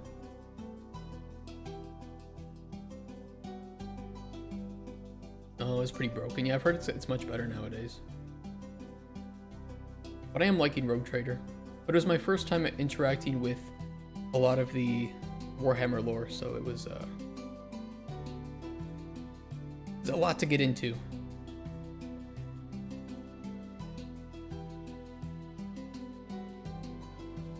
I don't really like this second sub-pillar of casual. I don't think it's worded very well.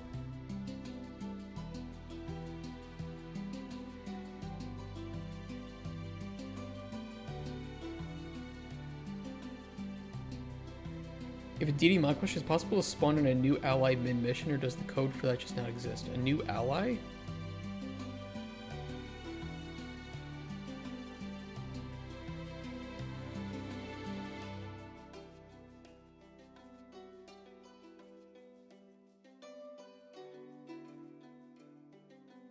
I don't think it would exist. New enemies, absolutely. New allies, I don't think so. You died on the second floor. I have not tried the Ascendancy in PoE 2. I actually liked Uber. I liked the lab in PoE 1. But I know some people didn't, but I enjoyed it. Keep the players focus on the game, not on bloated progression systems that are just empty. I think it's just casual.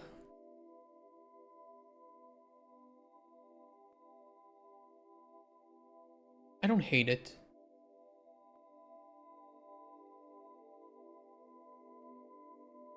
I don't know, we'll keep it there for right now. Like if a party member dies and then I find a prisoner in a secret room, can the prisoner join the party then and there? No. No, I don't think you'd be able to do that.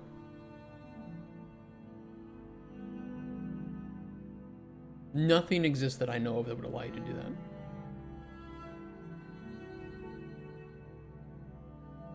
Immersive. Scenes feel real even with non-immersive elements with no artificial visible boundary. How can we reword this?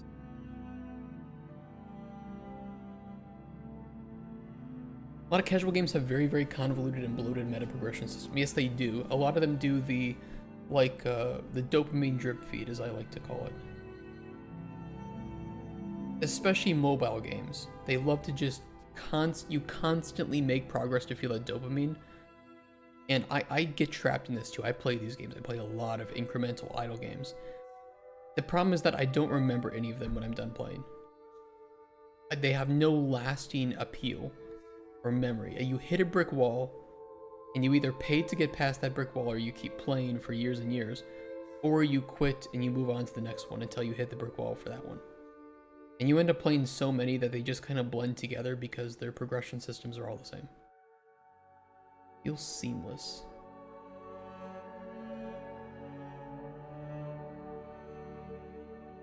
I don't know.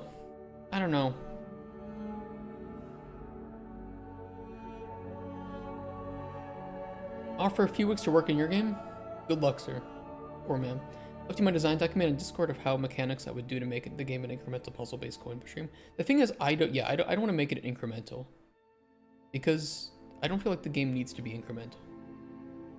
But I might read it and get some ideas.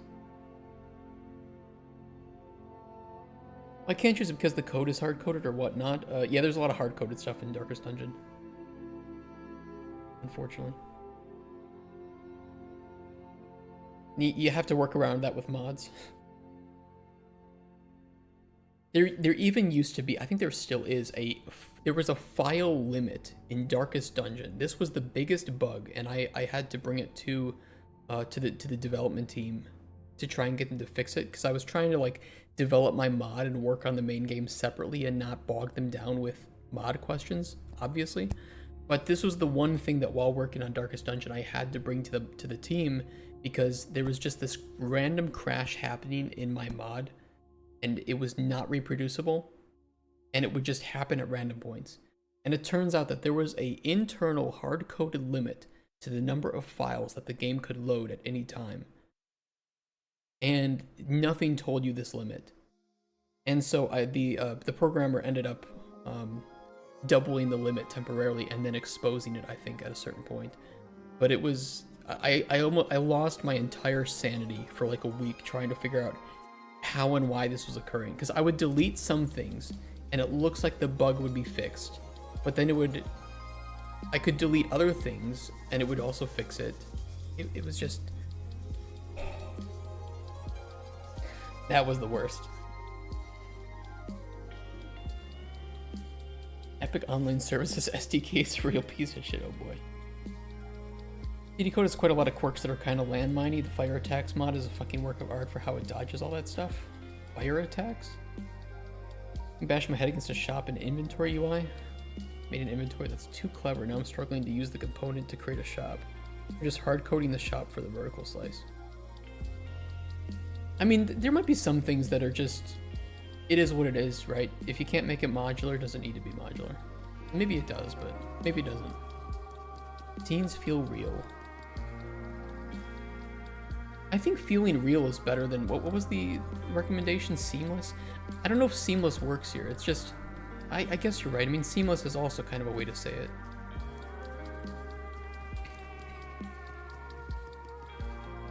I think we can just simplify it to scenes,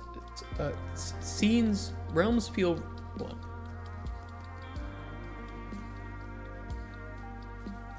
Realms are real.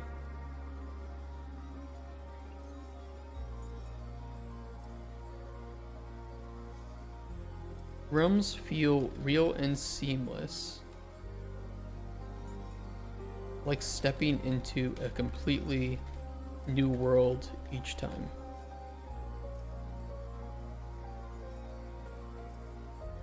I think we can just keep it simple like that. What is the reason to hard code a limiter? Does it serve something to protect something? I guess it was meant to protect. I didn't really ask the reason for it, or I can't remember. Maybe he told me in an email. It's unreal and unreal. No, but immersiveness is about feeling like you're really there, right? And I think immersiveness and authenticity are two separate things. You can feel immersed in something that doesn't feel authentic, and something can look authentic but not feel real. Like you play Silent Hills or something, it feels immersive. Obviously, it's not very authentic.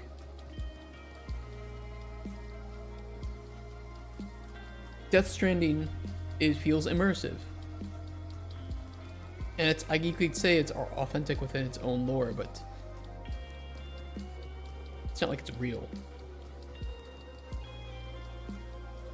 Minigames are all built around the theme of the realm.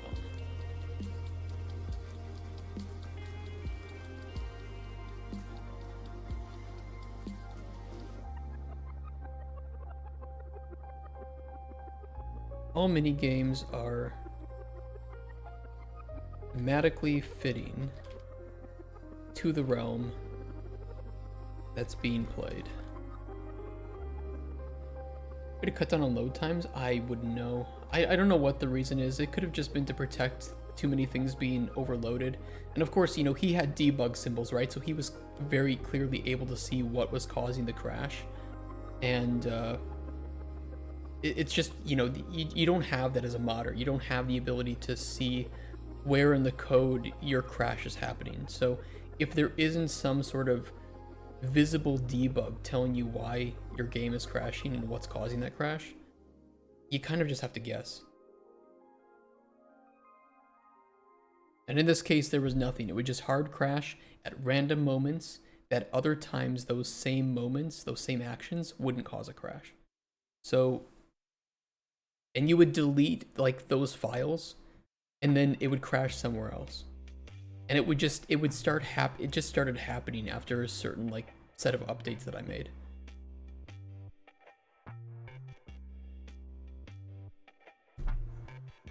it was pretty crazy, but I'm glad that, the team was nice and the programmer was awesome and he was able to quickly resolve it for me. Even when I wasn't supposed to be talking, to the rest of the team about mod stuff, because we were trying to focus on releasing the game and, crunching a little bit at the end there. So it was kind of a waste of his time to look into it, but he was very nice to do it.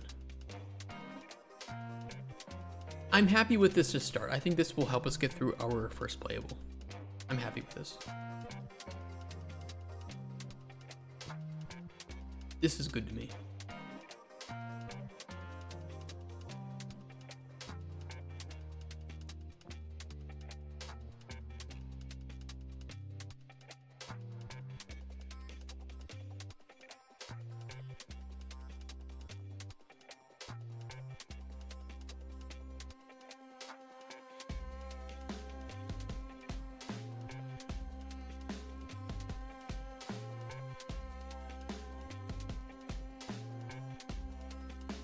Okay, let's make our pillars to this.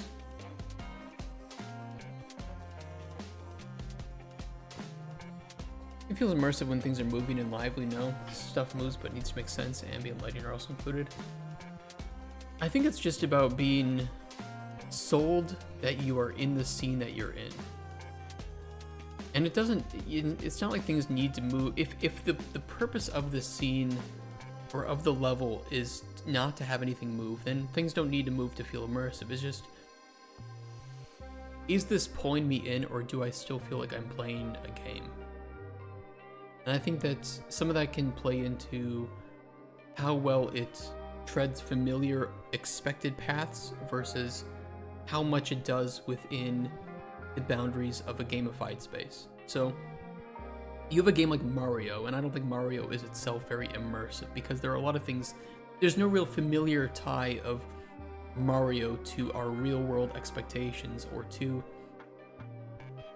we can't anchor ourselves in that. It's enjoyable, but arguably Mario is not immersive in that way. But you would take a look at a game like I said, Death Stranding 2, which is still a fantastical universe, and it takes place in real world locations, but with physics and shit that's never going to happen in our real world, but it still feels immersive because it has rules, and it treats the world and those rules as if they're living within that. And you don't really have that game's space and those artificial boundaries that break the immersion.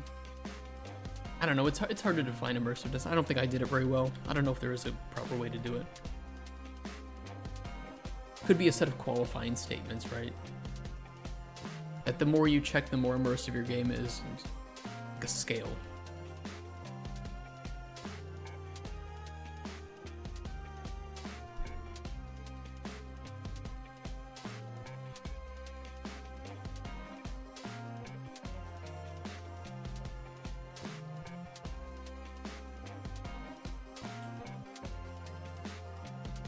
I don't like the background on that. Looks like an ass.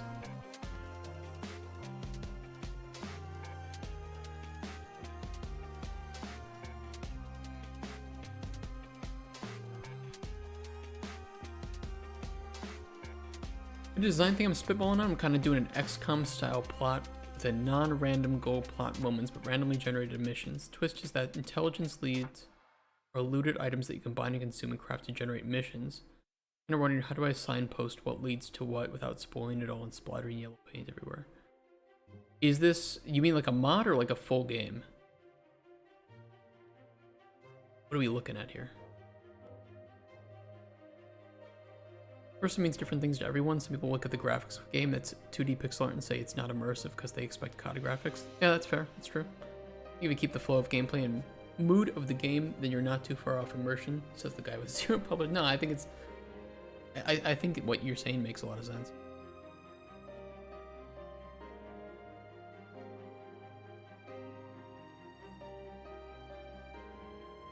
I think to a certain extent we can only do our best effort to make themes feel immersive, but we're still putting a coin-pushing arcade machine into potentially real-world situations and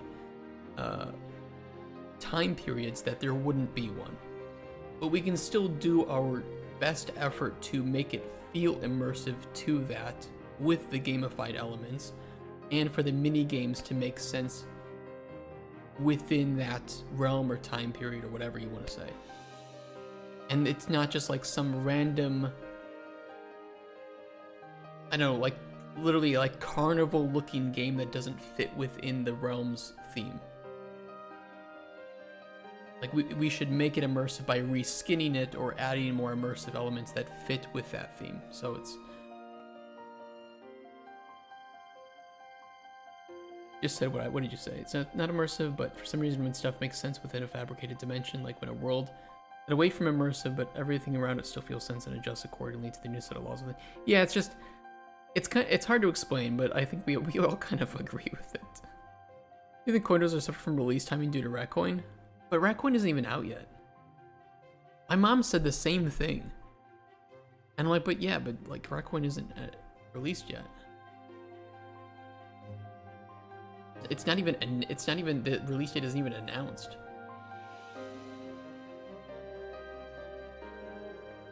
I mean, and most people can look at it and say, oh, I think that this game is going to be better, but it also just plays differently. This is very much like hectic, chaotic, point spam screen resolution destroying game, which is a compliment, by the way.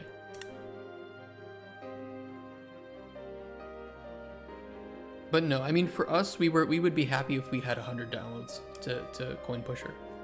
Actually, I think Rex and I both were like, yeah, 100 wish lists, and if we can get like 10 people to simultaneously play it, and maybe 100 people to play it lifetime, and if we can get like 10 positive reviews, we're happy. We've definitely surpassed that, and it hasn't even been in 1 week, so I'm pretty happy with it. Oh, this in demos to content creators? Yeah. I mean, I don't think the only overlap between Coin Pusher Reloaded in this game is that they have coins, and it's a Coin Pusher game. And this will have no relation to Coin Pusher 2 or Coin Pusher Realms. They can both exist, and I think people who enjoy Coin Pusher games can play both of them and find something unique with them.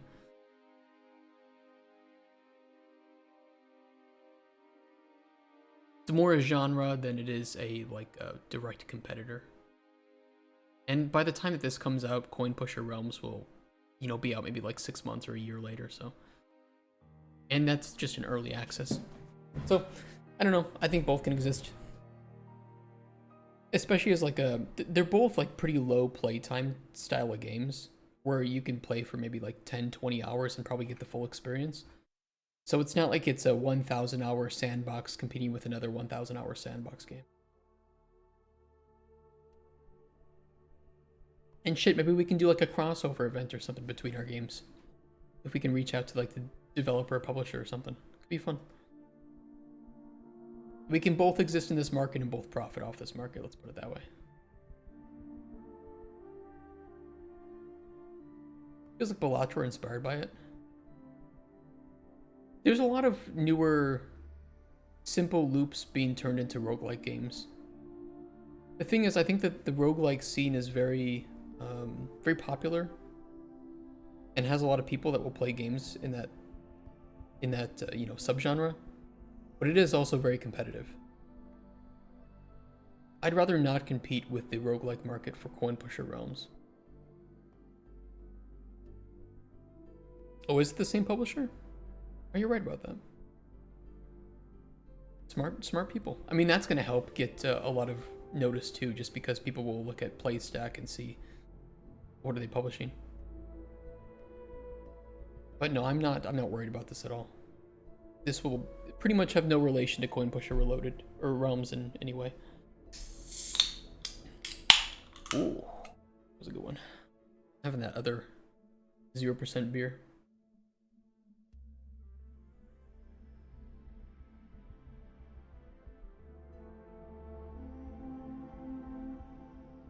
Yeah, I'll play this. It looks fun. It looks really awesome. But it won't have any relation to Coin Pusher Realms.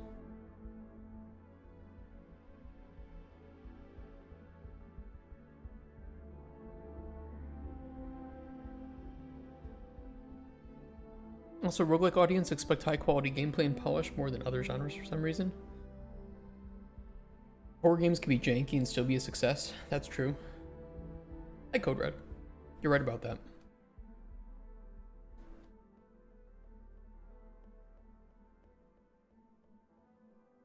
Hold on a sec. Let me publish this. Can I change the project name? Will this dox me if I go and try to edit it?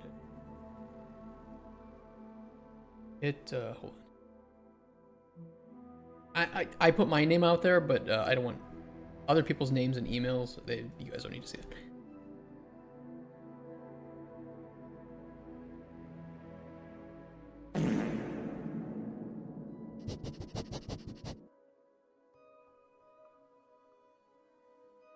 Did it save that?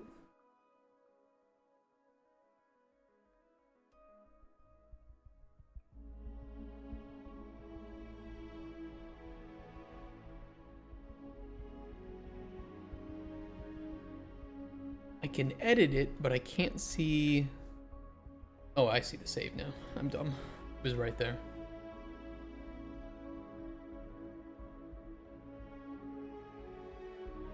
I renamed it. It has not renamed this up here, though. Now it has. There we go. Coin Pusher roams. It's official.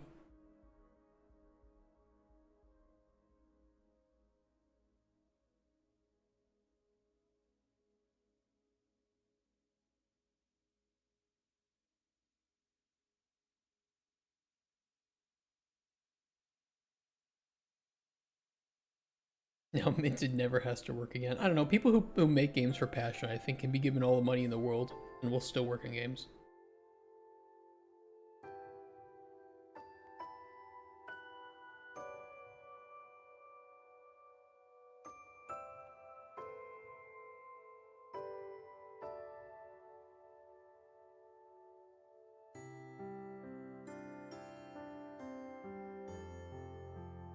Casual and immersiveness.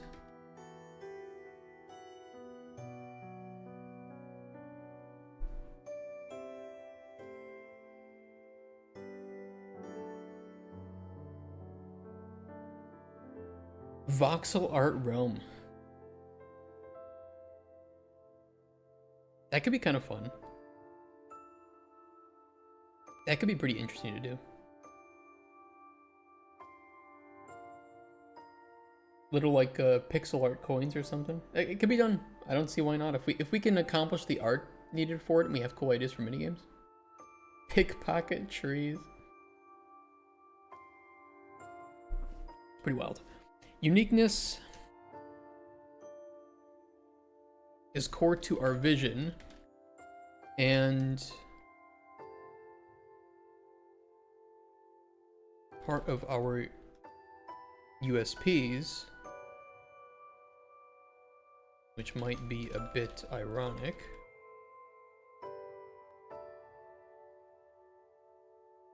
Rather than dive into a single theme like Coin Pusher Reloaded or 95% of the other Coin Pusher games on the market, we can instead embrace uniqueness as a selling point and create so much unique content that it puts everything else to shame.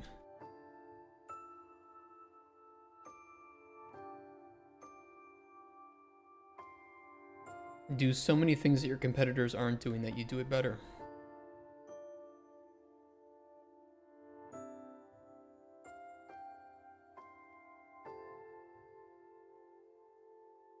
You want to know how my mod for Darkest Dungeon got so popular that I was hired to work on the game? It's because I took every single idea, found a way to fit it into, or that worked, and found a way to fit it into our mods, and did it way faster than any other modder could, that nobody could keep up with my pace.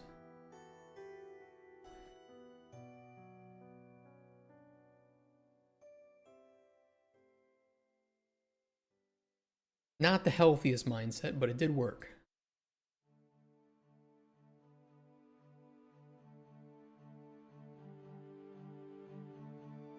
Each realm should feel like a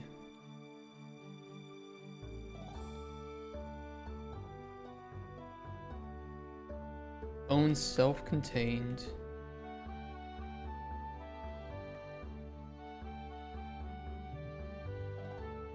I feel like its own self-contained game. All of the goals, objectives, minigames, and mechanics are unique to that realm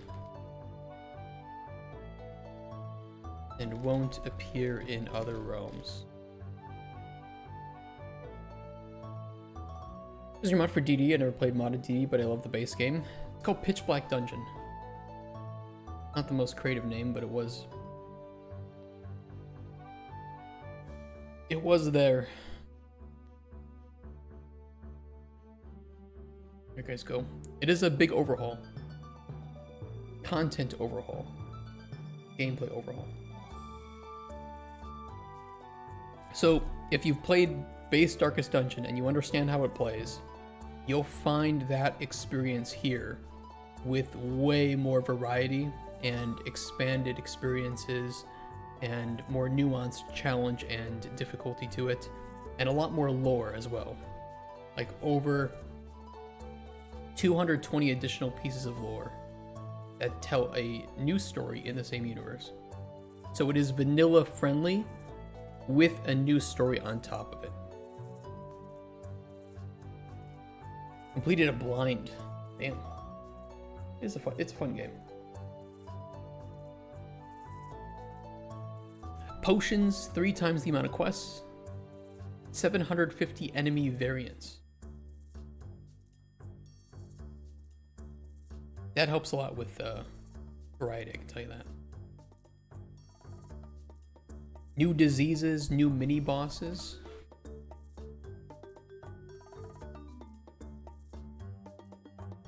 Fallen heroes. You can meet enemy heroes that will fight against you. Thousands of additional encounters. That one is true. I spent like a month designing encounters for this game. It was pretty fucking wild.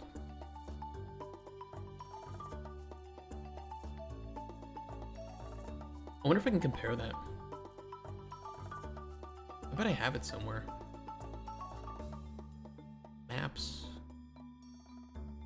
Yeah, I do have it. Look at this. So the base game has about, I would say, maybe this many encounters. Actually, no, this is exactly it. This is the number of encounters in the crypts in the base game. I added this many more. And that's just for one tier. I did it for tier 3, tier 5, weld. Prescribing difficulty ratings to each. And then managing the exact calculations of difficulty ratings for each location and number of affixes that appear in there. And all the enemy variants.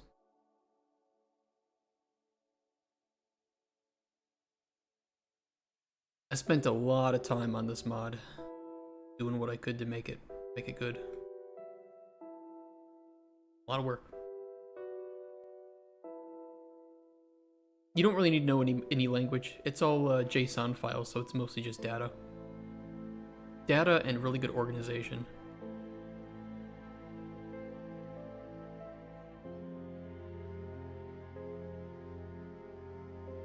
Yeah, I was making the guide for coding it, yeah. I worked on the official Darkest Dungeon modding guide. But then I stopped working at the company and it got outdated and people were upset at me for not updating it. It's like, well, I was paid to make it. I don't have the time to update it anymore, so If someone else wants to take the mantle, by all means, go for it. They do like to spread misinformation about me still, though, which is really frustrating. What do you think of Black Reliquary? I think it's a really cool mod. It's a little bit... I don't think it's very vanilla friendly. I don't know, it's just, like, it's a different experience, and it's a little bit sexualized. But it's cool. But yeah, the Darkest Dungeon community is very, ideologically captured, if you get my meaning. And so I am a Nazi. I'm a transphobe. I'm a homophobe. I'm all the phobes to them, even though I'm none of these things in reality. It's very weird. And I'm glad that I left it, but you know, it's sad because I can't ever really go back to it. There's a big difficulty spike. I never played it. I got really burnt out of Darkest Dungeon. Keeping the game casual is key to the niche. That doesn't mean the game is boring or lacking in any way. Rather, we want to tap into the need for people to unwind after a long day and open up a fun game where they can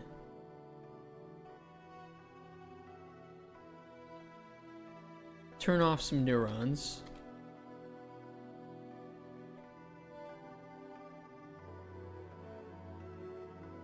and enjoy a variety of fun activities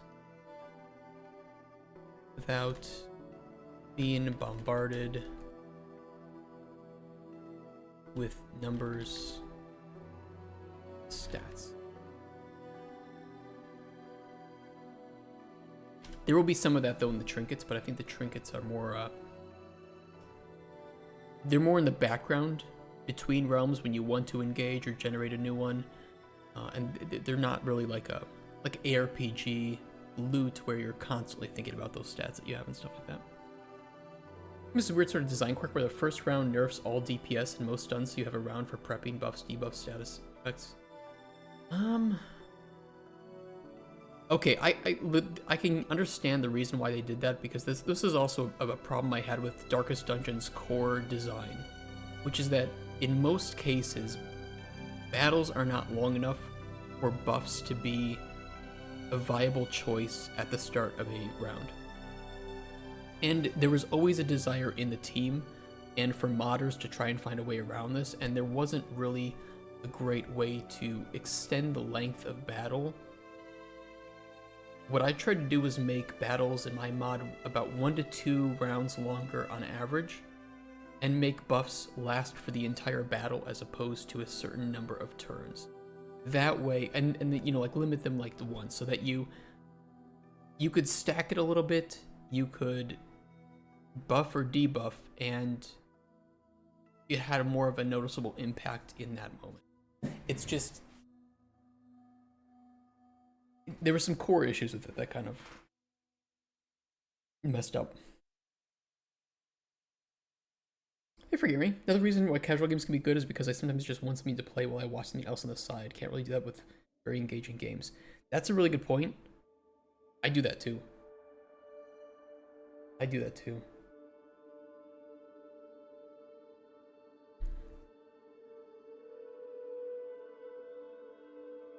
hope we can achieve that. We have to make sure that we don't put a whole lot of, what's the word I'm looking for? Like telegraphing or information into sound effects or music if we can help it. Granted, I want the music and sound effects to be good, but if people are just playing it casually and, you know, might have the volume turned down or are watching a show or something or listening to a podcast, I want to enable that.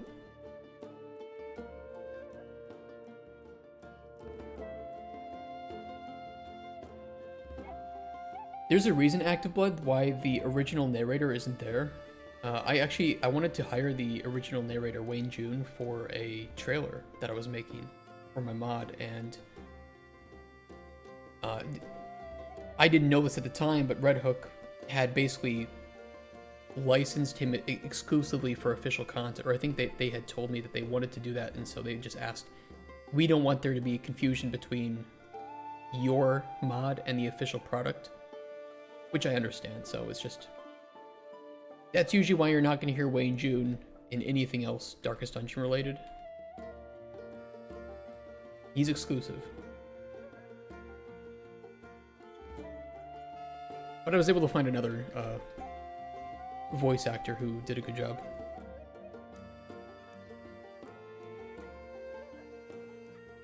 In addition, rather than having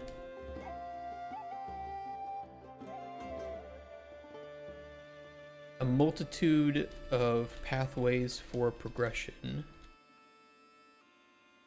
direct and meta, will focus almost entirely on per theme or per realm progression.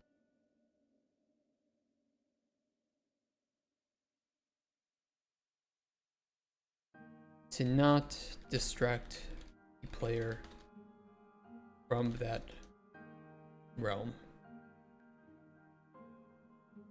I don't know if that sounds perfect, but it does get the point across. I think if we put in too many systems of meta progression, then you are constantly feeling like what you're doing is serving this purpose behind the scenes. And I'd rather just make the progression meaningful within the realm so that it feels more like you have entered this realm to make progression in this realm. And that's the core of it. That's the core of what you're doing and why you're playing it. As opposed to having this meta progression where you have some bullshit behind the scenes that you're keeping in your mind. It's like, oh, I have to get this thing for this reason. And it's almost distracting you from just enjoying the moment. Like games where you're looking at the side of the screen at your objectives, or like a mini map, more than you're actually just looking at the game screen. We don't want that. We want the opposite.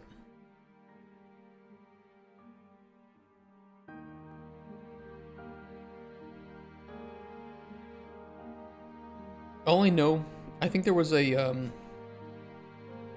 I think it was Black Reliquary. I make other mods too.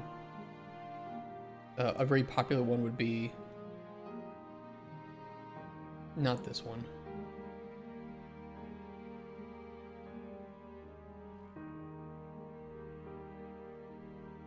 No, it is stacking inventory.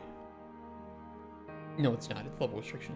This is by far one of the most popular ones, and I reached out to the Black Reliquary team to make a patch, and they basically told me that they have no desire to work with me ever.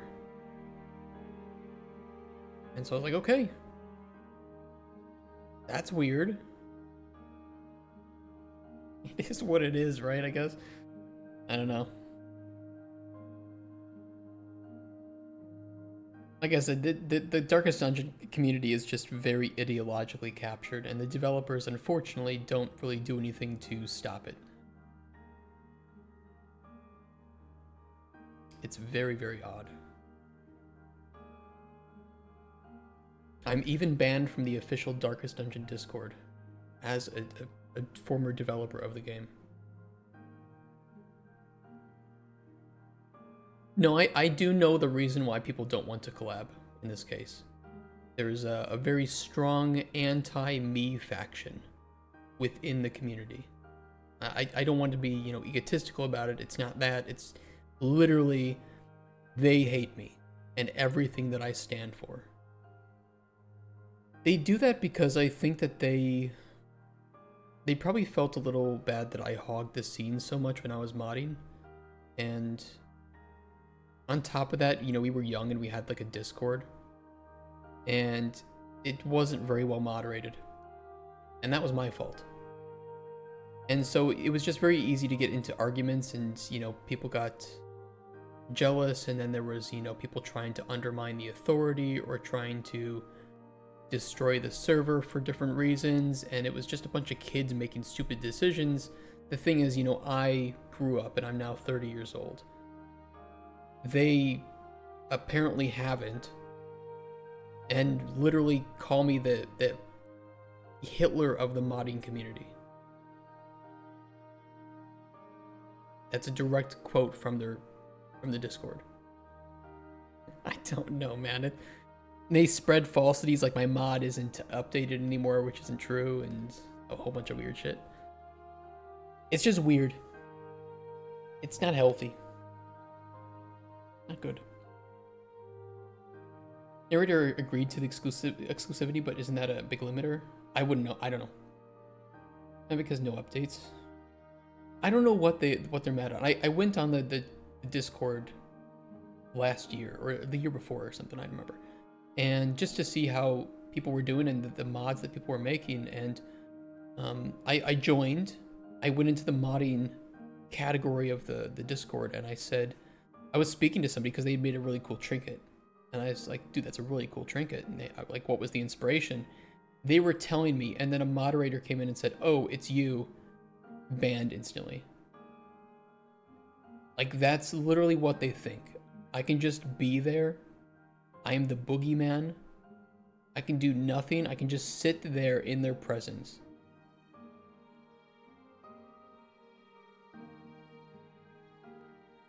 Well, what they're saying is that the mod isn't working with the current latest version of the game, which has never been true. My mod has always been working with the latest version of the game. It works now, otherwise people would be posting that it doesn't, but obviously it does. I think they're just mad because I don't know what they're mad at, but like, people are playing it. I still respond, and if there needs to be an update to fix a bug, I'll fix the bug.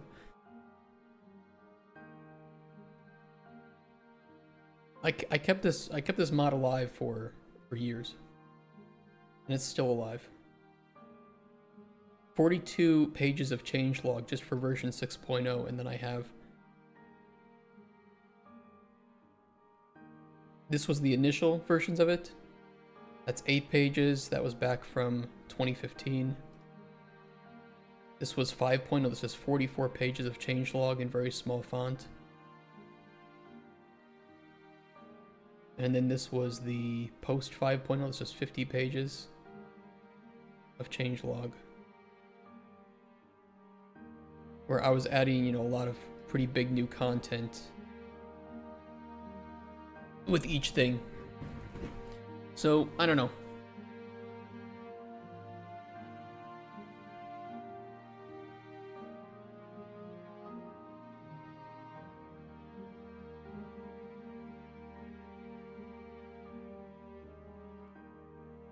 They might be your biggest fans. Well, what I can say is I'm really happy that they don't harass me outside of that realm. I wish that I could partake in the Darkest Dungeon community still, but if they don't want me there, fine. I'm not going to be someplace that I'm not wanted. It just kind of sucks because that game did mean a lot to me, and I contributed a lot to the community with the mod. I'm just glad that they don't interact and invade other spaces. If they don't want me around, fine. I'm not going to be around them either. But I wish that it wasn't like that. I don't want to have Discord mod banned me, but the developer upheld it because I think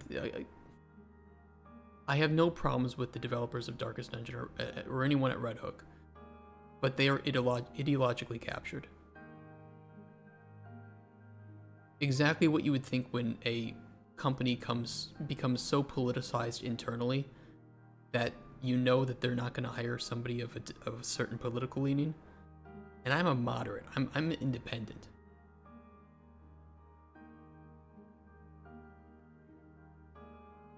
So I think it's a whole bunch of fucknuts is what it is. That's really weird, but whatever.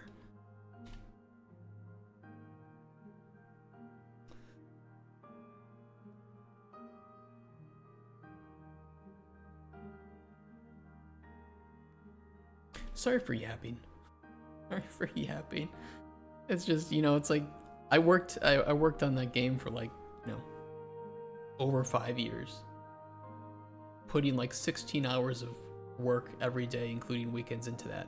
If I wasn't working on the main game officially, I was working on my mod, which was free. And then the community just pushes you out.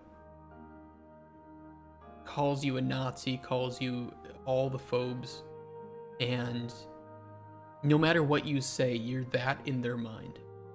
You're not what you say you are, you're what they say you are.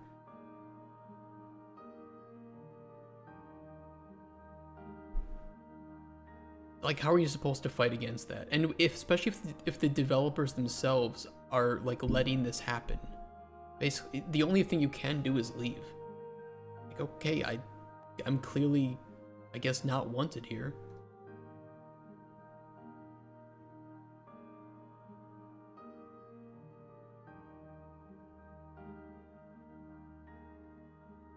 Building upon the sense. A friend that went through a similar experience was an independent worker that worked on a web but was soon as banned. It's just weird. I don't know. It really did make me depressed for a long time, just because it. What can you do?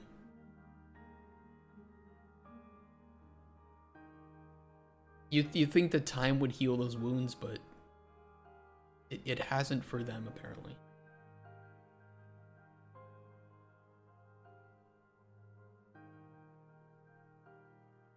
You're all monkey. Yeah, but the thing is, they only have like some edgy Discord messages from when I was like 20 to use as an example. And like I said, now I'm 30, and the world's a different place. And you know, I said some edgy shit, but it's not like I was. It's all done for shock value, right?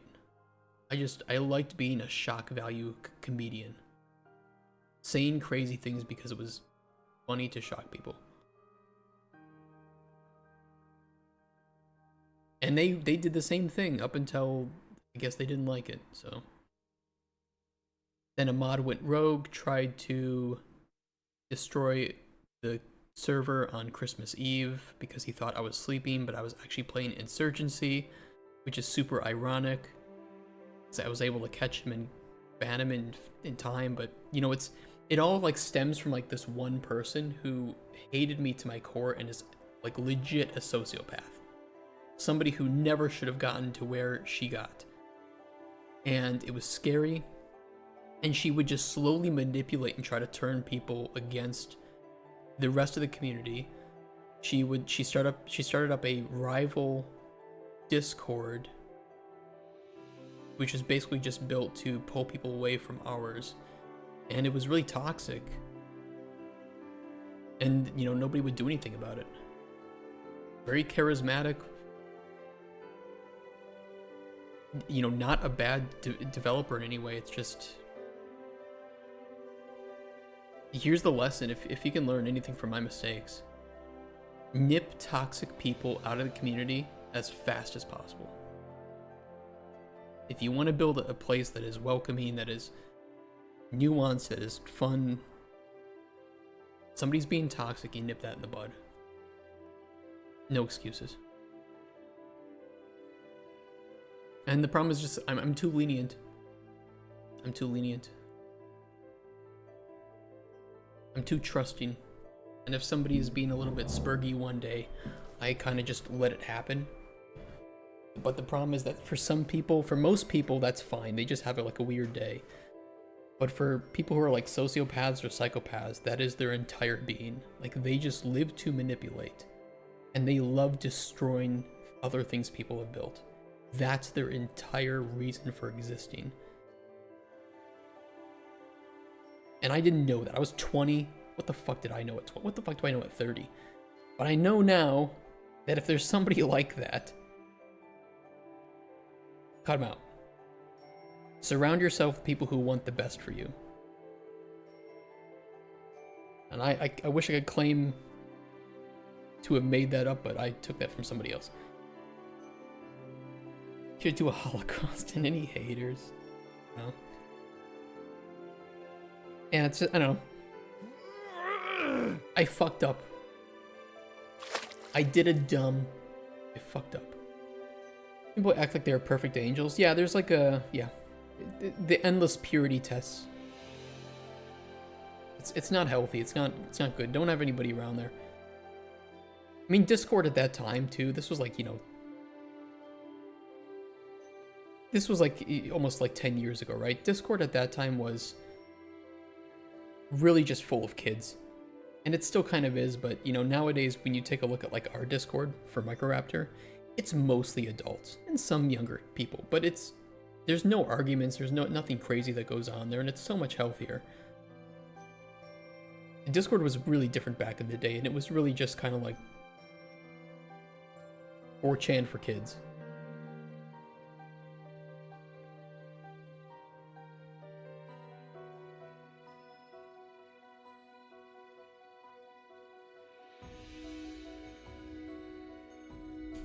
Thanks for being my therapist, guys.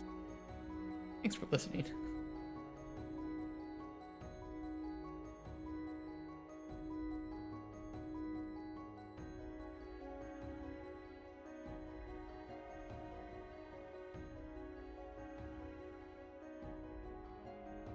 Oh, coin pushing cabinets are not immersive to most themes we would have, or coin pushing cabinets themselves make no sense existing in the areas we put them.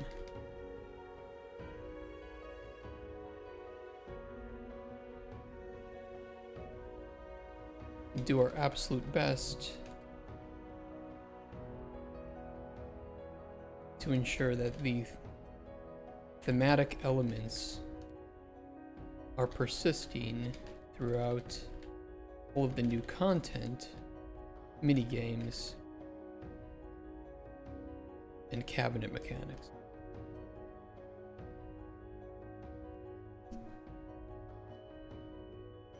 Or Chan is therapy. 4chan is kind of fun to browse sometimes, to be honest. Like perfect capture, but imagine having to moderate 4chan. Like we had I don't remember how many people were on the Discord at one time, but we had like 3,000 people on a Discord, and even then, man, yeah, no thanks. It was really active, you know, we had a lot of messages per day. It was really cool. It was really awesome. People were mostly awesome. The problem is that it takes one bad egg to ruin it. And I let one bad egg fester in the community and manipulate enough people that and she knew how to push the right buttons, that when I had to make the decision to get her out of the community, she had already built up a following of people that would then continue those same actions in her stead. Like it was really, really scary to see somebody so manipulative in that way. And you know, eventually you just have to make the decision, like, I'm done, I'm out. Like I don't want to fight this fight because it's unhealthy. I'm out of here. And that's what I did. It wasn't the most graceful exit, but you know. I mean, you guys all saw like Woot Dragon, right? On our stream here. I'm very easy to rage bait. And this woman was the queen of rage bait. And then playing the victim.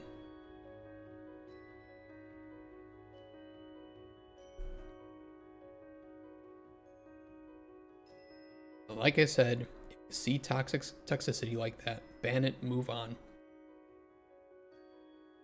Drinking WD-40, yes. So it helps lube the anal canal. Hey Insight, long time no see. How's your day been? We're working on the game pillars, the gameplay loop, a one sheet as well, and we're just casually talking about how I was banned from a community for a game that I worked on.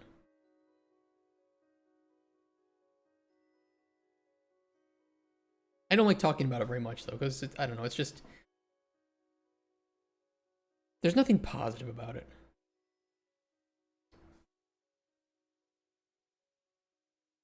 It's kind of just a shit topic. Almost real and seamless. Yeah, we need to mention that more explicitly too. Realms will also avoid visible seams that might indicate the change between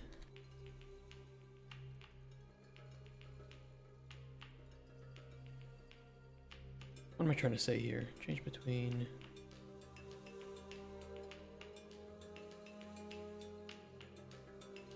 game and real scene.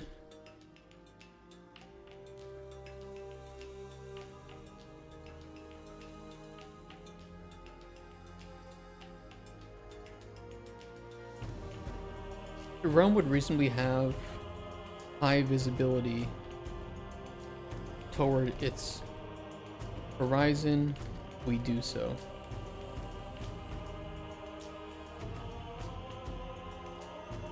I get the purpose of that. Experience was a positive. Yeah, I mean it was positive. I mean I think I've told you guys about how when I was a junior designer, I was very egotistical and a bit power hungry. It was kind of born. I quit out of high school, right? I dropped out of high school, and I think I was really desperate for validation, and I felt very vulnerable.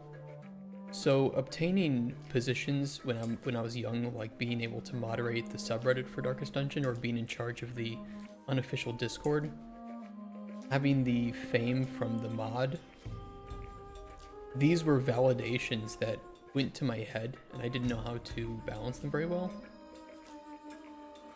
And I think that that is toxic behavior, and it breeds additional toxic behavior in the people that see it. And so I think there was a very massive shift to my personality after all that. And then I ended up working for a game director who was very much like me from that life. And that further pushed me away from ever acting like that again. And so, you know, I still falter sometimes, but I try to ride the path of being humble and just admitting that I'm never going to be a master at what I do, but I should continually try to improve myself. Just, I guess, learning how to be an adult, right? And I have a lot more respect for people who are trying to change themselves and understanding and empathy for it. It's just, I don't think that you can be a proper adult when you're 18, and I don't even think that you're a proper adult when you're 25. Maybe when you're 30, you're starting to figure some shit out, but even then. So, I don't know, it was a good experience, but it was, you know, a trial by fire. It was learning through mistake after mistake, burning down bridges, shutting doors behind me. It's just, human relationships, I think, are very complex, and I'm not very good at having relationships with people sometimes.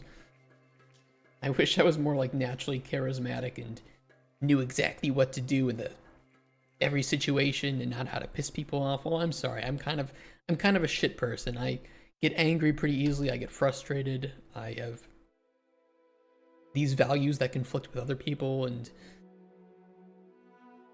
it's tough. Tough making friends. Would you say it's a good description of the word woke? Which one? Oh, what you put up there? Simply people who act like they are perfect and all pure, but in reality just hurt the cause they were trying to help. I mean, sure. I think that there's a definition for that, but that happens on every side of the aisle. I don't think woke is an exclusively left-leaning thing or, you know, anything like that.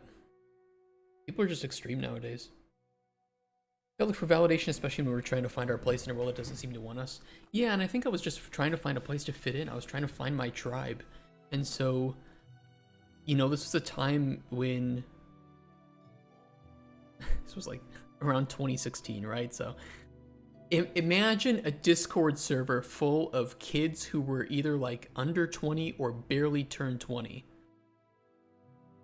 And Trump and Hillary are one of them is about to be the president of the United States.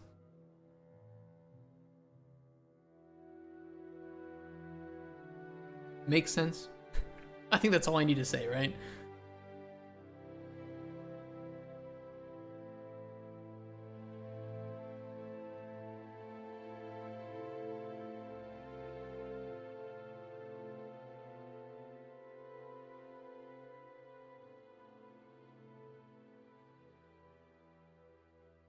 Weakness, casual, immersiveness.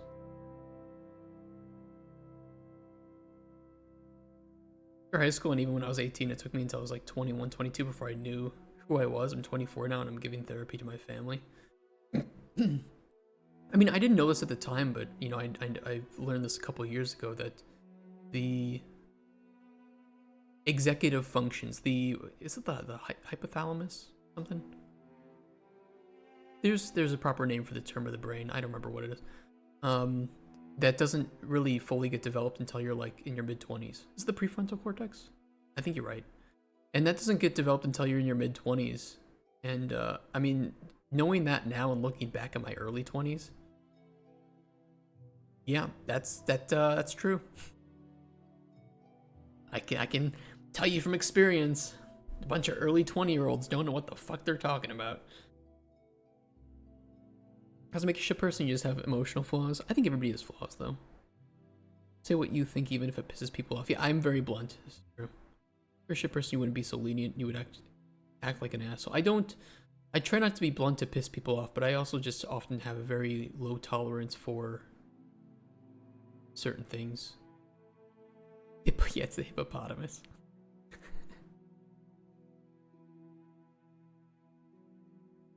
No, I think it's much better to assume that everybody has about as many flaws, if not fewer, than you. And all the troubles that people are going through. If I may borrow from some hip-hop here, because I fucking love hip-hop. Like old school. Actions have reactions, don't be quick to judge. You may not know the hardships people don't speak of.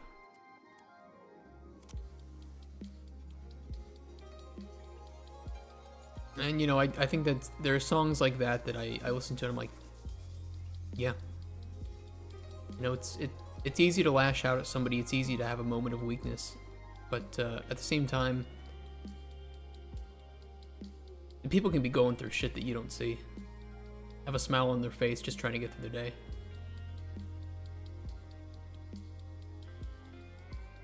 You hate who you were, then you've truly grown. I think it's important to recognize your flaws and try to fix them, but it's also, you know,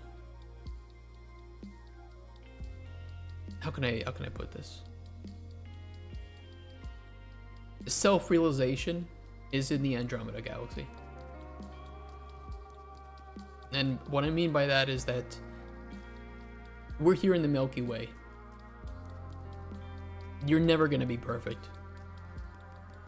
The best you can do is get a glimpse at what your ideal self is going to look like and try to work towards it, but you're going to be long dead before you ever reach it.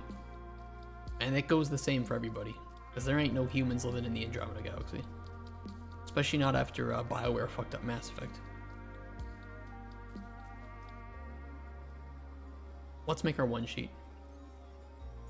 Do I have my one sheet template here? I think I do.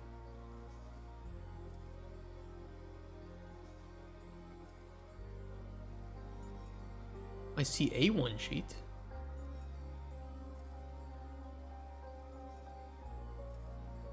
I thought I had my one sheet template here. What the fuck is it? Design doc template. What the fuck? Oh, I don't have it here. I think I have it in Discord though. I'll pull it off of there.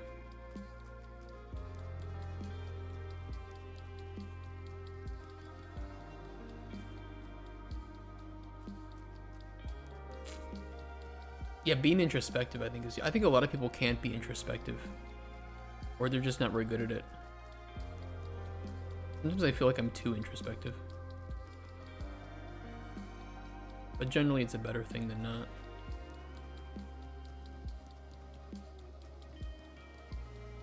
There it is. Oh, I already had it downloaded.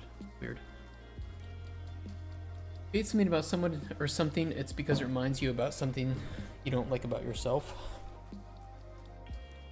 I just wish people could be more vulnerable, but you know, vulnerability is kind of just key to our social hierarchy, right? Take a look at like a streamer who does something bad and feels genuinely bad about it. Most people don't look at that person and say, well, that's really good of you. I understand, because you know what? We all make mistakes. They use it as a moment to shit on that person more.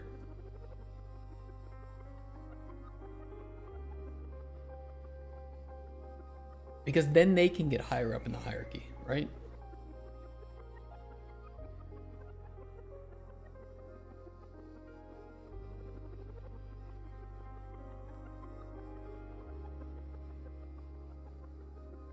Let me try reloading Word. Should be here. Somewhere. I put it in the custom office templates. Maybe it's not pulling from it? Let's see.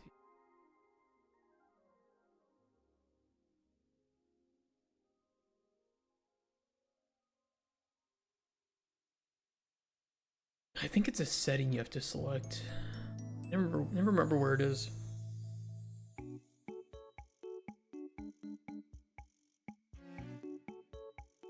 Personal templates location.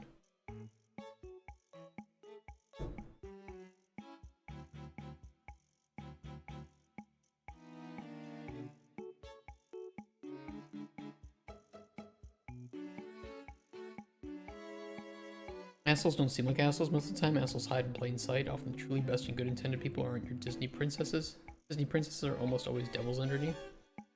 Kind people most of the time are rough around the edges and are true. I think just being authentic. Yeah. I think being authentic is really big. And I saw that... Exactly. I think Tectone was talking about it recently where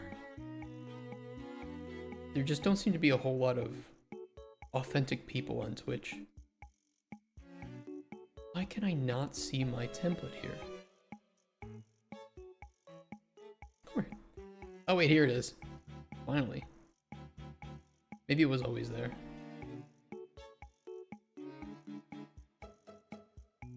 Here we go. One sheet template.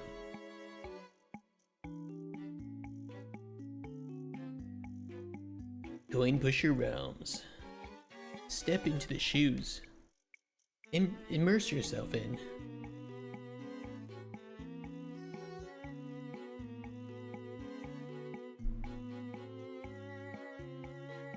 I like making one sheets.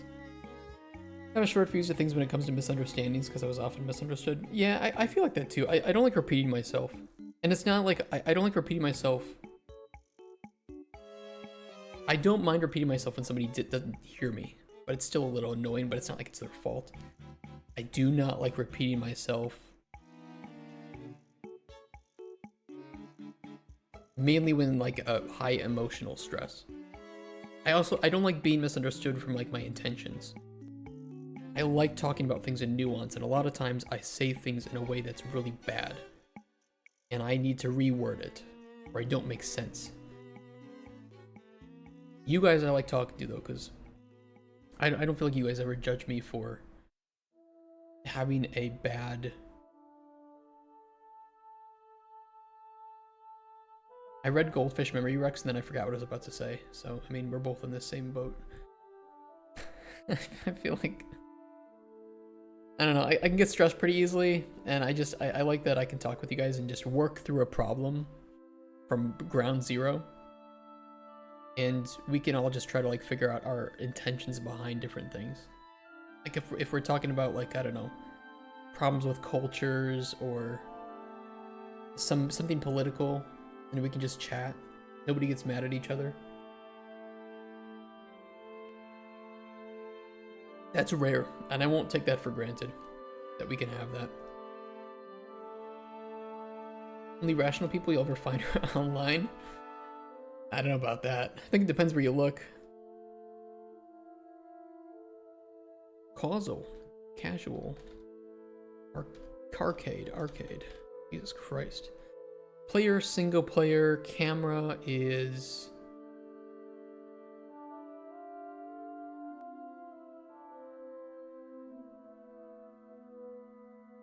I feel like it's mostly contextual. Art style varied, mostly realistic. Depends. We can have realms of any sort of stylization. As long as we can get the art for it. Let's save this too before we look up here.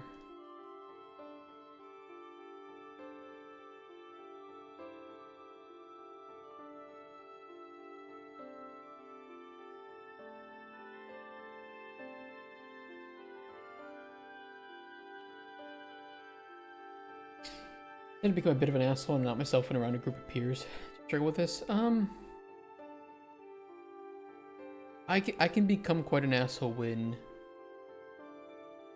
prodded and poked. I don't think I'm as good as I need to be about communicating when I'm not in a good mood, and that I don't want people to.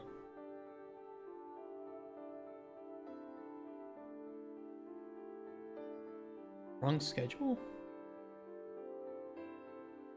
Is that the right? It's the right schedule.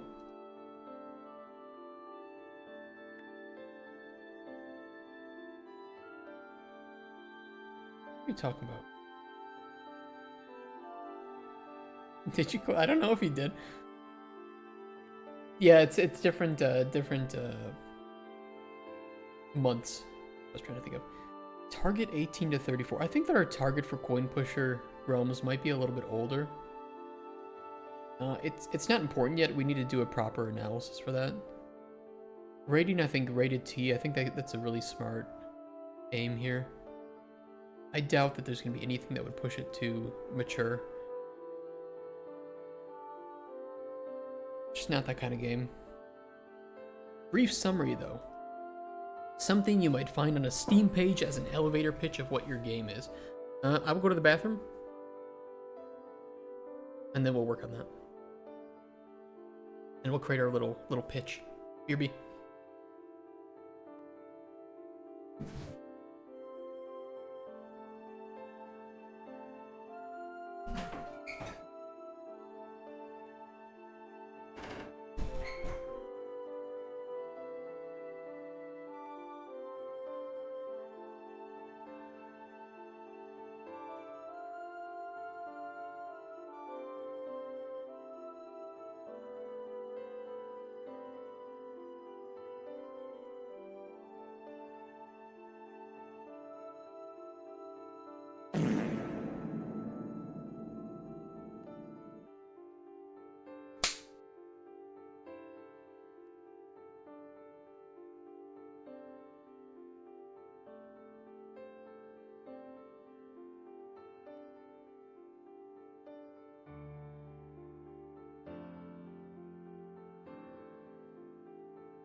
You are a wild person, Kenji. Alright. Coin Pusher Realm. I thought it was Realms. It was Realms. Wait, did I name it correctly in Utrecht? Like, hold on. Okay, it's fine here. Coin Pusher Realms. We love Coin Pusher. We love CP. Summary.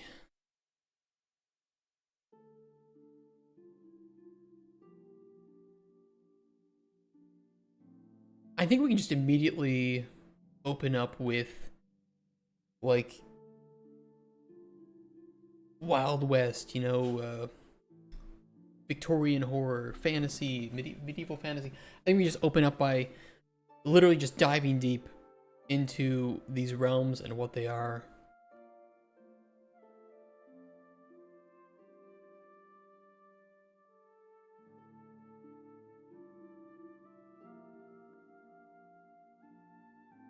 Stuck between realms and forced to play Coin Pusher arcade machines.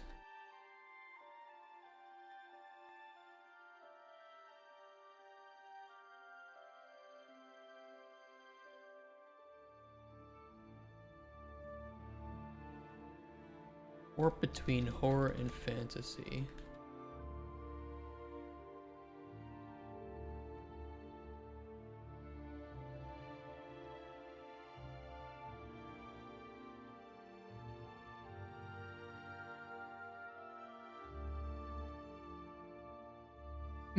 I kind of like this worded the other way, like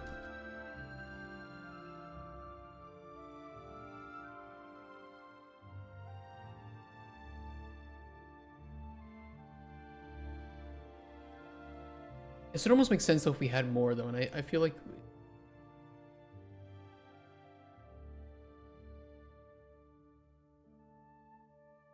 specifically stating them can often give the impression that that's the only experience that there is.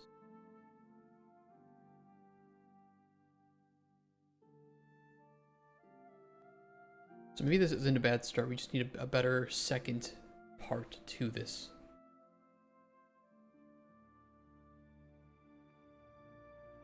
You meant retard.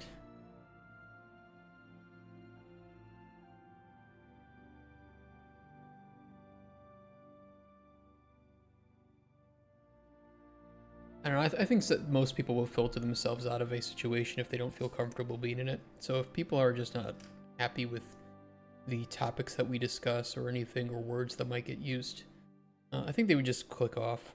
And that's okay. It's better than, you know, starting some argument. There's a time and a place for all of it, and some people just feel more comfortable in different settings or watching different channels.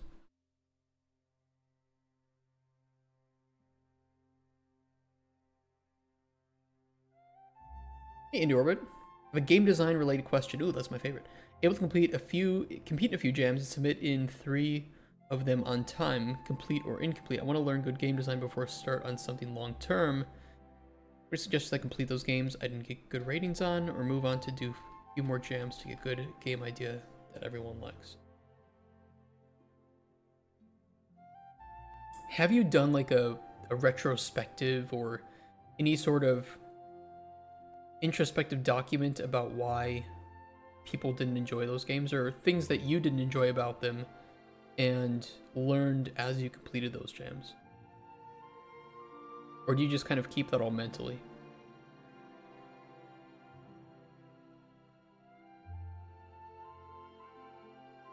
I mean, do you also feel capable, I guess, of jumping into any engine and putting in multiple systems that work in conjunction with each other?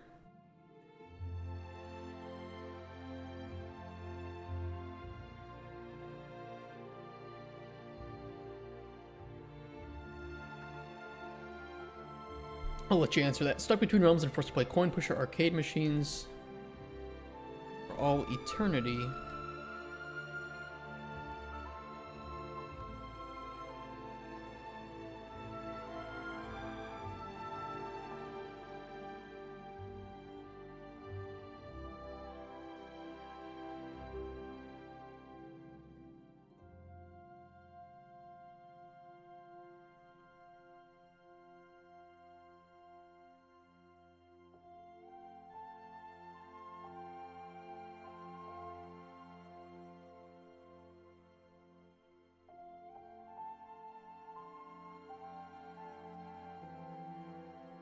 It's too long of a sentence.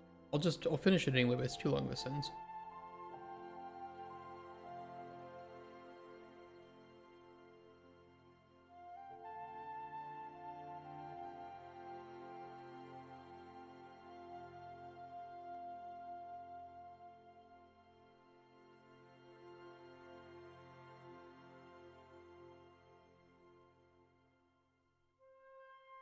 It's like we're looking at like two separate things here. What do we want to communicate?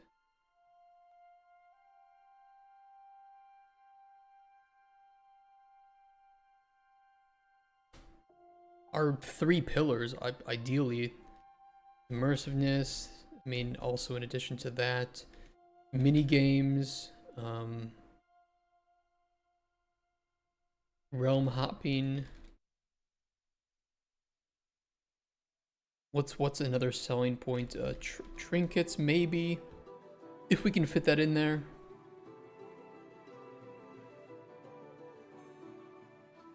Also, was game ideas not being complete? It sounds, I mean, if your game jam ideas aren't complete, do you mean that by the time the game jam finished, you didn't have the full game implemented? Because to me, that's a scope thing, right? And I would argue, well, if you know what you're doing, jump back into those game jam games and finish them in the way that you would want, even if they're not very fun. Because then you'll start to get a better understanding of how much work would be needed to finish that off in the way that you intend it. And it will let you scope better. And then once you're really good at scoping, you can jump into making something small with a better understanding of, okay, I know it's going to take me about this much time, this much time, this much time.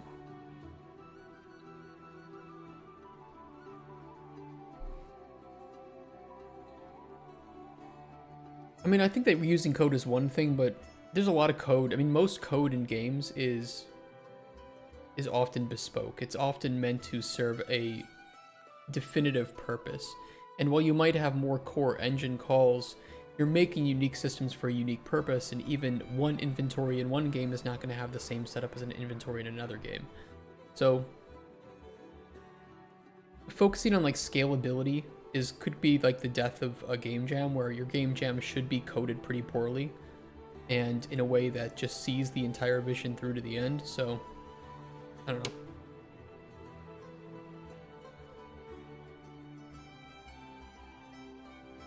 I mean, it depends. It depends on what the game is, but you could be thinking that, okay, maybe I want to code like this, which might be a more proper way to code, but a game jam is like a prototype. And when you prototype, you don't want to make lasting, modular, scalable code. You want to make code that just gets the function done as fast and dirty as possible. So I can tell you though, this also took me a long time to learn how to do the prototype properly, because in my brain I'm thinking, well, I need to code correctly.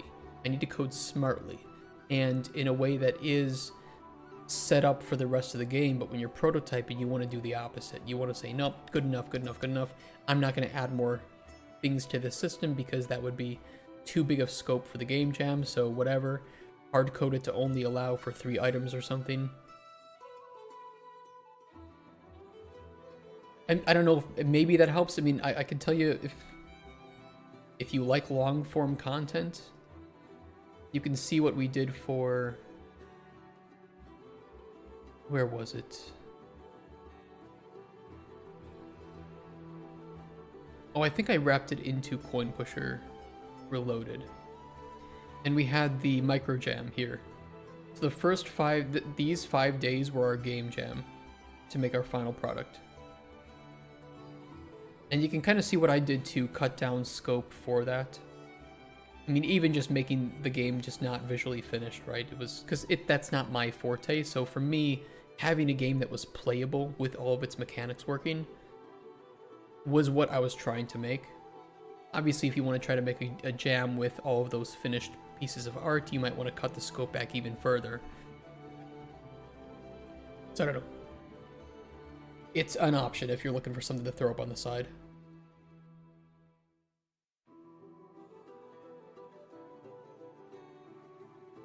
Hope that helps.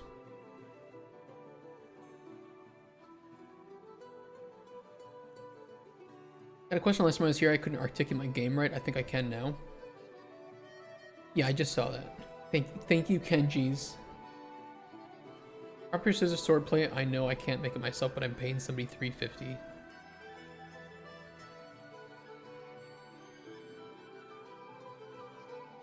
My question still to you, Insight, is what would you be doing on the game if you can't make it yourself? I mean, if you just want to be the wallet, go ahead, but people will take advantage of you.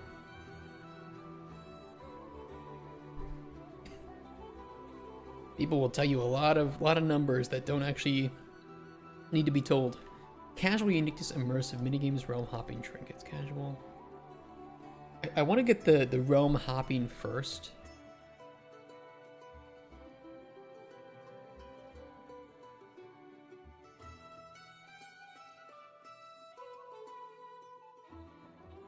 But it sounds like a little kind of like wacky, cringy to be like, oops, you got stuck between realms and are forced to play coin pusher arcade machines for all of eternity. Although that is kind of exactly what happens.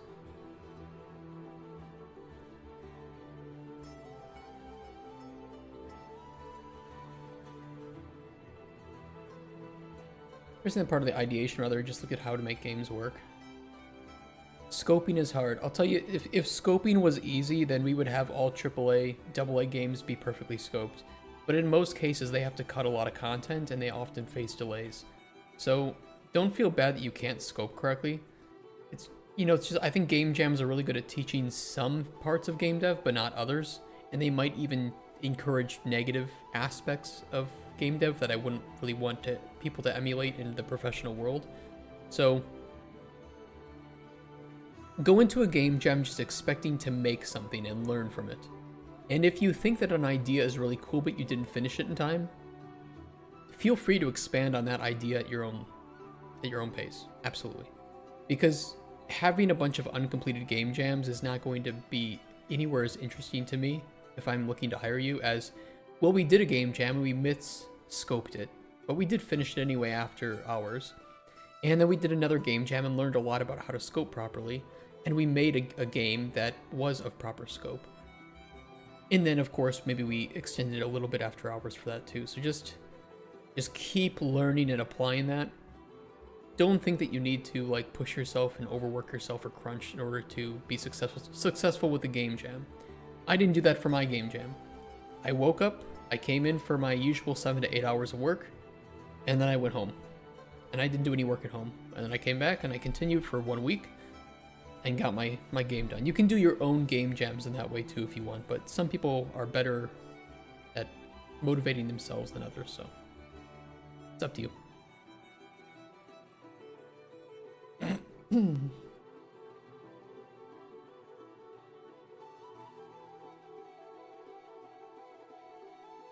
You keep thinking about MVPs, Insight. I don't know why you would. Don't think about MVPs. Alright, so about game jams? Yeah.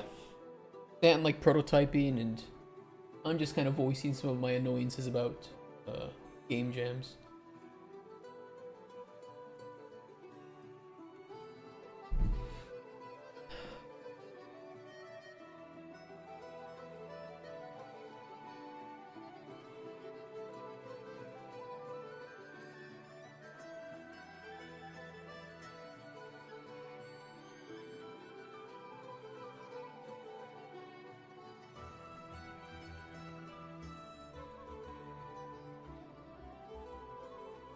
I think like warping between realms is warp between realms as you're forced.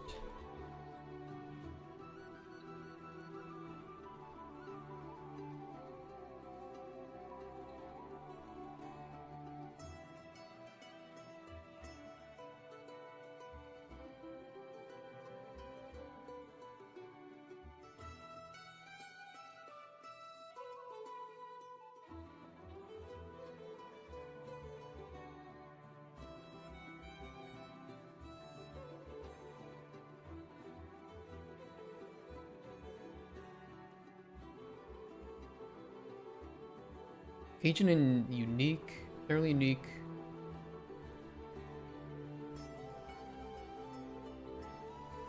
Mechanics and mini games.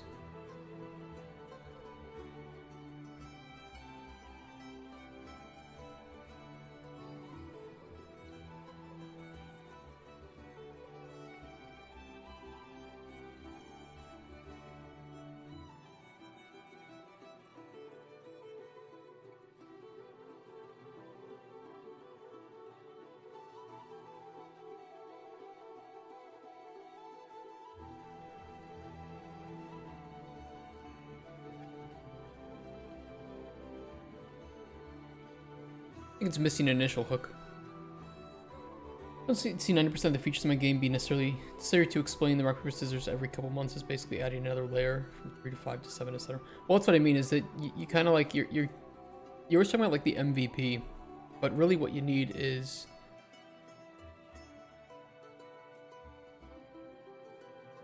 you need some sort of prototype. Like remember, MVP is minimum viable product. The minimum version of the game that you can sell commercially that would be acceptable to your audience.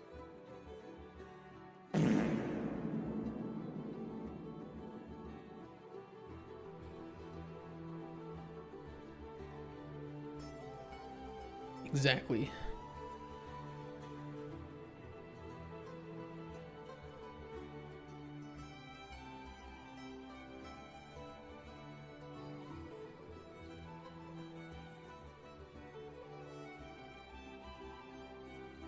I don't like using the word immersive in...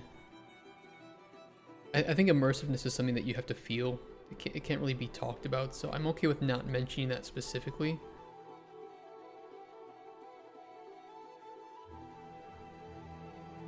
I don't know if casual specifically needs to be said either, and I think uniqueness, minigames, realm hopping, trinkets are...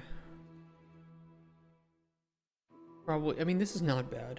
It's just short and sweet. May not be perfect, but it's good enough for the one sheet right now. You can always clean it up later. What between realms as you're forced to play coin pusher games for all eternity? From the Wild West to a haunted Victorian hotel, engage in entirely unique mechanics and minigames in each realm as you attempt to get back to the real world. This still is just it talks about 2 realms, and I feel like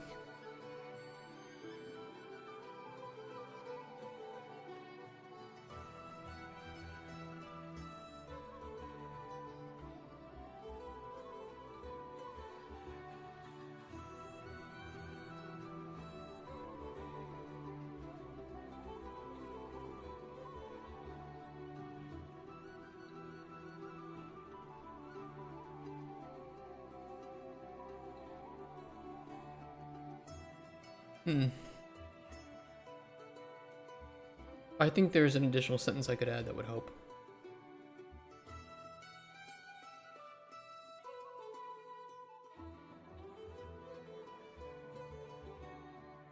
I don't know, Insight. If you really want my expertise, I think that what you sent me would not be purchased by very many people, and it wouldn't earn you enough money to continue to the development in the way that you want. I think that your prototype is a good start if you are trying to seek funding from that. But really, you are going to need a... You're going to need a bit of a beautiful corner. You're going to need some level of concept art and example of the quality of animations you're going to want. Because you need to be able to budget it properly. If you go in and ask anybody for money, you're going to need an exact budget. And like I told you, they will sniff out the slightest mistake. The thing is, cosmetics are not going to get bought unless people actually like your game. You can't release like an early access shitty demo with in-game purchases and expect to come out with money in the end. It's never happened.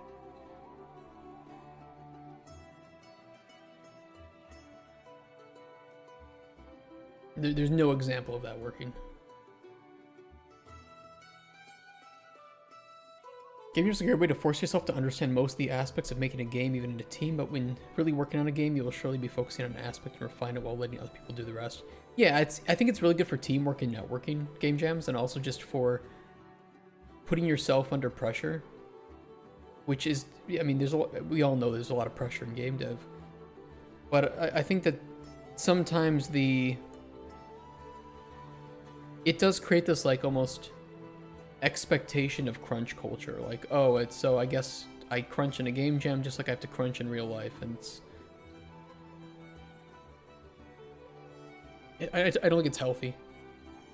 That's why I'd rather do like my own game jams where I'm the only contestant, or you know, it's people that I trust not to like work out of the 8 hours allotted each day, just so that we don't feel like somebody else is pressuring the rest of us to put in more hours than is healthy.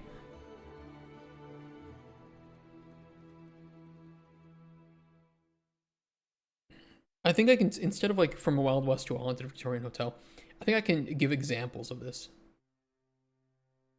and say like,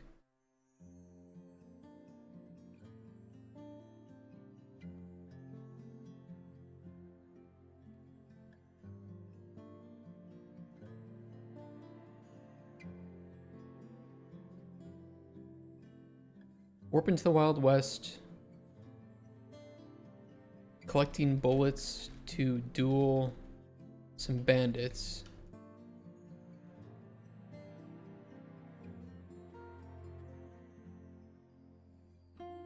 Or get trapped in a haunted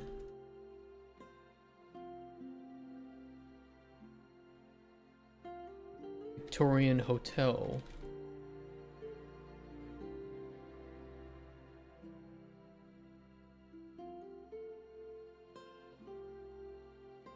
Pushing coins in an attempt to find an escape. Oops. To find a way out, or something. I don't know. Maybe I can do like a, I don't know.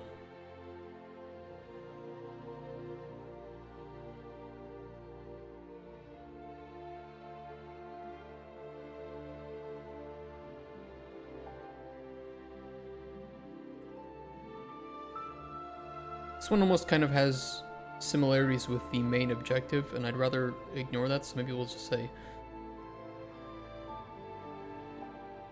get lost in a medieval fantasy world.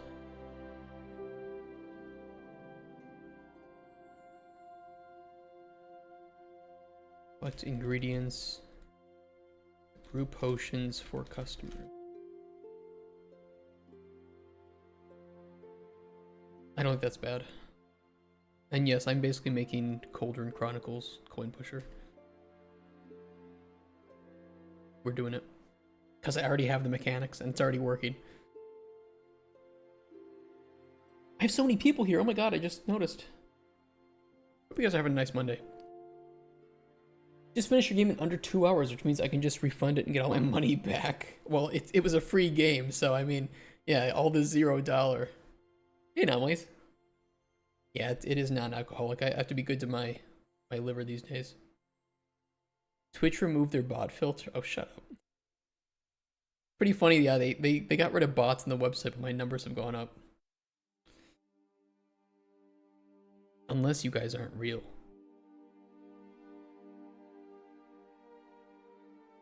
Unusually popular. I just hope people are enjoying the content. We just keep it chill. Play some nice music. Alright, I don't know if I'm like majorly sold on the summary. But you know, we haven't even entered engine of pre-production yet, so we will come back and reevaluate the one sheet, the pillars, the gameplay loop right at, you know, the end of pre-production stuff. So warp between realms as you're forced to play coin pusher games for all eternity. Maybe it should be all of eternity. Warp into the Wild West, collecting bullets to duel some bandits, or get lost in a medieval fantasy world as you collect ingredients to brew potions for customers. Engage in entirely unique minigames, or mechanics and minigames in each realm as you attempt to get back to the real world. I think it's a good start. Hey, Algrim. Stock looks awesome. Is there a template open source by any chance? Yes. On our Discord, I have pinned, or I don't think it's pinned, but there's a one-sheet template in our developer forums.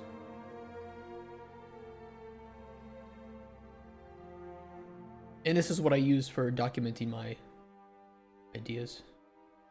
Thank you so much. No problem. Hope you enjoy it. You can, I mean, if you're like new to game dev, if anybody's new, you can skip some of this stuff. Like you may not know your desired price per unit yet, or how many people you need, or how much development time, but it's, you know, it's there, and you can fill it out when you feel confident about those timelines. So, and sometimes, you know, your products of inspiration might not even be games, they might be TV shows or whatever, and your competing products may not exist. You may not have any direct competition, just associated competition. So this is a very malleable document, let's say. But it's just so that you can hand it to somebody, one page, they can read it and get a rough understanding of what your game is going to be.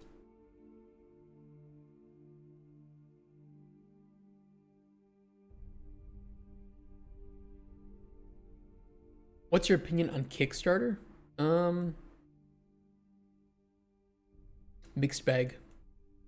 I think that Kickstarter is very difficult to do correctly, and you are very unlikely to get money if you don't do it correctly.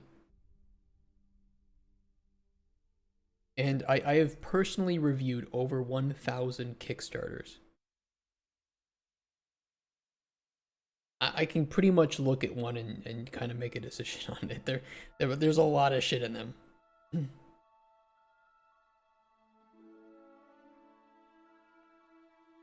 Most publishers and most investors are going to tell you these days that Kickstarter is... It just isn't really that viable anymore than it used to be.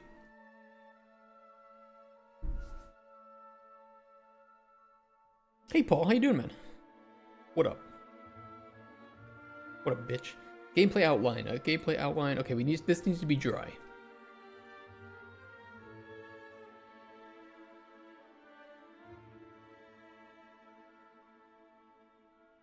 Players are stuck in an elevator, warping between realms. They can choose a realm to enter from here, entering it to find a unique theme, coin pusher cabinet, and mini games.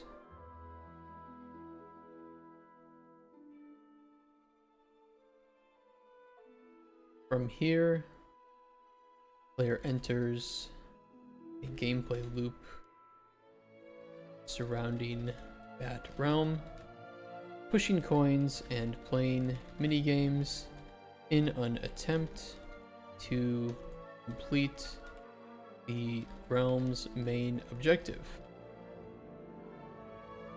At any time, the player may back out to the elevator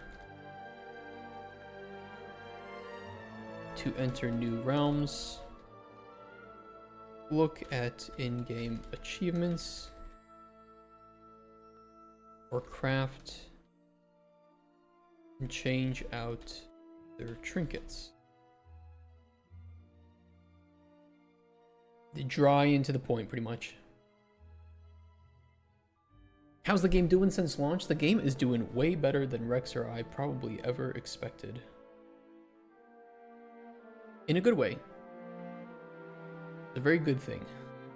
I wish the game was better than it is, but I'm very happy that we got it released, and it is, I think, a pretty high quality for our first released product.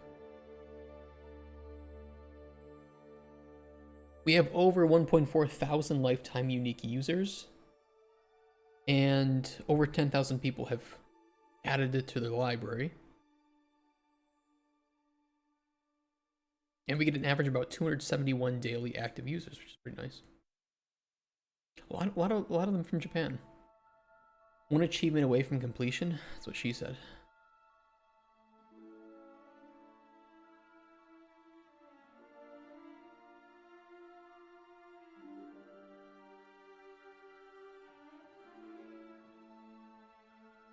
You're scared of Unreal? What do you use, Indie Orbit?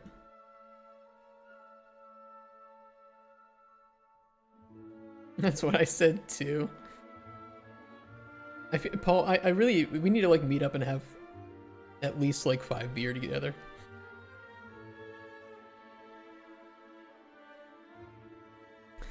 Selling points. Deal. Hey, if you ever get to Poland, right now I can't leave Poland. Long story. But if you ever get to Poland, we'll have some fun.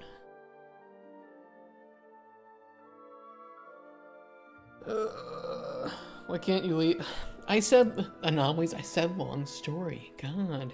No, I'm trying to finalize some immigration stuff, and it's better for me if I don't muddy up the process by leaving, which can stall it. So I'm just like, I'm just staying here.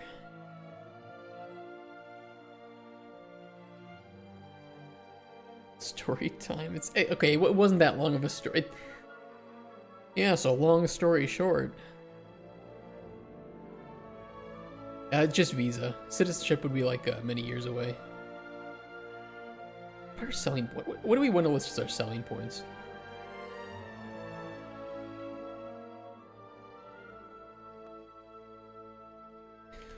Travel between multiple unique realms with entirely... Is bespoke the right word to use here? Bespokey. Custom made. Designed or produced especially to meet the needs of a particular individual, organization, or purpose. I guess so. Travel between multiple realms with entirely bespoke coin pushing cabinets, mechanics, and minigames.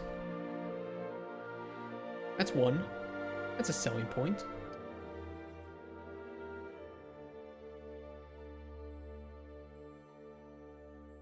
Rent free with casual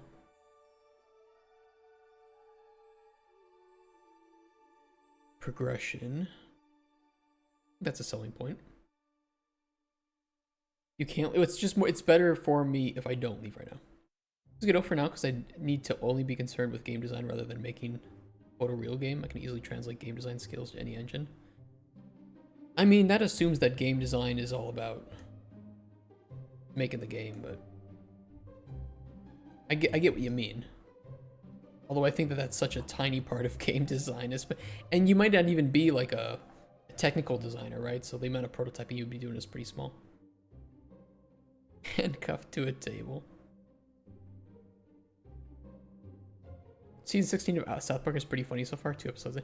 Which ones are in South Park season 16? What are the first 2 of those? Oh, reverse cow. I fucking love Cash for Gold is one of my guilty pleasure South Park episodes because of that fucking song. Come on, Billy. I love that one. How you doing, Boom? Been a while.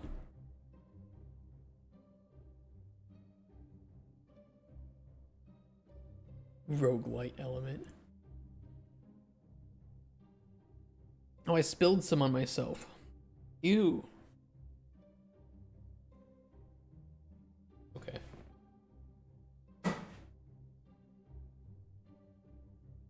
Yeah, Cash for Gold. Cash for Gold's really funny. Reverse Cowgirl's really funny too.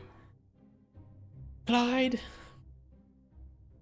What have I told you about putting the seat down? Ran free with casual progression.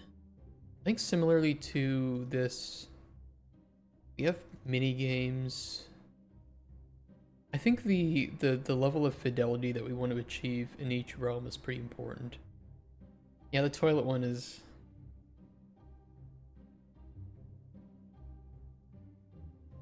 a fucking seance with John Harrington. At the end of, have you talked about it, Paul? At the end of this season, I think you can play the game Stick of Truth. Are you gonna be like live streaming that or recording all of it? If you recorded all of it and, you know, like did it in parts without any editing. Legendary. Season 17, episode 3. Is it episode 3? Wait, really? I thought it was just at the end of South Park season 16. Oh no, you're right. You're right. I think you're 100% right. It is season 17. I think honestly, actually, it's at the. I think season 17, episode 9 might be. Yes, I think it's episode 9 is the last one of the Black Friday trilogy.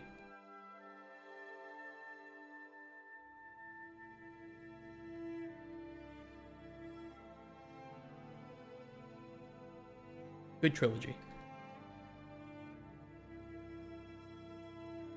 Recording it all? Fuck yeah.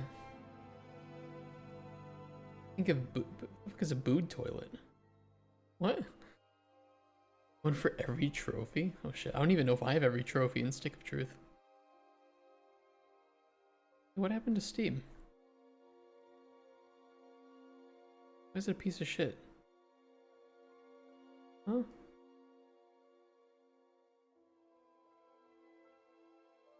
Kinda weird. Animating stuff into it as well. Holy shit.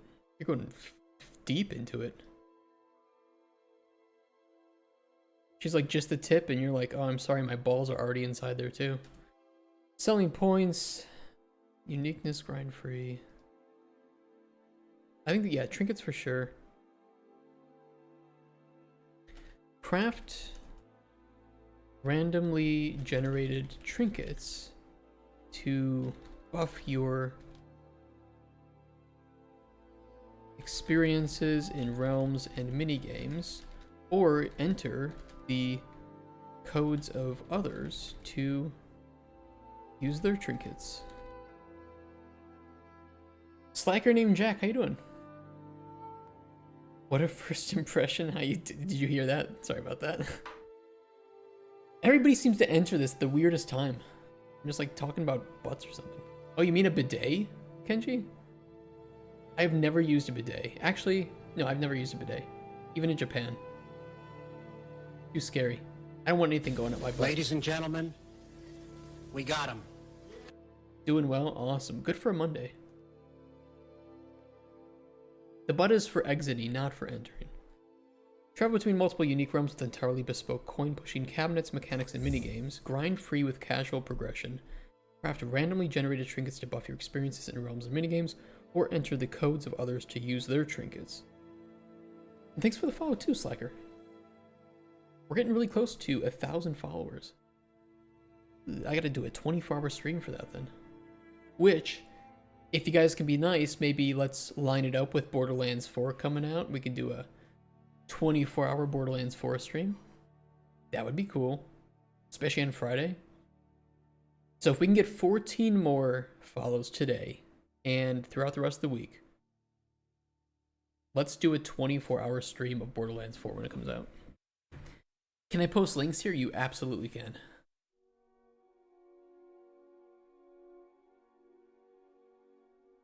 I hate the thought of them. What else do we have here? Casual, uniqueness, mini games, realm hopping, porn up. Okay, maybe let's not link that one. Thank God it didn't show up. Some links are okay. Let's not let the randoms remove the link privilege. Okay, you wouldn't get banned for that here anyway. If they banned porn, then they should ban the ear lickers going.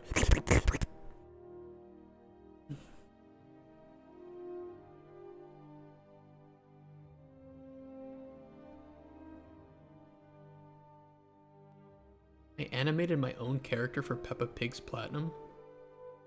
Potato City! So, you're just literally a big potato then?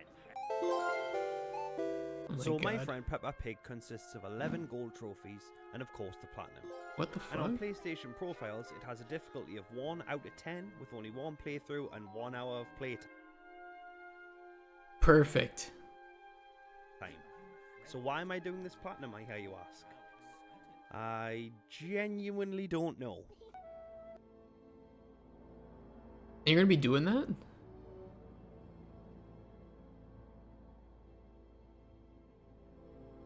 That's crazy. It's pretty funny.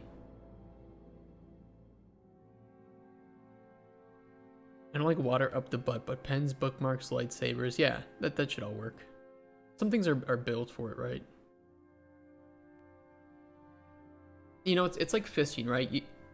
You go in like this and then you make the fist. You don't just start punching someone's butthole. So, you know, there's a proper shape to it.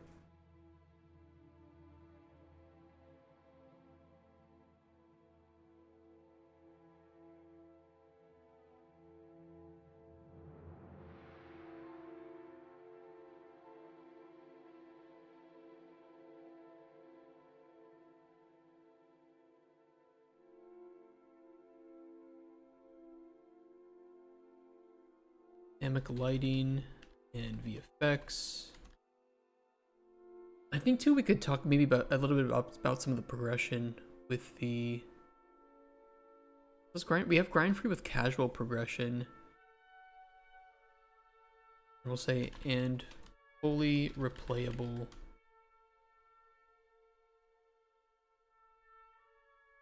Realms and minigames. Yeah, I think that's short and sweet. That would be our selling point. Lightsabers in the guts is just where they go. Ask Han Solo. What was the? Man, they've really kind of fucked up Star Wars, haven't they? What a tragedy.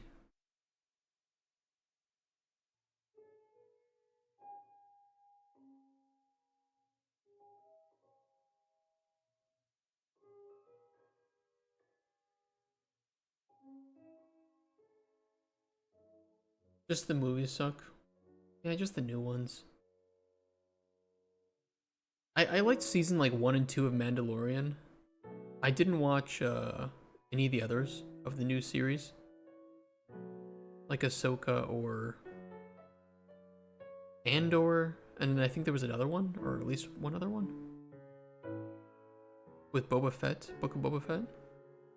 Only one I watched was Mandalorian, and I only watched until they fired Cara Dune. What was her name? I don't know. It was pretty good.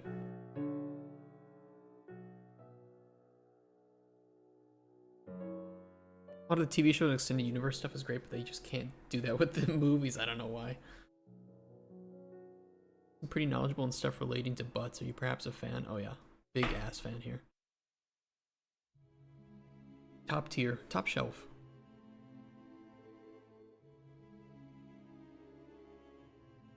Products of inspiration. Honestly, my inspiration is going to sound very weird.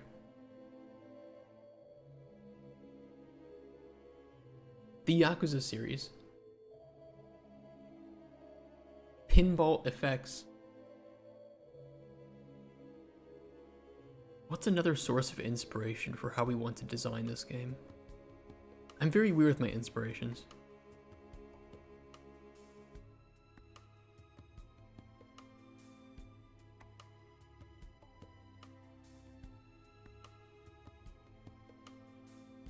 I would just say like arcades, like the general concept of arcades.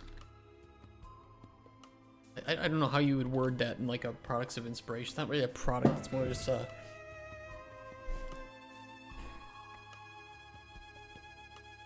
like location, I guess. Just arcades in general. All arcade games are inspiring me. Maybe we'll do that, like all arcade games. Thought the inspiration for all things for you was butt. Alright, I know, I'm not that big into butts. Butts are nice though. But it's not like I stare at butts. Actually, I once got in trouble as a... I probably shouldn't talk about that.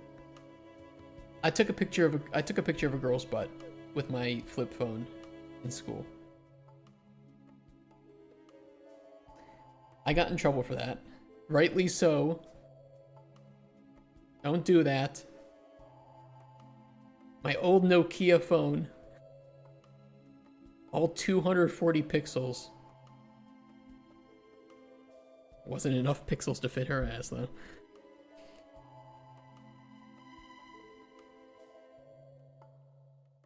How old was I? I don't know, I was a teenager. I think it was in high school. I was like a junior or something.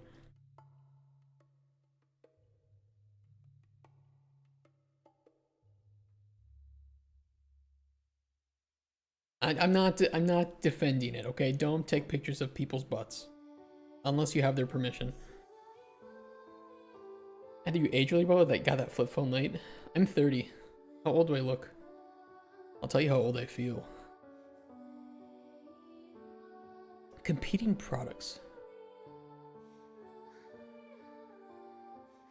You're 31, 93.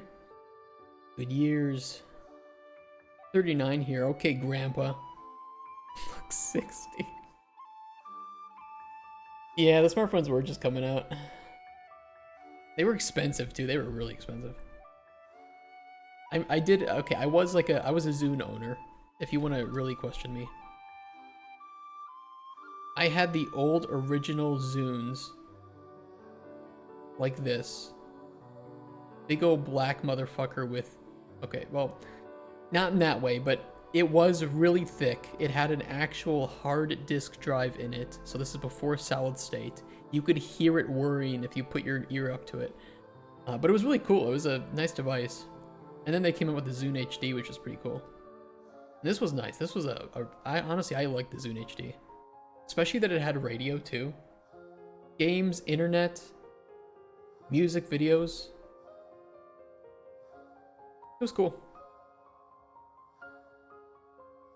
I think my mom still has it. I bet that thing still charges too.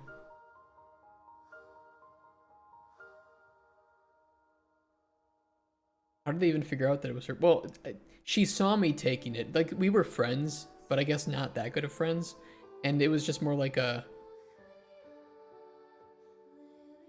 It was more like one of those fun things that you do, but you don't realize that they didn't like it in the moment. And instead of just telling me that she didn't like it, she went to the teacher about it, so... Weird. Actual radio and old smartphones.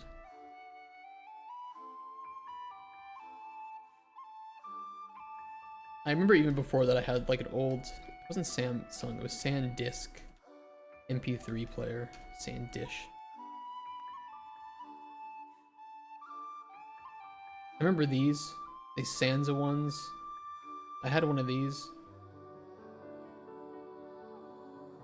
There was some other like old MP3 player that I had before this too.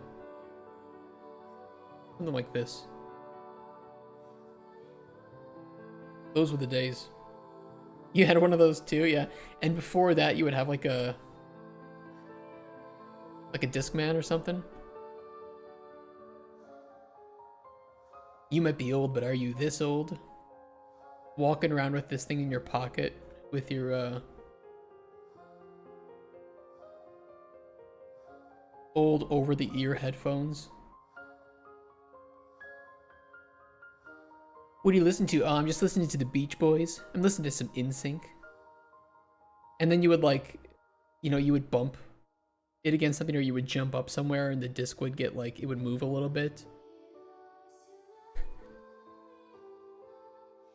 Can't you stop asking?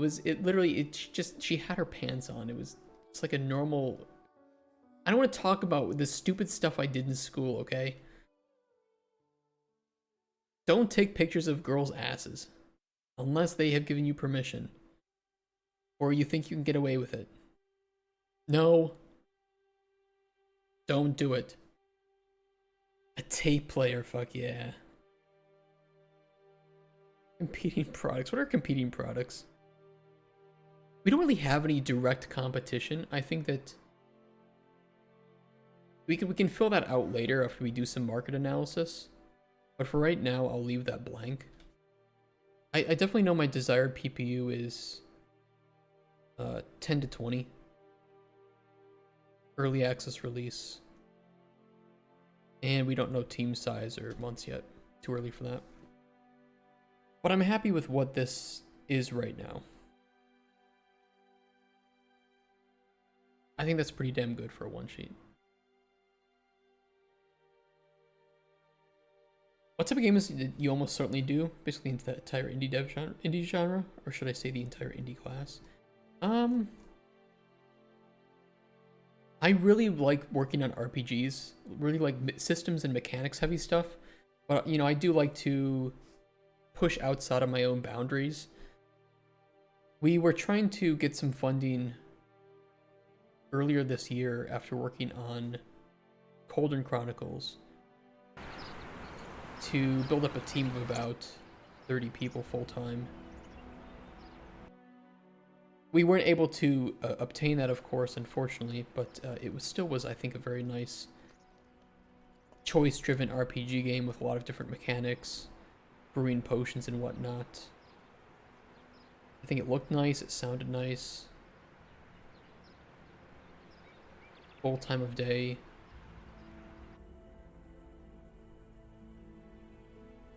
We had a main menu, main theme composed for it.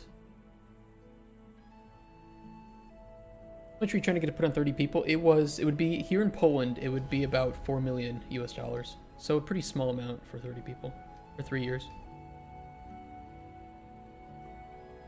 If you scaled that up to like a more Western country, you'd be looking at like 15 million.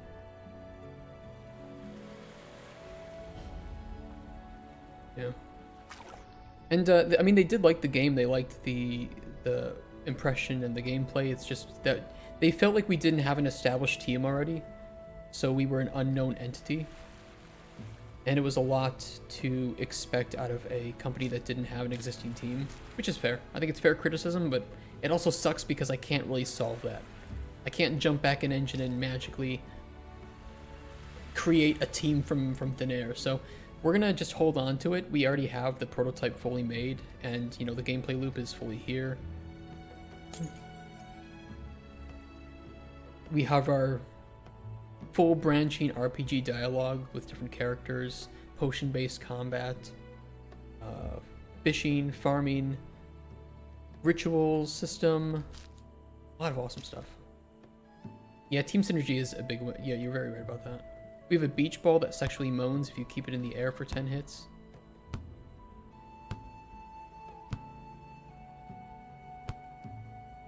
That's a fun one.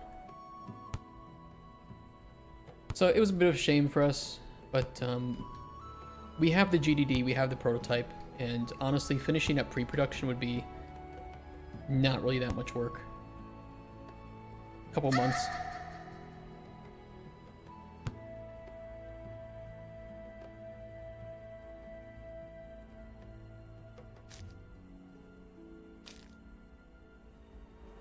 One day, we shall return to my love.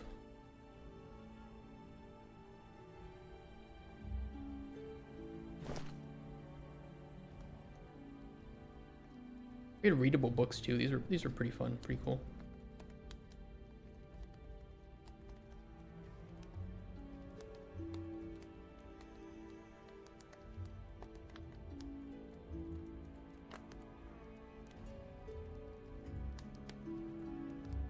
Really nice potion making system too. A lot of different activities and capabilities. It's pretty cool. Or fucking me, not a lot. Okay, Mr. Rich Man. We aren't as rich as you. I'm not saying I have 4 mil. I'm saying we would have needed 4 mil, and it would have gone to. It would have gone to the team. Like it's just games are really expensive. They take a lot of time. There's your breakdown. Actually, this is the wrong one. That's the right one. Just, it's almost entirely, you know, like unadjusted salaries and art outsourcing is 3.4 million of that. So it's just almost entirely salaries.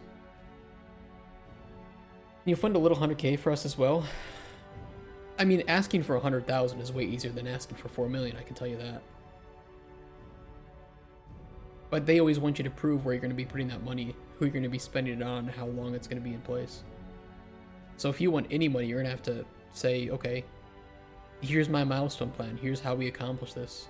Milestone to milestone, feature to feature. And then who's needed at each of those locations.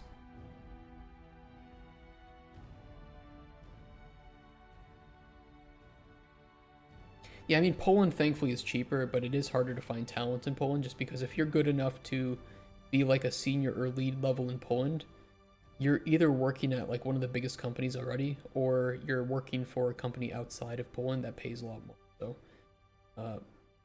like I said, it was a fair criticism. It's just, no, I think we're not going to search for publishers anymore. This was when we were searching for publishers, but now we want to try to do it things self-published. Oh yeah, take care, Paul. Have fun editing. You can. So we're going to try to maintain independence, but it just means that we need to scale back our ideas a bit more. And, you know, we're not going to be making anything that is maybe that big yet. Not until we have the money to fund it ourselves. And if we think that it'll cost 4 million, it's going to cost probably closer to 6. It is what it is. Yeah, living wage, which is, it costs a lot, and it's expensive to have people. I mean, you have to pay a wage, and on top of that, there's taxes on top of that too. So people will cost sometimes, you know, like 33% more than they take home at the end of the day. And that's not even including any software, any hardware that they might need, office expenses if you have a physical office. So, you know, when you take a look at like Baldur's Gate 3, which launched too early, it's very easy to see that Baldur's Gate 3 was extremely unfinished at launch and had a lot of problems.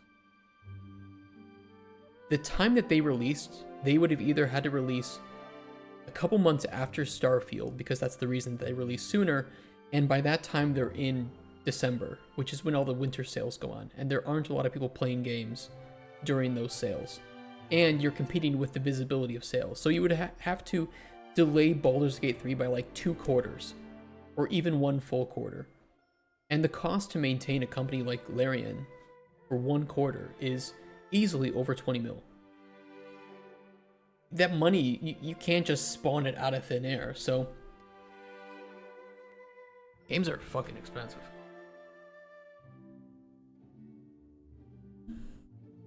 Mr. T said they will be stopping US IT firms from outsourcing to India because of politics. No, I haven't heard that.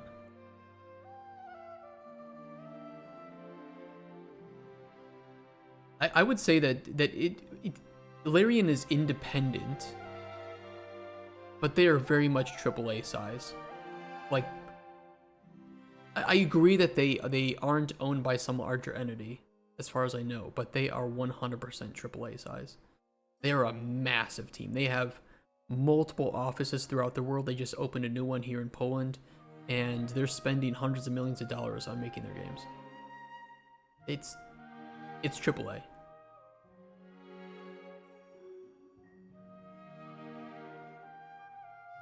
Are they owned by Tencent? Are they invested in them? I seem to remember hearing something about that now that you say it. They don't own a controlling share, right? It does say private, but they could have private investors.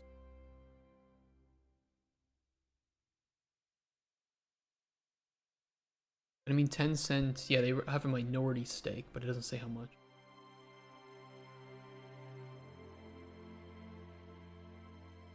Tencent does pretty much own everything, yeah. It's a minority stake, so. I mean, to be fair, I think Tencent had some problems early on, but nowadays, I don't really hear bad things about Tencent hurting games. There was definitely that happening earlier on in the industry, like, you know, like 10 years ago or more. I haven't really seen that anymore. Unless you fuck up, they don't interfere. Yeah, it's like, fair enough.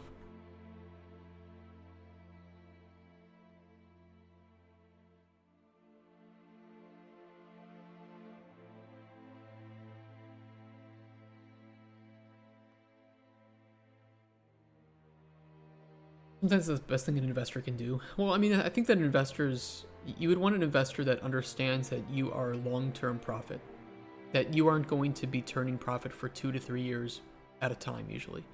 And by the time that you do start turning profit, it is a big, immediate chunk and then slow trickle. So you need an investor that understands the market and knows not to interfere on the design side. Because a profitable game developer is a profitable investment company. And everybody wants to be profitable.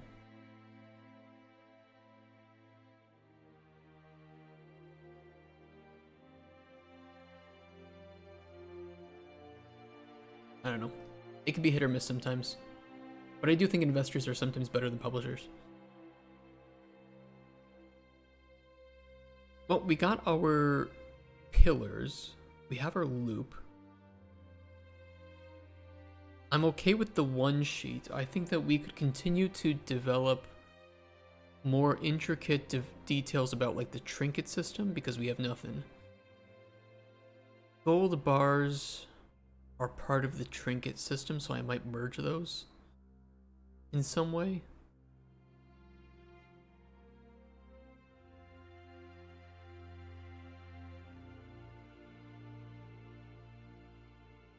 I'm happy with the Wild West theme and how much is here. We need a technical design document for sure. So maybe we could jump into those tomorrow. Technical design document, trinkets.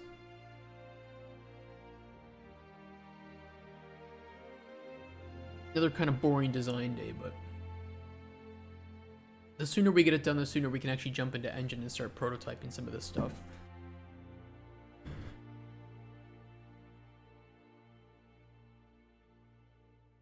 And then we'll just save designing like the haunted hotel and the stylized fantasy for probably later when we have the Wild West theme fully prototyped. These are the days that matter. These are the days that I think people should see more of. Yeah. I mean, I do love being an engine, so I don't like sitting and documenting for week after week after week, but if we didn't do this, then, you know, my other teammates wouldn't understand what we're trying to make exactly, so it is very important. And we can just, it's just there as our blueprint. This is what this theme should look like and how it should play. Why do I smell cat food?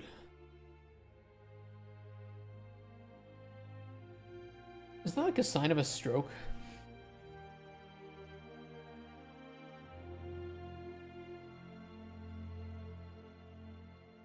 Whatever. It's a stroke. Yep. See you guys. Bye-bye. Stroke time.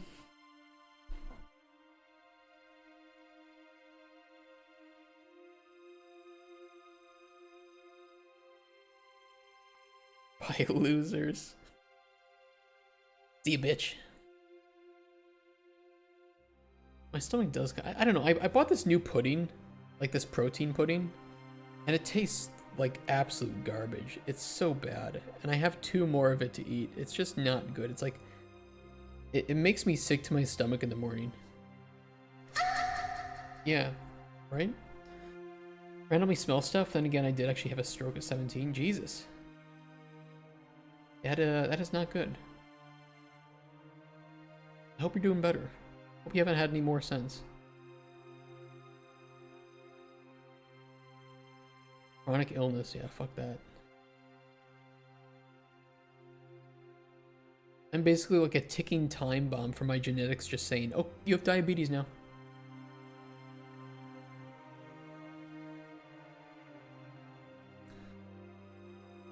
See you, bitch.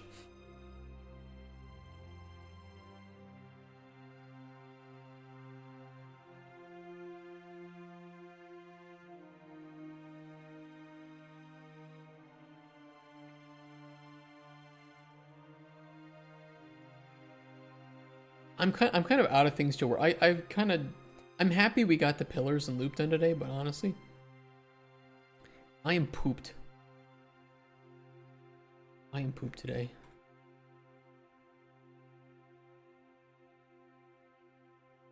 there anything we can like dive into? Maybe like a Tim Kaine video or something?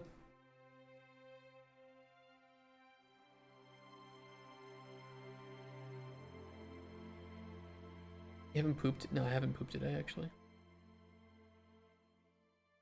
Planning for a sequel, wouldn't that be a convenient one? We have done a lot of Tim Kaine recently, though. Maybe there's some like other game dev videos we can watch. Fix decal problems.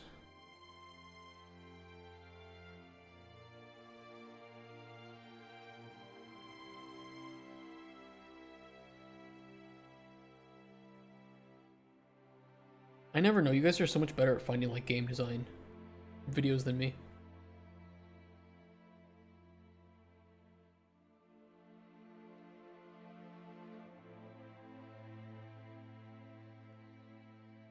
Look back at the original I made and see what things were said or done that I can build off of. Well, one of the things you can do that really helps is like making a what's called a postmortem. We did that recently for one of our games. Well, actually for Coin Pusher Reloaded. We made a postmortem where we just honestly analyze everything good and bad about our game and compile that into how we can improve it and make something, you know, make our sequel better, right? Not a lot of companies do this, unfortunately, but they all should. And there's a lot of postmortems on GDC that you can watch too. Yeah, postmortems are great, but it requires a team that is very honest and open and can say, yeah, we fucked up this, and this. Let's not do that again. Any thoughts about games that heavily use procedural generation? I feel like developers like that far more than gamers for some reason. When used as a crutch for content, I think it's pretty shit. When you use procedural generation to further build upon the intelligent and fun gameplay elements you have, then it is a weapon, a good weapon for replayability. But a lot of developers use it as a crutch for replayability, not knowing that they've built a gameplay loop that becomes stale after 10 repetitions. I don't know if that makes sense.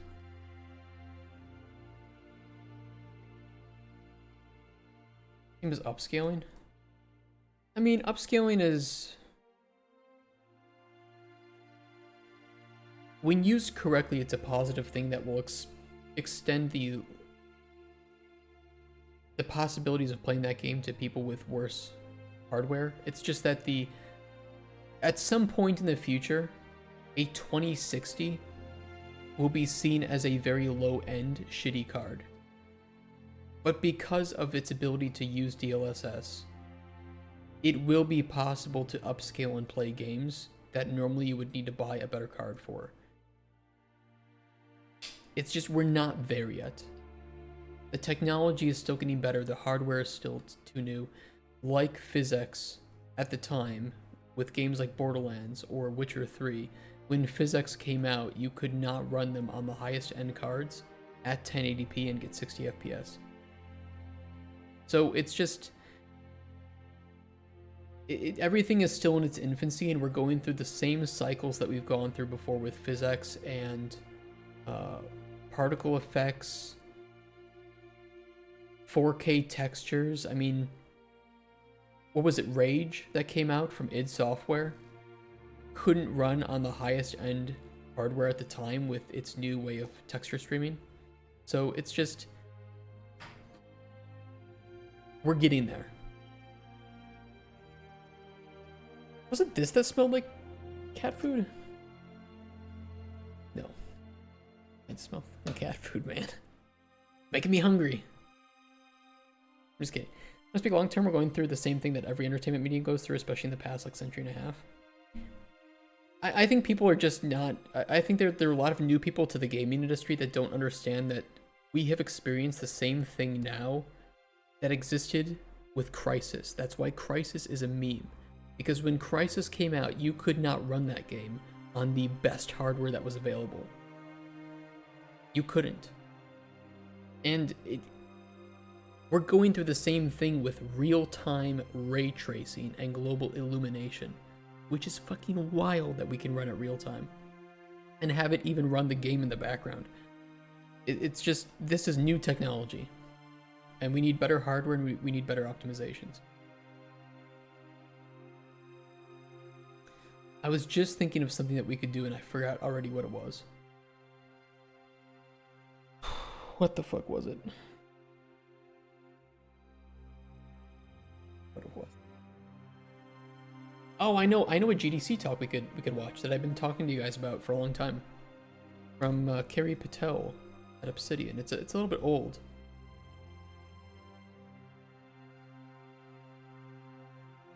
But it's this No Mavericks, No Martyrs.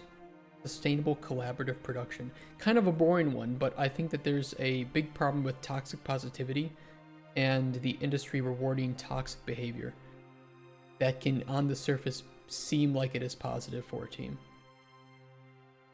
And I think that this talk is actually pretty damn good about it. It's a bit long, so we're going to be probably sitting here for an hour and a half watching it, but